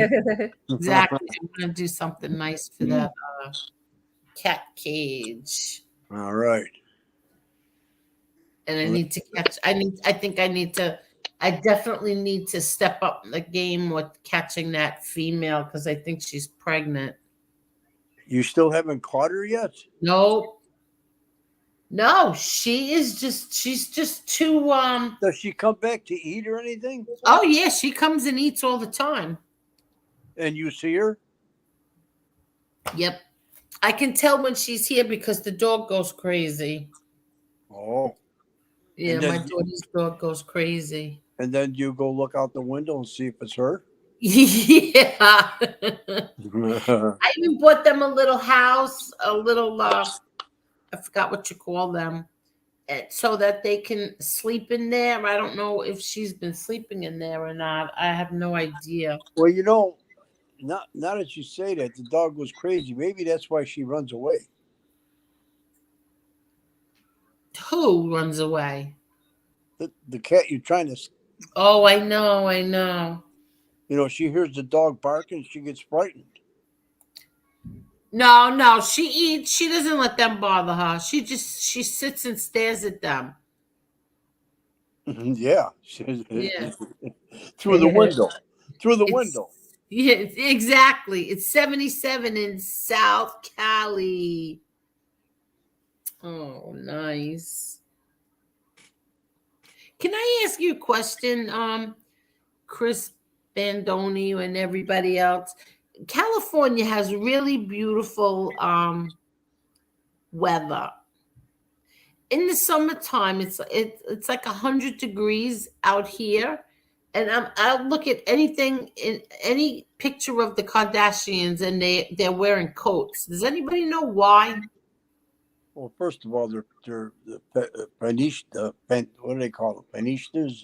They're Fashionistas, but yeah. But why are you wearing coats in like 100-degree weather? Because they're nuts. Yeah, I just don't understand it. Like they are always wearing coats. It doesn't matter what the temperature is. They wear. I think they're ashamed of the implants they had and got in their ass. No. Why would they wear coats all the time? I don't know. They're always wearing coats. Well, they want to show off their clothes. That's all I can think. Why would it doesn't make sense? Because the temperature. Amber, people are saying because they're crazy. Well, yeah, they are nuts. That's what I said. They're nuts. Yeah. I just don't know why they're always wearing a coat. Especially Kim. She's always got a coat on. Kim Kardashian. Oh, she's got to be just because she's like a Clark bar, center of attraction. You remember the commercial with Clark bars, the center of attraction? Oh, yeah. My father used to use that term all the time. Oh, wow. He'd see somebody that was always seeking attention. He goes, here comes the Clark bar. He had a name for everybody. He was like your father. He had a name for everybody. Ah. You can't imagine how much alike they are. Oh, really? Well, because they're old school. Oh, yeah. You know what I mean? They're old school. Yeah. You know, my old man was in a can with John C. Oh, really? Yep. I got all the names that my father had in his book. You know, when he passed away, I got his little phone book, and I got names of guys he was in the can with. Oh, wow. They're all dead by now, but You may know some of these people. Really? I think I can read them off because they're dead. Let me find their names. Nick Portieri. I don't know him. He's from Brooklyn. This guy's from Italy, so Sicily. I can't even read his name. Well, Joe Valerio. He's from Massachusetts. Let's see. Then there's Louis DeVanzo and Leo DeVanzo. That's the ones we were talking about last night. Oh, right. And this guy here is from Illinois, Lombardo, Illinois. Frank Rappa. He's an Italian guy. He's got a Sicilian address and one in Flushing. Who else? John Semino. JJ.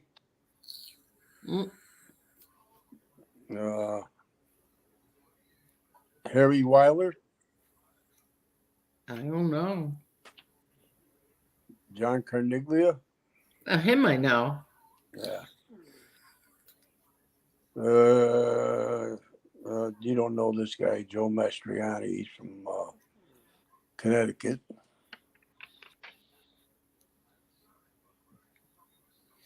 No Game for War. I don't watch them. It's when I see them online, like I check I check the newspapers every day, like the Post, the New York Post, and the other. And every time you see them, they're wearing a coat. I just don't understand why. I don't watch them. No, I don't watch them. Now you know this one, Larry Zanino from Mass. You know, Larry Bayonne. No, I'm bad with names. Yeah. Tommy, I'm very bad with names. Charlie No, that's Cena? okay. That's okay, Game for War. That's it. Oh, and I met some guys. Fuzzy Dunlop says, Tommy, your dad would have to be 95 or older. Yes, about his age. Oh, really? Okay. Yeah, he was born in 26. Oh, wow. How does he know? Where's Fuzzy from? No, he's he's just figuring it out. If you said you were 75, your father has to be at least 95. Oops. Yeah, he is, because he was 20 years older than me. Yeah. Ding, chilling, chilling. Thank you, Amber. Thank you so much. Thank you. You know what? Listen, the other night I kept the ringer off, like the phone on silent, because it kept beeping so much. Yeah. And meanwhile, I fell asleep while everybody was on here.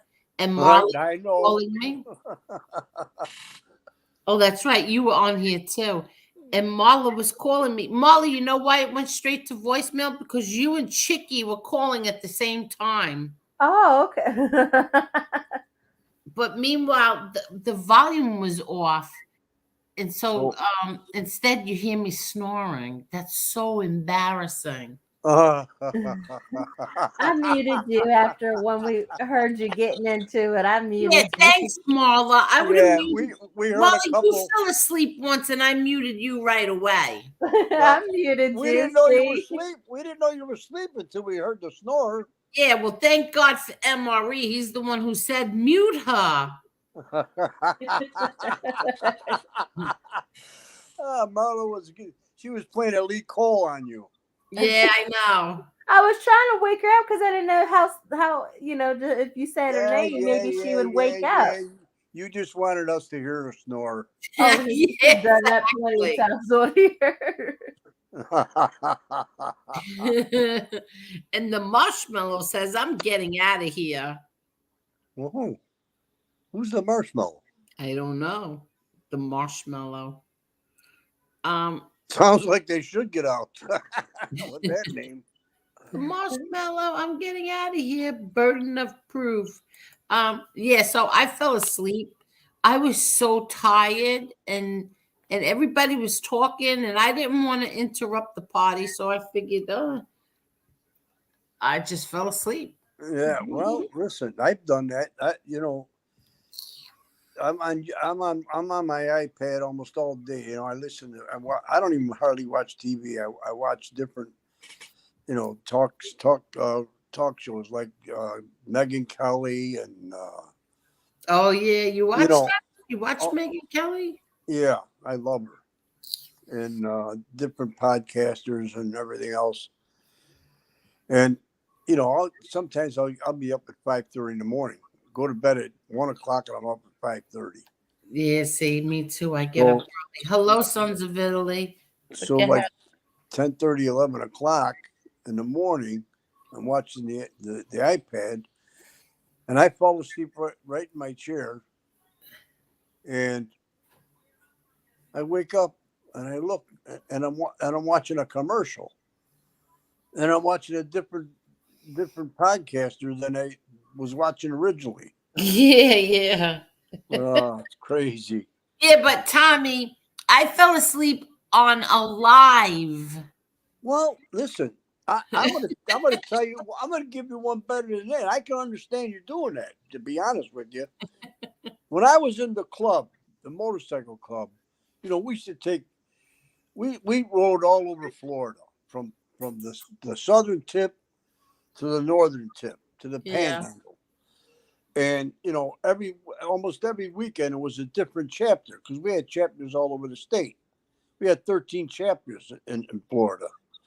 So, sometimes we get on the road, we'd be riding up to Pensacola, let's say. Yeah. Well, that's a pretty long trip. Yeah. And a lot of it's highway driving. So, riding, I should say. Now, you're in a pack with usually eight guys, sometimes 6, sometimes 10.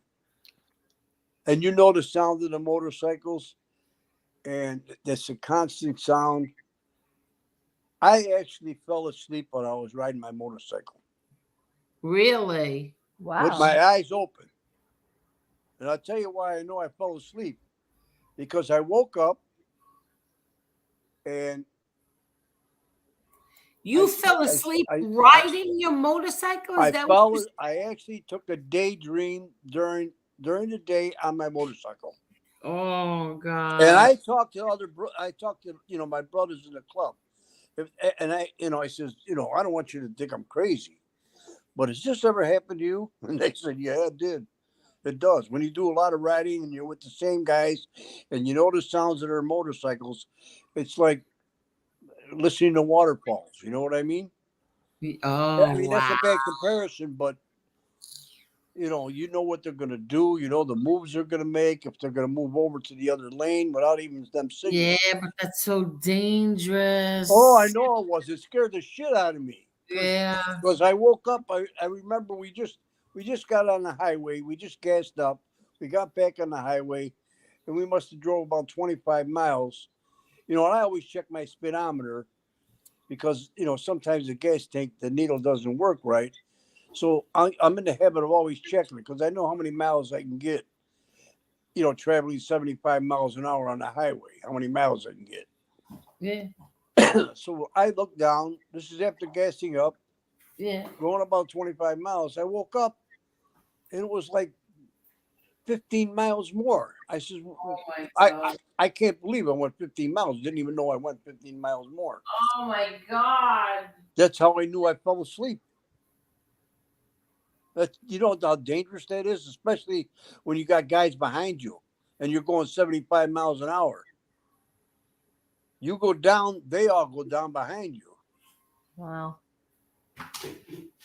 Well, I don't have to worry about that anymore anyways. I mean, I still got my motorcycle, but I haven't rode my motorcycle in Oh my almost, God. almost a year. Oh, really? Yeah, I haven't been strong enough. I got a big bike. It's at the time, I bought it new.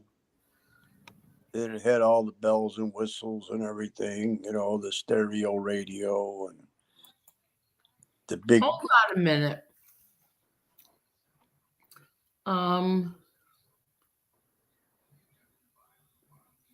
Tommy, did you listen to Megyn Kelly at least ask Gravano the main questions about Alan Kaiser and Nick Scabetta? No, I missed that someone show. else?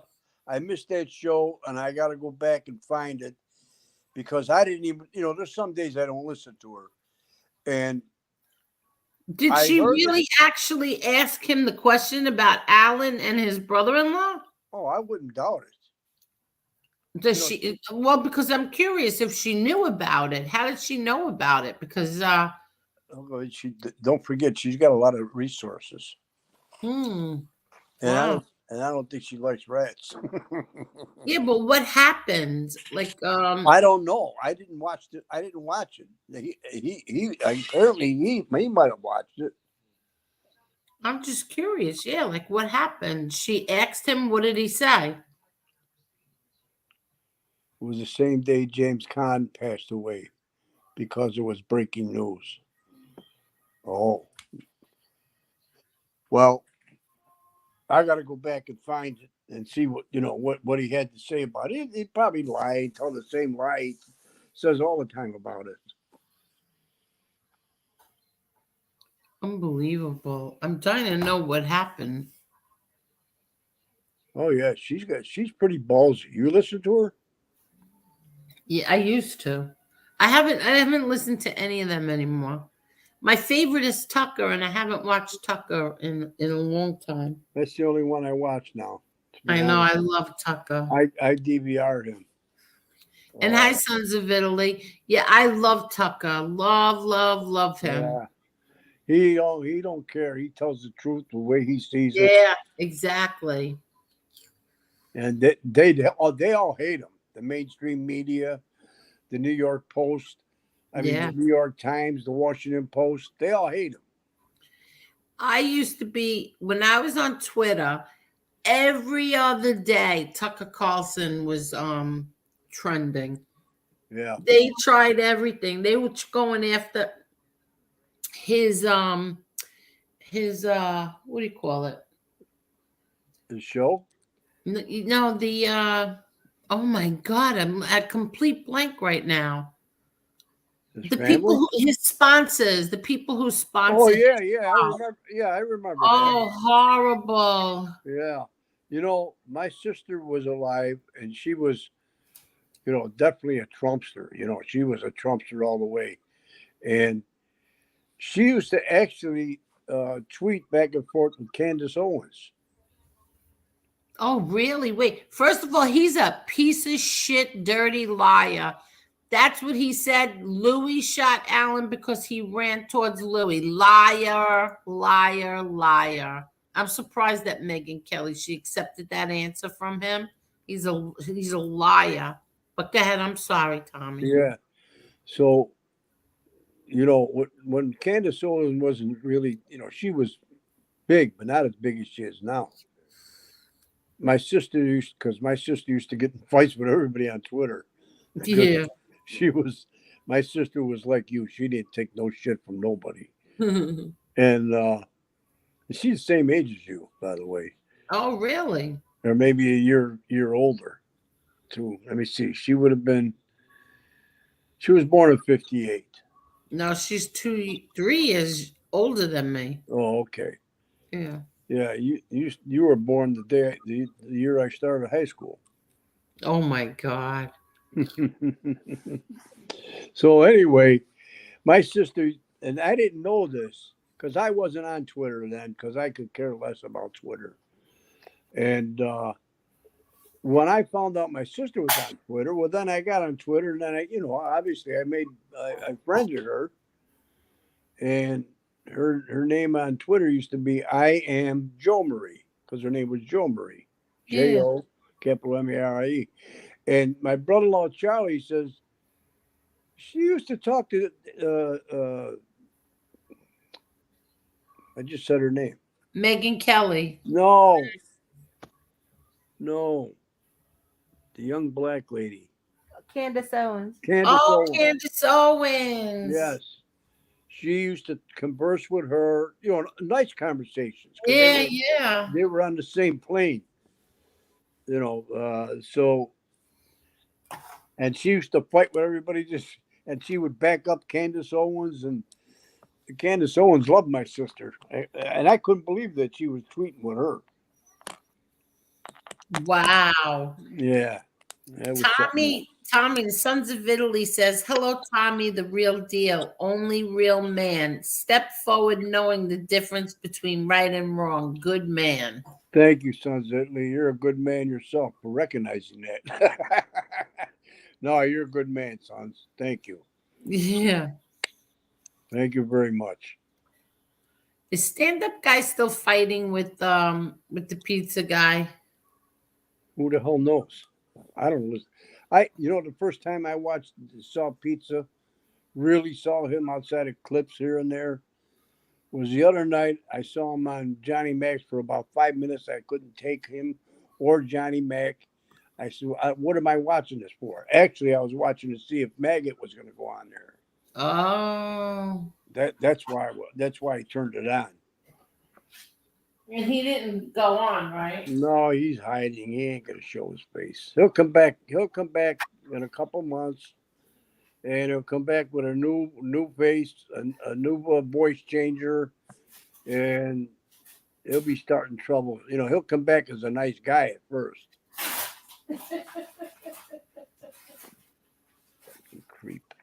I can't believe I fell for his shit. I just can't believe it. I hate myself. Listen, it happens. I'm telling you, my blood pressure went sky high when I heard all this shit. It was going sky high before, but because of him. And then when I heard all this shit, it was like, oh, my head was starting to explode. I had to take extra blood pressure medicine. I swear to God. Are you kidding? Oh my God. Worth it. No, it's not worth it. I'm not kidding. Oh, that's crazy. No. Yeah. It's not worth your health. I told you this already. I know you did. I know I should listen to you, Angel. I tried to tell everyone. Nobody wanted to hear it. Yeah, I know. You know Gabadosta? You know what that means? Yeah, I know what that means. Thick-headed. I'm a hardhead sometimes. Yeah. Well, it's over. It's done with, but whatever. Yeah, it's over. And you know what? F him, Harry Weasel. That's what I'm going to call him. Harry Weasel. No valor. His name is Wessels, but I'm going to call him Weasel from now on. Whenever you hear the name Weasel come out of my mouth, you know who I'm talking about. Oh, okay. And no valor.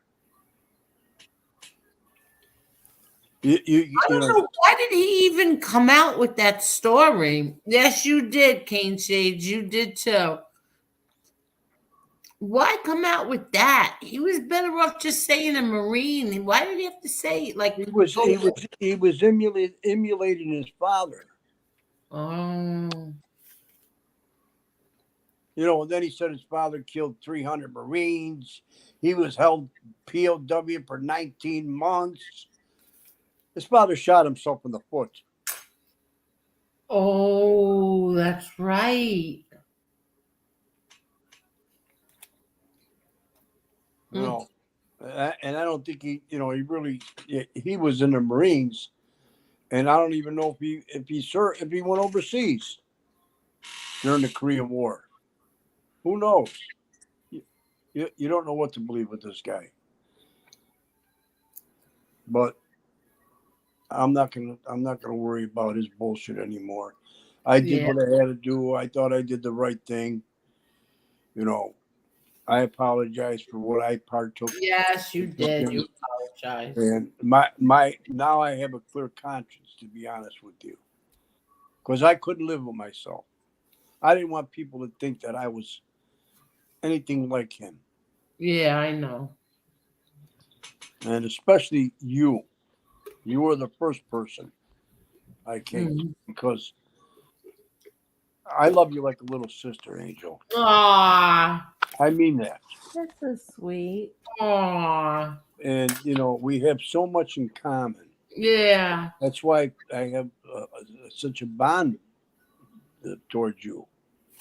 If you know what That I'm was such a shame that he came and he just he destroyed everything. He destroyed my character. he But he just didn't got take- so but he out of hand. He but he got didn't- so out of hand. You don't involve people's families. I'm sorry. But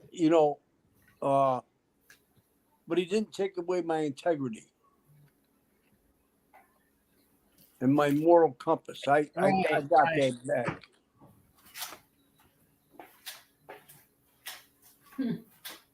He said, "Did you see Tony Salo?" For the 10th time tonight, I got to tell you, I seen this they do on a short today about his biggest dream. I almost had a heart attack. I don't know what he was talking about. His biggest dream. Does he want to come on? You want to come on, Tony? Remember he said he's got 5 months for some reason. Oh. He said what? Remember he said the other day in 5 months he'll be able to come on. All right, he's had surgery. How are you feeling, Tony? Yeah. Thanks, Mom, Brad Hunter. Yeah, stop beating yourself up over it. It's over. It's done with. Yeah. Tony, how you feeling, buddy?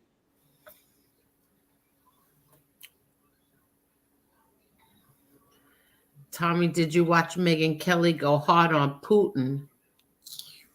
I haven't been watching her lately. I've been stuck watching that goofball in the morning. Because I want to see what comes out of that rat's mouth. I'm going to see if he brings me up anymore.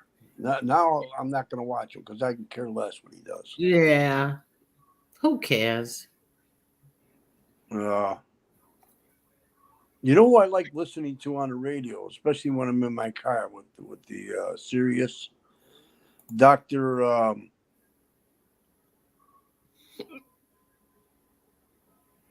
She's on the same channel as Megyn Kelly on the radio. What happened? She's a psychiatrist or a psychologist. Dr. Laura. Okay. People call in that are having problems with their children, adult problems with their children, husband problems, wife problems, issues that they had when they were young and it's affecting them now. And she gives great advice. And really? Believe it or not, like she's on for like 3 hours, I think, from 12 to 3 or something like that. Or one she comes on right after Megyn Kelly. And when I was driving from Buffalo to Florida or vice versa, whatever it was, I would listen to her the whole time she was on because she was that interested. And you listen to all different people with their issues and problems, and it's like watching a real reality show, but it's real. Yeah. Wait 1 second. Caneshades says Stone Sailor. Now you know he's really is stoned. Stone Sailor told A-Light he is the second famous Albanian besides Mother Teresa. Oh my God. Oh, no way. My God. He must have listened to the interview. Oh God. Yeah, he must have been really stoned out of his mind. Shades. He has his tongue far up his butt. Oh, I think Tony is saying you want to come on. Hello, Writer Direct. How are you? Let's see. I'll put it on here. Oops, that's not it. Oh, he said, yeah, why not, Tony?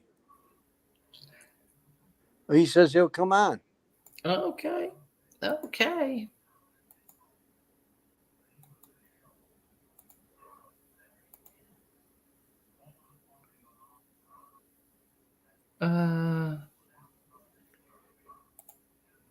Tommy, you're a good man. Don't worry about those POS people. Not many, if any, would do what you did and apologize. That's right.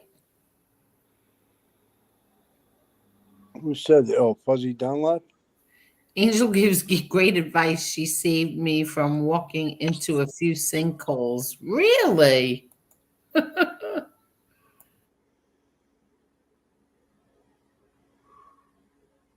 Huh. Huh. Interesting. Okay. Well, he's the second or third Albanian. If Sicilian Shakespeare. he's the Jewish second or Shakespeare. third Albanian, I'm the Sicilian Jewish Shakespeare.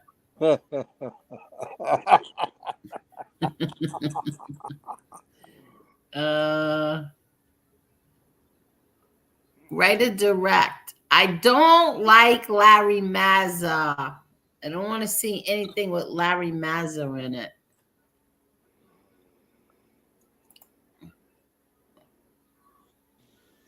Yes, you did. Another POS. Larry Mazza. Yeah. Another embellishing rat.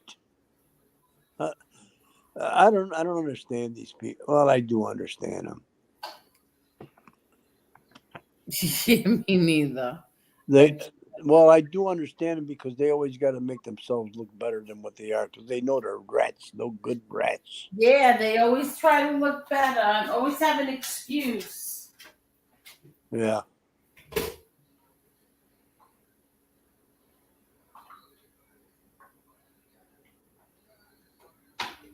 They always have an excuse. Thanks, I Dubs. And thank you, Fuzzy Dunlop, too. I appreciate that.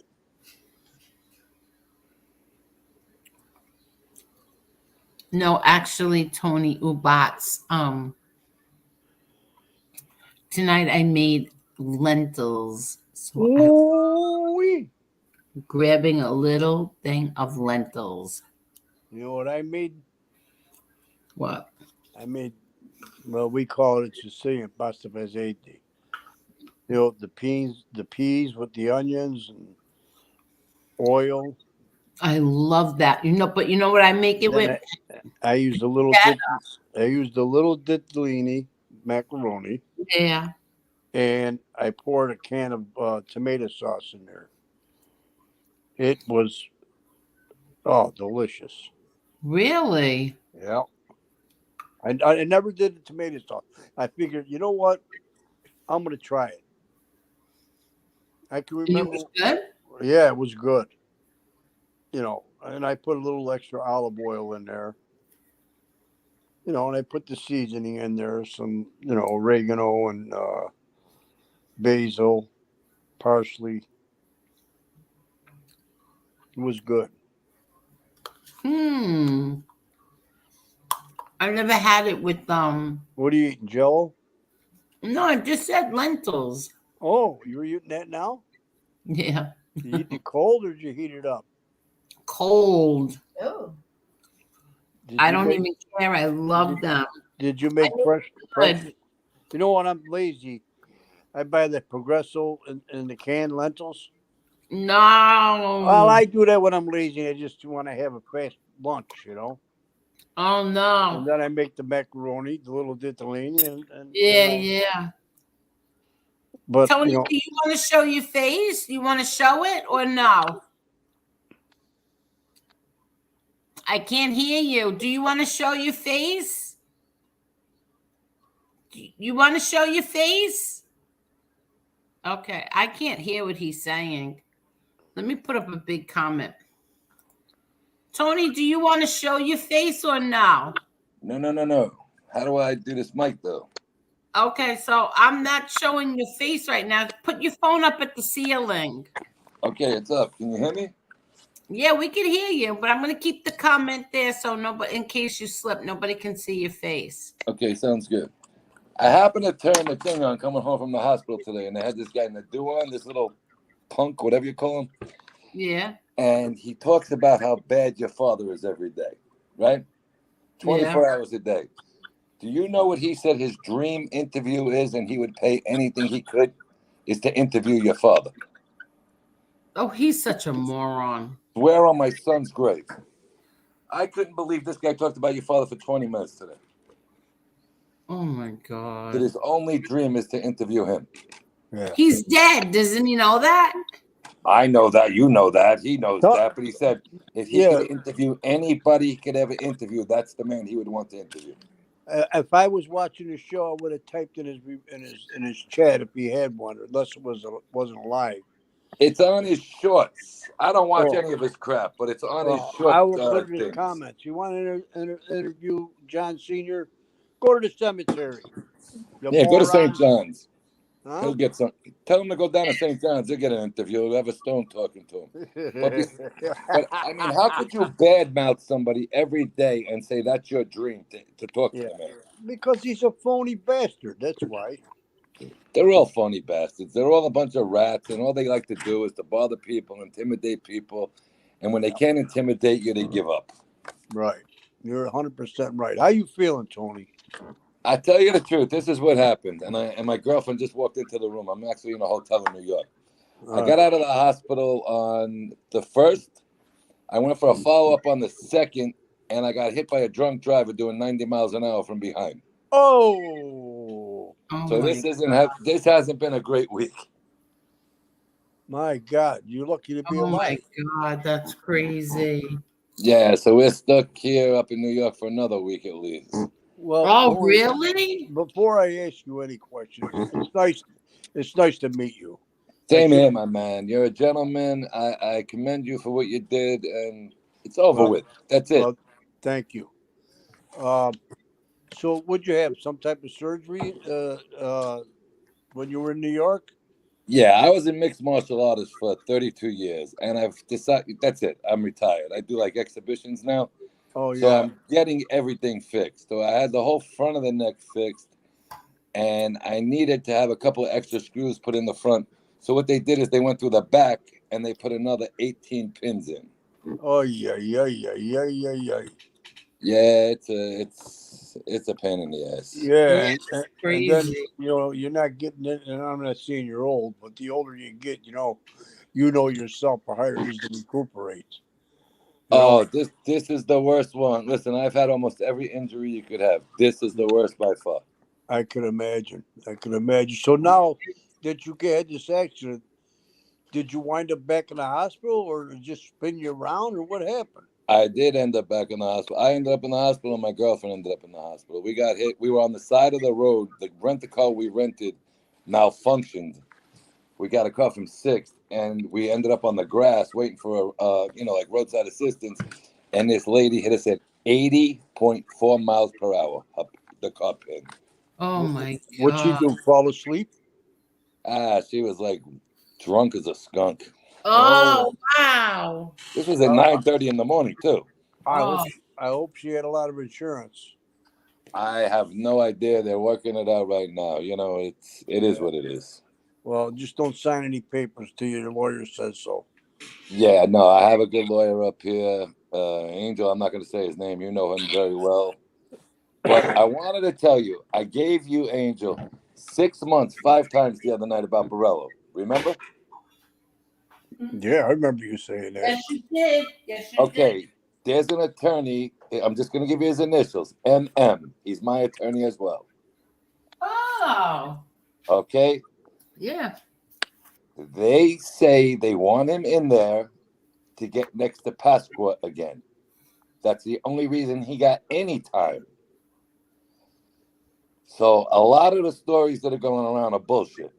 Yeah, They yeah. want this kid back in there, and he is a piece of garbage. Trust me, I know him from the neighborhood for many, many years. He's nothing but garbage. Okay, but they want this kid to get near Frank Pasqua again. So something's going on that they want Pasqua.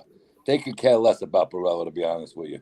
When they make a deal with the devil, they make a deal with the devil, and it's done. Yeah. I mean, that's like I was listening to this Gravano, this piece of garbage.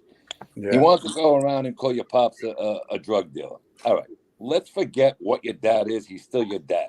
My dad had problems. They called him a drug dealer. He's still my father. Period. Amen. Right?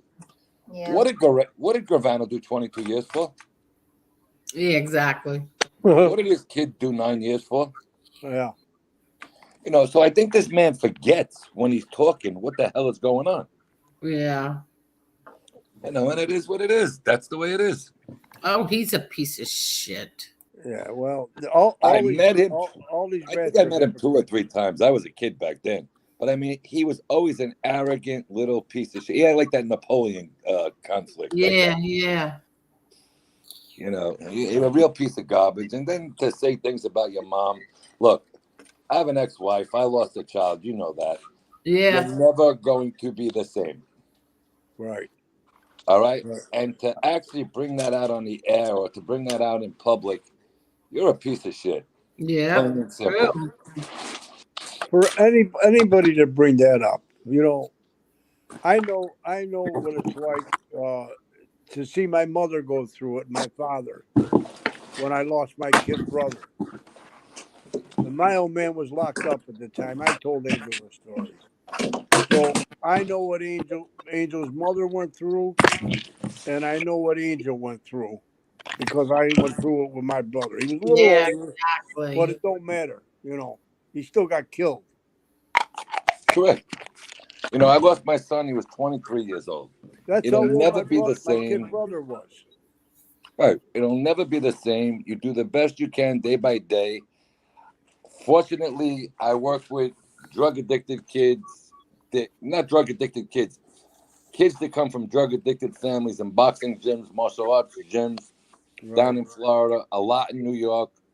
But New York isn't the same. They don't give you the same facilities no more. You know what I mean? So we're getting a lot more down in Florida. But at the end of the day, you're just dealing with crap. And it is what it is. You know, you do your best to help people. If that's the best I can do, and that makes me feel better, I try and help kids. Well, there's nothing wrong with that. That's very admirable, you know? You know, my brother got shot 9 times, so, you know, there's nothing there to rehab as far as that's concerned. But you're doing the right thing. You know, I still have a younger son. Thank God, knock on wood, he does everything right. He's working construction. He's got a big company. Oh, good you for know, him. so, but my ex-wife, she'll never be the same. She's well, how could she? shot. How could What's that? she? How could she be the same? Oh, You know, never. No, my mother died of a broken heart, to be honest with you. You know, and it's exactly what's going on. This poor girl is haunted, you know, every day. And what happened was, it was a mother, a father, and a son that were the drug dealers. And allegedly, how about we say that? But they're all doing time. So the mother got out, the father got out, and now the son just got out. I know who you're talking about. I know you do. So, you know, there happen to be a lot of overdoses lately between Howard Beach, Corona, and Bayside, to be honest with you. I think there was 14 since Memorial Day, to be exact. So Fentanyl, all right? of a sudden, well, how about this? This kid's had the chops to walk into one of the funerals about 4 weeks ago. I was down in Florida. I wasn't here. I mean, so I try and keep myself out of harm's way. I ain't got the best temper in the world, but you know, I try and do the right thing. Try and do the best you can. But it's so bad.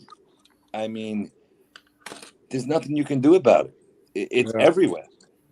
Yeah, well, if the government won't do anything about it and stop the flow of all that fentanyl and shit coming over, How about this? It ain't never going to stop. How about this, Tony? I got out of I woke up in the recovery room the other day. I says, and I really don't want drugs, period. Right. You know, I'm against them totally. I says, what are you giving me? He gave me a needle the size of something you put in an elephant. I says, what is in that? He goes, 100% strength fentanyl. I go, oh, time out. What do you mean fentanyl? He goes, well, we monitor our fentanyl. I don't care if you monitor or don't monitor it. It still has the same reaction. You know, I do my homework because I do speeches on it to kids. It's no different than the shit they're giving out on the street. And it's becoming very, very, it's so accessible. It's absolutely ridiculous. It's sad. Very sad. It's funny you say. It's funny you say that. I was just talking to somebody. I forget who it was. Just today. Oh, it was a friend of mine down here that just had a kidney removed. And we were talking about, and I was telling him about. I went in for a stress test. And this is 2009, and I couldn't do the physical stress test. They did the chemical one. Right. Well, I went to the local hospital here in this small town that I live in. And obviously something went wrong because I woke up 3 days later in the ICU units in the big hospital where I had my open heart surgery. What part of Florida are you in? Pardon me?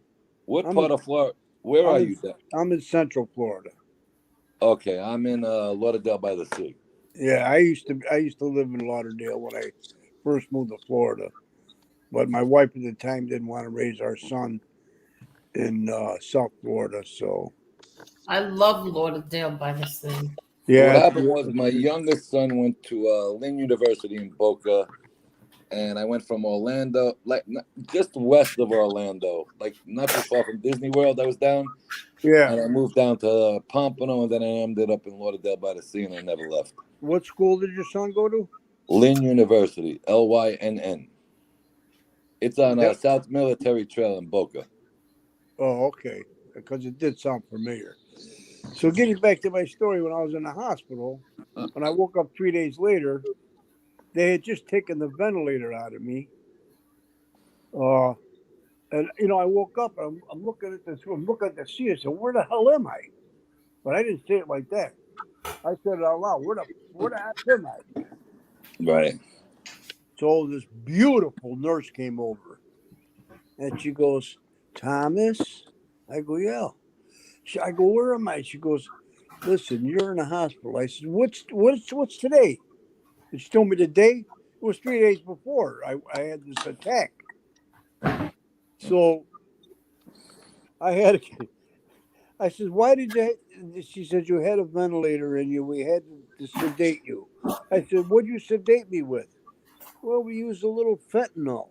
I didn't even know what fentanyl was at the time. It was 2009. So So it's a very, that very was my story dangerous with drug. fentanyl. Let me tell you something. I read up on it. I study about it to teach the kids. It is one of the worst things you can do, and you'd be shocked. They're now spraying it in marijuana, and these kids are smoking this shit. Yeah. And it's any drug you could possibly put in, they can put fentanyl in. Right. And that's where all these deaths are coming from. It's I murder. told you, I've had 14 since Memorial Day, all under 30 years old. Yeah.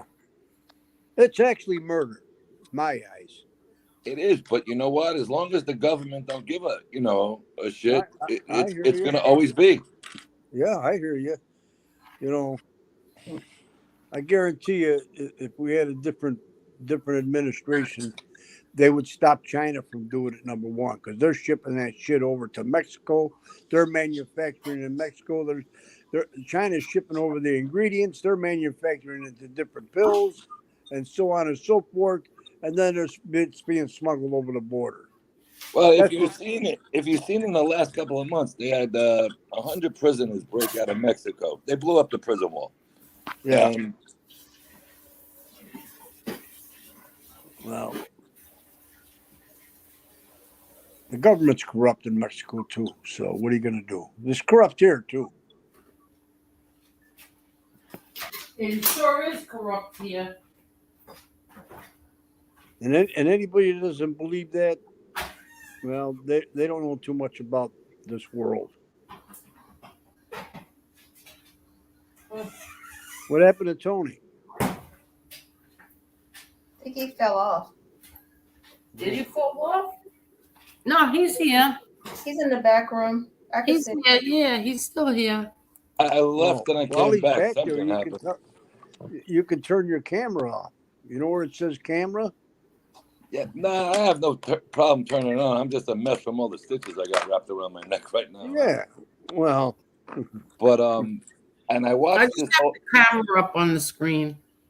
And can you hear me? I mean, yeah, comment is on the screen. We can hear you. Okay, so I watched this thing on Mexico the other night when I was in the hospital.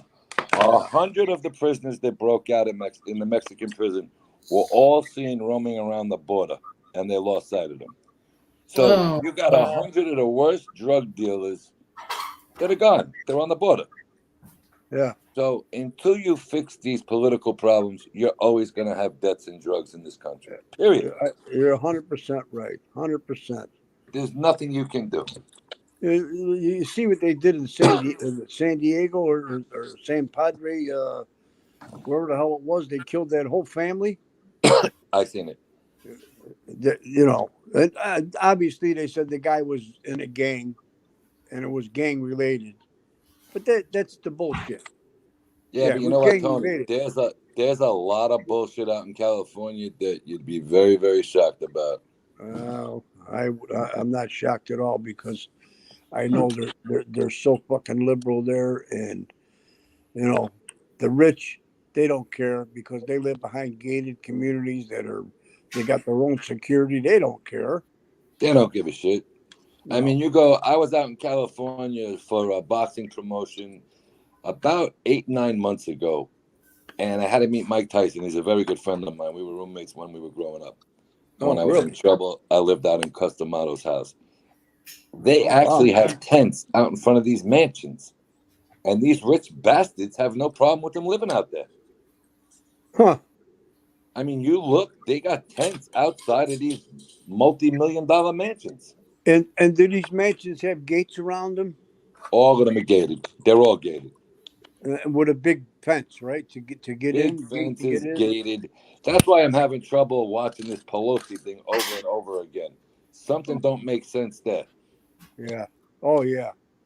I mean, that looks a little bit too fishy to me. Oh, you're right. There's something else going on there. And Let me ask you a question. I've been shot. I've been stabbed. I've been hit with hammers. I've been hit with bats like every other kid from Queens.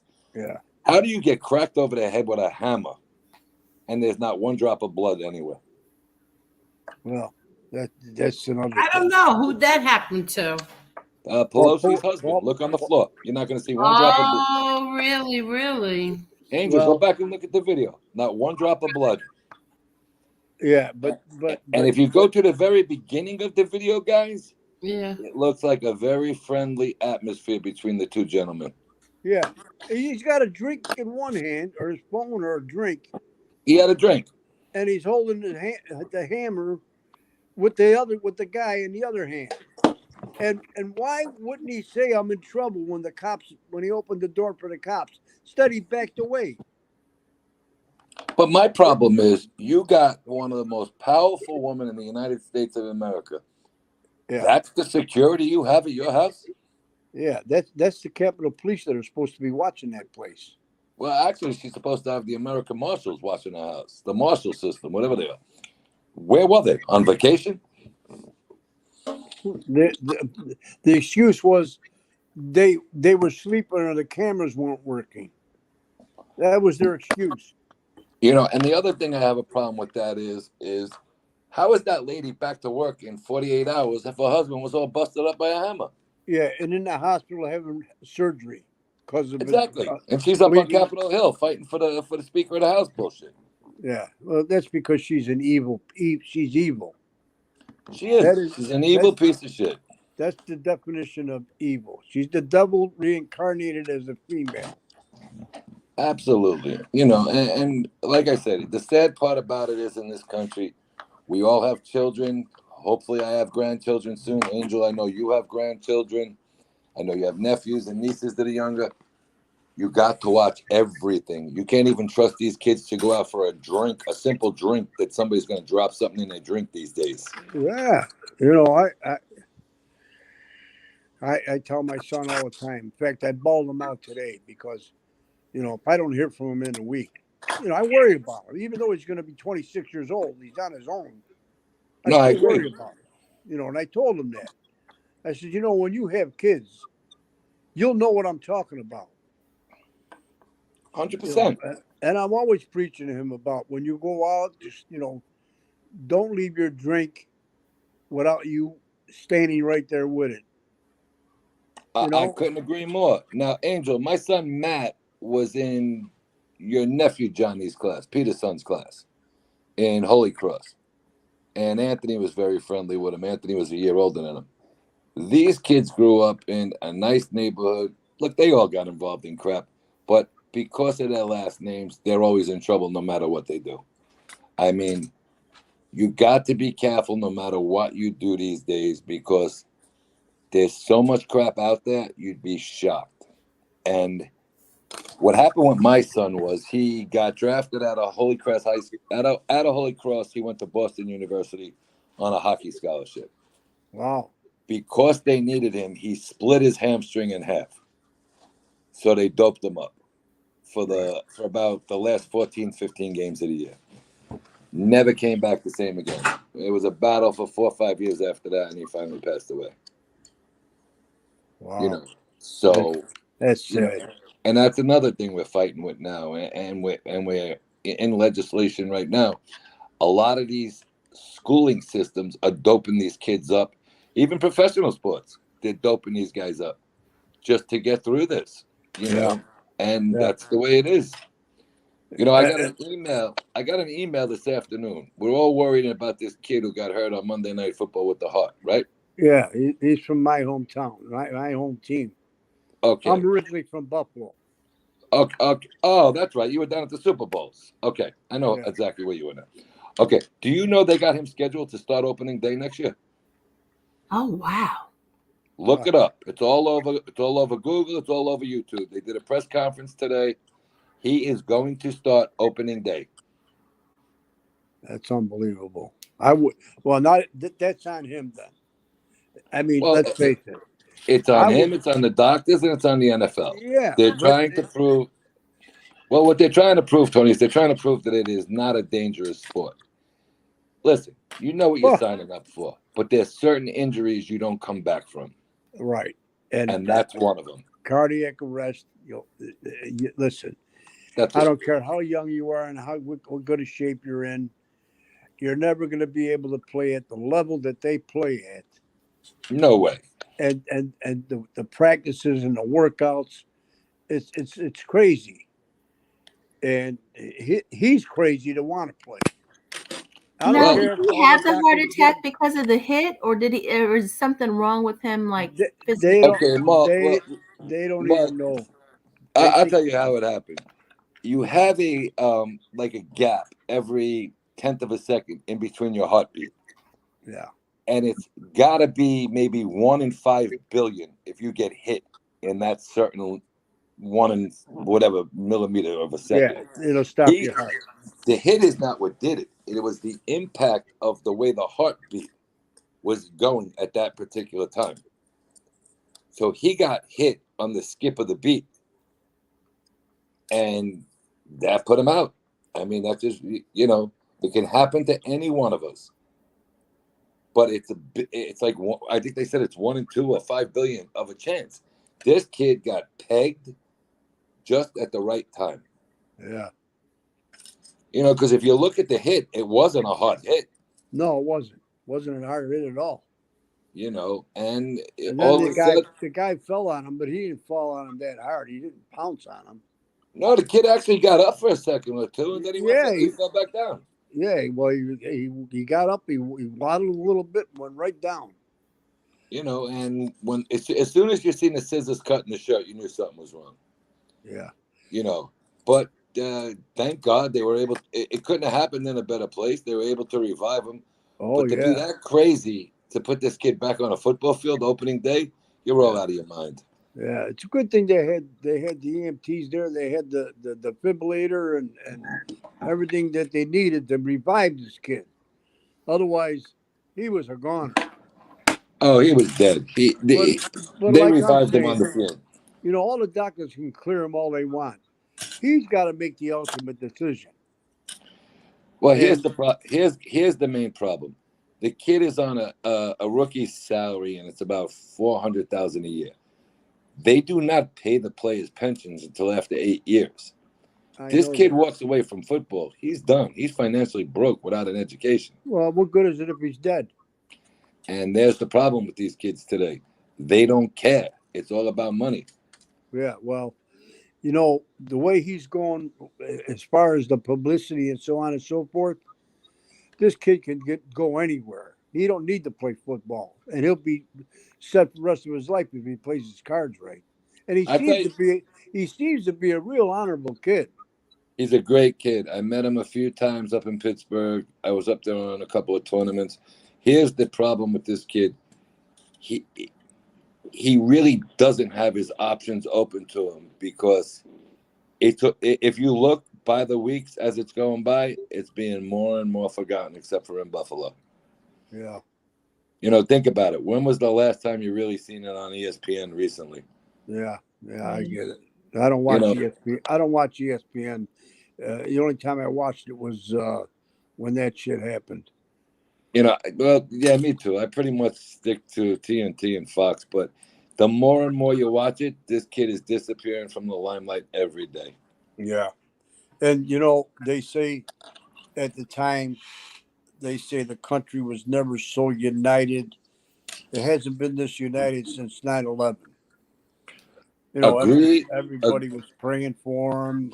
Even that one sportscaster on ESPN, he stopped the program and said a prayer right in the program. I was shocked. Is that the white guy or the black guy? The white guy. That's Scott Van Pelt. No, it wasn't Scott Van Pelt. It was an older gentleman. There was a round table, and I forget his name. I didn't even know who this guy was. But he said, before we go any further, he says, I'm going to bow my head and I'm going to say a prayer for, you know, the Damar Hamlin. No, I get it. It was just that, you know, you seen the first week and you seen everybody coming together. And as soon as the kid made an appearance on FaceTime, it was like it all went away. Yeah. I mean, think about it, Tony. When was the last time you outside of Buffalo? When was the last time you heard about it? No, you're right. You know, it just disappeared. And when I seen it come on today and they said he's going to come back and he's going to start opening day, are you out of your mind? Yeah. You know, it's just a terrible thing. I think he's nuts. I don't care how much money he's going to make. Retirement, whatever. You can't replace your life. That's for sure. Well, I'll tell you what it is. You know, as a former athlete, it's all about business. Do you know what that jersey goes for now? Yeah, they sold out. Okay, so now you figure everybody's going to want that number 3 jersey. The league gets 85% of the jersey. Oh, it's definitely big business. There's no question about it. So let's say it's $100. All right, the jersey. Let's just use a round number. The league gets 85 off the bat. Everything else, the taxes and everything else, gets paid for by the other companies involved. Those jerseys will be sold out for the next 10 years. It's all about money. As long as he's playing. Well, no, even guys that retire, it's all about the jersey making money now. No, I'm talking about his jersey. Not even guys that are retired right now that got hurt recently, the jerseys are selling off the hook. Well, I mean, this kid only played, 2 years? This was his second year. This is his second year. So if he doesn't go back and play, like you say, it'll die out, and so will the sale of the jersey. I'm not saying it's going to stop, but it won't be like it is. No, it ain't going to stop totally, but it'll never be like it was the last couple of months. No, absolutely not. I agree with you. The only thing I disagree with you about is I'm going to add a little levity to this conversation. Good. Stop calling me Tony. What is the name? Tommy? Tommy. You know what? I got so many Tonys. I apologize. I deeply apologize. I'm only fucking with you. Don't worry about it. But it is Tommy. I apologize from the I bottom told of you my I'd heart. add a little levity. I don't know why it said Tony on the other thing, but I That's do okay. apologize. You know how many people do that I first meet? No, I have neighbors that I see very, that I've been 10 years, and they still call me Tony. So I just let them call me Tony because I don't care about them. But it's funny though. I was gonna say maybe he's starting because of is he under contract? Like contract wise, how would that play out if he tried to? No, he's under contract, but if he gets injured, they can't force him to play. He just won't get paid. He don't have a guaranteed contract. After 2 years, he still don't have one? Doesn't matter if it's 2 years, 5 years. It's when he signs it what counts. Oh, okay. You know what I mean? And I don't know.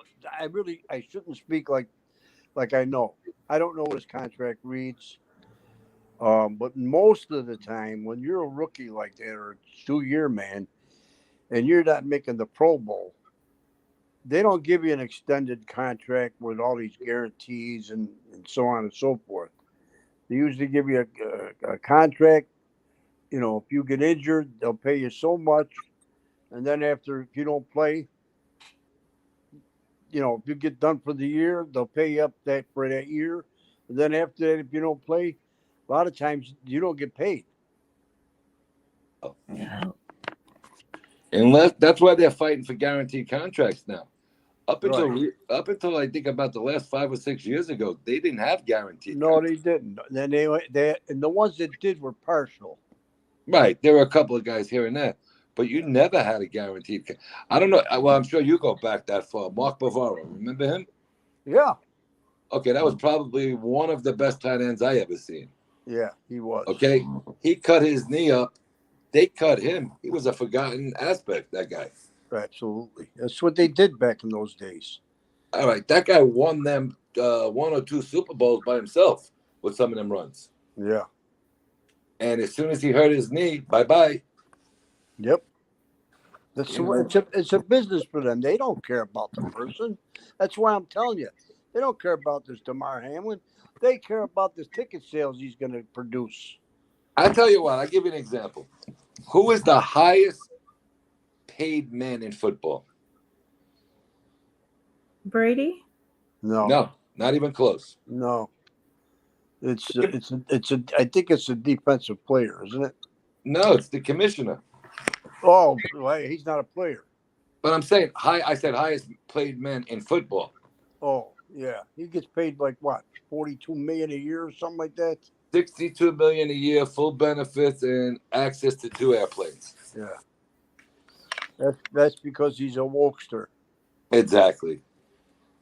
So I mean, you're talking. It's all about business. It's all about the Benjamins, bro. And that's the way. And you're never gonna change it. No. And that's the way it goes. It's actually getting worse.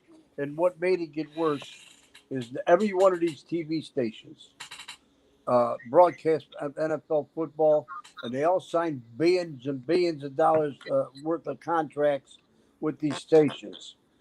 And NFL is getting fatter and fatter and fatter and fatter. Well, you look at this deal they just made with Amazon. On Thursday Night Football now, you can't even watch a football game unless you sign up for Amazon. Right. Now, I got Amazon Prime, so I get it. I got it too. So, but the people that want to watch it that don't have Amazon Prime, they got to sign up for Amazon TV. Exactly. Now, all right, we're all on YouTube right now, but this is be the first year next year. You'd have to buy the YouTube TV package to get the NFL games next year. Yeah, that's what I did.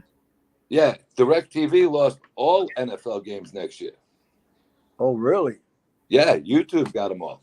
Well, I got a guy from Buffalo that doesn't live in Buffalo. Now, obviously, he gets it from DirecTV, but he used to stream it, and he's called his station, stream it from Facebook. Right. But he called it the Buffalo International Football Club, something like that. And All then right. you go to his Facebook page, then you click on another page that's on there, and you get the live stream. It's a couple minutes delay. Right. And That's all what the I got. commercials are blocked out. That's what I got. But now what they're going to do next year, Tommy, is they're going to have these things like they did back in the day when they had the illegal boxes. They're going to be shooting bullets by the second, and YouTube is taking over everything. Oh, boy. Which is going to be a disaster. Yeah. I mean, you think about it this year. You already lost Troy Aikman from Fox because Brady was supposed to go to Fox last year. So if you noticed, you had Brady on Monday Night Football this year. Not Brady, I'm sorry, Aikman. Yeah. So because these guys play, they don't want to play, they do play, they don't want to play. All of a sudden, you don't even have real guys announcing the games anymore. Right. You got CBS that was at the bottom of the barrel and back on the top of the barrel because they got a legitimate team. Right. So everything is changing in sports. Yeah. Yeah, and you can't blame these announcers like Troy Aikman. He's going to go where the money's at. Well, no, he had to because Brady was guaranteed $45 million to be the color analyst for Fox last year. Yeah. So, and he just decided to go back to play football. Yeah. So that's the way it goes. It's all business. Look, Yes, everything in life is business. Yeah. There's a question for you two. Yeah. Yes. Right there. What's the question? Oh, okay. Could you ask if they know Rick? Is it Glaser Hold on. from Buffalo? Yeah, I know him. I do know him. He's a piece of shit. He's a piece of garbage, that guy. I remember him. Boxing game. I remember him when he used to mount up. I used to give him backhands. Tommy, you know who that guy is? He had the one fighter out of Buffalo that he thought was God's gift to earth, and he got knocked out in his first big fight. You're talking about Glazer, the boxing promoter. Yeah. Piece of he's garbage. a boxing promoter. He lives in Vegas now, right? No, he actually just moved out of Vegas. He moved somewhere south of San Diego. He was bombing out everywhere he went. Yeah, he's a piece of shit. I'm glad you're using the word, not me. He is one of the biggest pieces of garbage. Well, I'll tell him that to his face. I don't give a fuck. No, I'll tell him to his face is another ball game, but he is a piece of garbage. Yeah, I one time he got mouthy with me. Mm-hmm. I says, "Are you serious? Are you serious right now?" I give him a chance to kind of retract it. I give him a fucking slap. Nah, he's a piece of garbage. He wasn't even worth a punch. It's not worth it because they all got big mouths until they get knocked out and it's over with. You don't want to go around being a tough guy your whole life, but they're all pieces of junk. Yeah. Then he went and ran to somebody, and somebody said, he says, "If you don't shut up, I'm going to give you a slap." I know who he ran to. They're all garbage up there. Angel, I got a question for you. Yes. I did see a good friend. Well, I seen a friend of yours a couple of weeks ago. Oh, which friend? Vinny Pazienza. Oh, you did? Yes, I did. He told me all about an interview he did with you a few months ago back. Yes, he did. I gotta get him back on here. Greatest guy in the world. I know. I love Vinny. Zena. I love Zena. Zena. Let me tell you something. Zena's about the only thing that can keep Vinny in place. Exactly. She is. She is. Now, I came up with Vinny in the boxing game, and then I got in some trouble and ended up in the Catskills for a while. Oh, really? Fuzzy Dunlop. Yep. Angel was sleeping, and you know what happened? This time I was smart enough. I muted myself, and then the phone rang and woke me up, and it was Jerry, but I was sleeping. Okay, I have a couple of questions for two fellas in the chat. Shoot. Fuzzy Dunlop, are you from Buffalo? And Todd Father says he is from Buffalo, and he says I might know some of his relatives.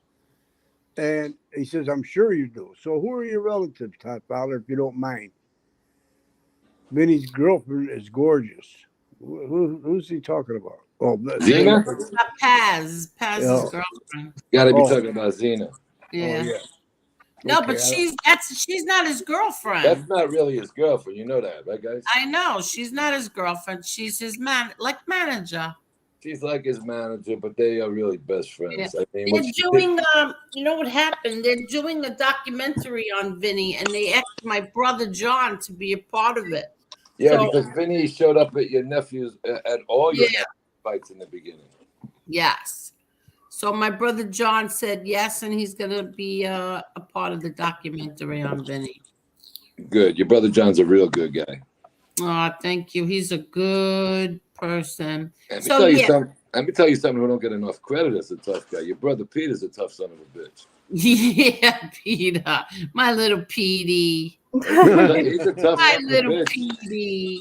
My Petey. And I mean that texted in him a and good I'm like, way. Sissy loves you, Petey. He said, I love you too, Sissy. I mean that in a good way, but Petey is respected. Petey is a tough son of a bitch. Yeah. These good boys. Good boys. Good boys. But no, so yeah, Vinny, I want Vinny to come back. I'm gonna ask Zena if Vinny and her can come back. I'm actually going to see Vinny either Wednesday or Thursday. I'm going to speak to him about coming back on with me. Oh, really? Good. And I'll ask Zena. Zena's a good girl. Ask Zena. I'll speak to Vinny Wednesday or Thursday. But I mean, he said that interview was a pisser. I missed it. Oh, I gotta put it in my playlist. He said you asked him some questions that you were screwing the guy's names up that he was pissing in his pants. Oh, yeah. Well, the people in the chat, you know what? The chat was asking him. He was only supposed to be on, I think, for a little while. He stood on, I think, almost 2 hours he was on. And you know how we did it on my phone because he didn't know how to, come in and drop the link and all that. So I held the phone against the computer, and that's how we did it. And He told me he did the whole thing on speakerphone. Yeah, on speakerphone. That's right, speakerphone. Yeah, he's a great guy. He lived down in Florida for a while. Now he's back up in Rhode Island. Yeah, he's back there. And I have his phone number, and I never bothered him once. Never, not even once. I never texted him or called him, nothing. There's another guy, you know why? He's got the right frame of mind. He'll never grow up past 12 years old. He's the funniest son of a bitch. He is. He's great. You got to have a good time in life. There's sad parts, but you got to have a great time in life, too. Yeah, I know. That's the way it goes. Oh, yeah. Tony, I asked Angel to ask if Vinny knew John Iceman Scully. Iceman Scully. Yeah, I don't remember that one. I don't remember that, to be honest with you, sweetie. Yeah, me neither. But I remember Iceman Cole. My playlist. I have to do my playlist now. There was an Iceman Cole that Vinny knew well. Is that it? Fuzzy Dunlop? Dunlop? Dunlop? I don't remember Iceman Scully. Was it Iceman's Cole? Did Vinny fight the guy, or? I don't know. I know everybody Vinny fought. He didn't fight a guy named Scully. Well, he's asking right here. Yeah, what's the question? He said, Tony, I asked Angel to ask Vinny to ask if Vinny knew John Iceman Scully. Oh, he might have knew him, but he never fought him. I think the only guy Scully I knew would be about 15 years older than he would be about late 60s. Vinny's my age. Vinny's a couple years older than me. Todd father said I would dox myself. LOL. My cousin is Tommy Dell. My dad is retired 210. Yeah, I know who he's talking about. Hey, Tommy, have you ever been up to Ring 8 with us? Where? Ring 8. We used to have it at the Waterfront Crab House. Now we have it at multiple different restaurants. It's for, excuse me, it's all for retired boxers. What waterfront?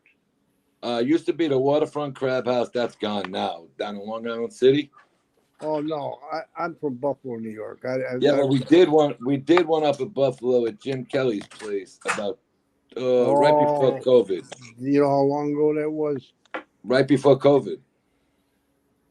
What, Jim Kelly's place? Yeah, Jim Kelly set the whole thing up with his wife. She was a blonde-headed woman. I was up there for. Yeah, but what place does he have now? I set it up in a steakhouse. Oh, it's not his place anymore. He had a big nightclub.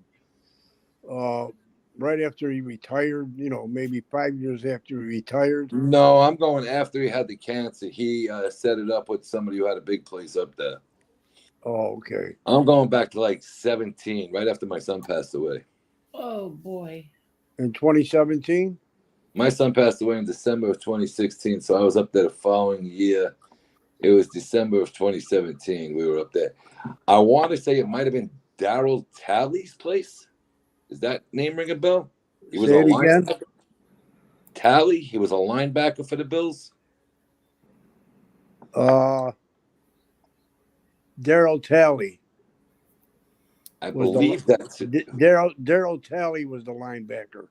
That's the guy who owned the joint at the time we went up there. Really? Because he lived up in Florida, down in Florida near me. He lives not too far off of I-4 now, going west towards Tampa. Right. Last I talked to him. Yeah. And he was doing the barricades. Exactly. And I understand that he wasn't doing too good financially. Not really. Yeah, that's what I heard. See, because I know a guy that used to live in Heathrow. You know where Tiger Woods lived when he got hit with the. How about I was his next door neighbor when his wife cracked him over the head with a golf club? Yeah, well, you know Mike Lewis? Sure. Mike Lewis is a good friend. In fact, I just talked to him the other day. And you know who Mike's next door neighbor was John Morgan, the attorney. Yeah. Yeah, they're good friends of mine. They represented me. Mike Lewis moved to Alabama, you know. I moved to Alabama, and he's also got a place, if I believe right, in South Beach. No, it's in Fort Myers. All right, Fort Myers. Yeah, I know he moved to another part of it. It's actually he bought it for his parents. Right, but he spent some time down there. Oh, he's there right now, fixing it up from the hurricane. I just talked to him 3 days ago. I'm either going back. Well, hopefully I get cleared to either go back tomorrow night or the following night. Then I come back up again next week. Well, I'll tell you what. Somehow I'll get a hold of it if I ever get to South Florida, because I usually go to Naples to visit my Gotti there. You know. He's time. Trust me when I tell you, my house is big enough to keep everybody there. God bless you. Hey, busted my ass to get what I got. God bless you. I love to see when people have something nice and they can, Listen, I love to share with people. I don't give a shit what I got. If I got it, it belongs to you too. Yeah, well, thank you very much. That's very kind of you. Now, Marla, I gotta say something to you. I think you took something a bit too serious one night. I made a comment about something about addiction. I didn't mean nothing bad by that, sweetheart. I was just saying I thought drugs was an addiction. That's all. That was my opinion. Oh, no. I felt some way about it because I had a relative that passed away from it, and I just your thing was kind of an accident though, because that I didn't even know schools could do that. I didn't know they were. I thought they always had to have the parents' permission. I felt, nah, you ain't got shit. Once they sign and they're 18, they can do whatever the hell they want. Yeah, I didn't realize that. Mm-hmm. Because sometimes they turn 18 in high school, so that's kind of scary to think about. They can do whatever the hell they want once they're 18, and you can't stop it. I mean, it's really terrible what they do in these colleges. And that's why, if you notice now, they made a basketball trade today, just to get off the subject for a second. They gave four first-round picks and 4 players. You know what the 4 first-round picks mean? Absolutely nothing, because you don't even know if they're going to go to college anymore. They legitimately don't have to go to school. You can go right out of high school at 17 years old, and you can sign for $500,000-$600,000 a year, and you're set. You don't have to go to school no more. What's that? Basketball? Yeah, they signed the B League and the G League for basketball. And now in college, how about this kid at Ohio State, the quarterback? He was all set to make $15 million to stay in school until he got arrested partying in Vegas the other night. Yeah. Mm-hmm. You can get paid up to $15 million to go to college now. Yeah, well, they passed that law because the colleges are making so much money on these athletes. Exactly. So now the athletes are getting their just due. Exactly. It's absolutely ridiculous what they're doing. You know, but it is what it is. There's nothing you can really do no more. They've Please changed. hit that like button, everybody, please. I hit your like button, Angel, sweetie. I always do. I know you do. I got you. You know that. But guys, look, I gotta get some sleep. I gotta get my stitches out in the morning. Oh, good luck tomorrow. All right. Well, you take it easy, Tony.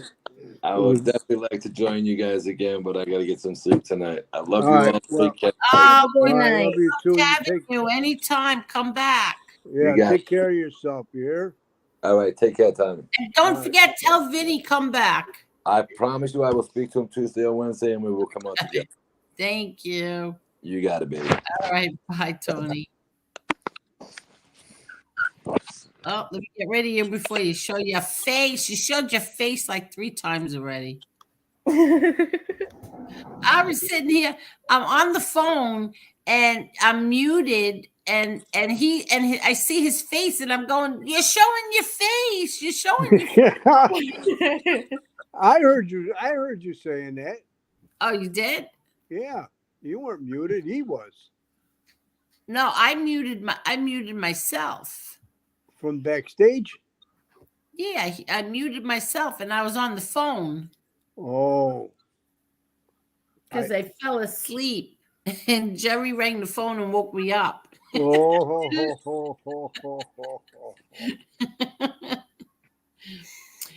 Raymundi says, I fell asleep, lived 2 lives, was attacked by lions twice, and when I woke up, Angel was still alive. Salute.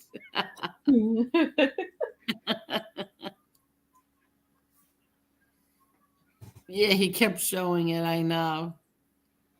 Real deal. Glad to have you back, pal, says Petey Paisano. Thank you, Petey. You're a good man. Yeah. Okay. Now, it's 2:00 in the morning. We are on 5.5 hours, and I am tired. And I have a confession. You're sleeping also. Twice. Yeah, because I text you and I said, I am so tired, and you never responded. My bad. You damn sure did. I said, Marla must be sleeping too. What? I just saw it. Yeah. Yeah, I know. Real deal. You still there? Yeah, I'm typing something. Oh, okay. Yeah, I'm ready to go. Yeah, me too. I'm tired. I wanted to see what this guy has to say. I know his cousin, and he's thinking I'm saying something bad about him, but I'm not. Oh no, he's not saying anything bad. Who you talking about? Todd father? Yeah, I said his cousin. He didn't want to mention his cousin's name. He said just Tommy Dell, and I'm trying to tell him Hamburg because his cousin had a restaurant, Italian restaurant in Hamburg years ago. Hamburg, New York. Pole Smoke, the deadbeat dad, wants to know if you still. No, he does not. Yeah. That is that Gunsmoke. No, that's not him. It's got Oh, Mike Lapon, good night. Good night, Mike. You're up late again tonight, Mike. I don't know when you get sleep. I think Todd Father left. Todd Father, are you still here? No, he left. Oh, he left. All He right. said he had to go to bed because he had to get up early. He's got to get his. Oh, okay. Well, I guess I'll.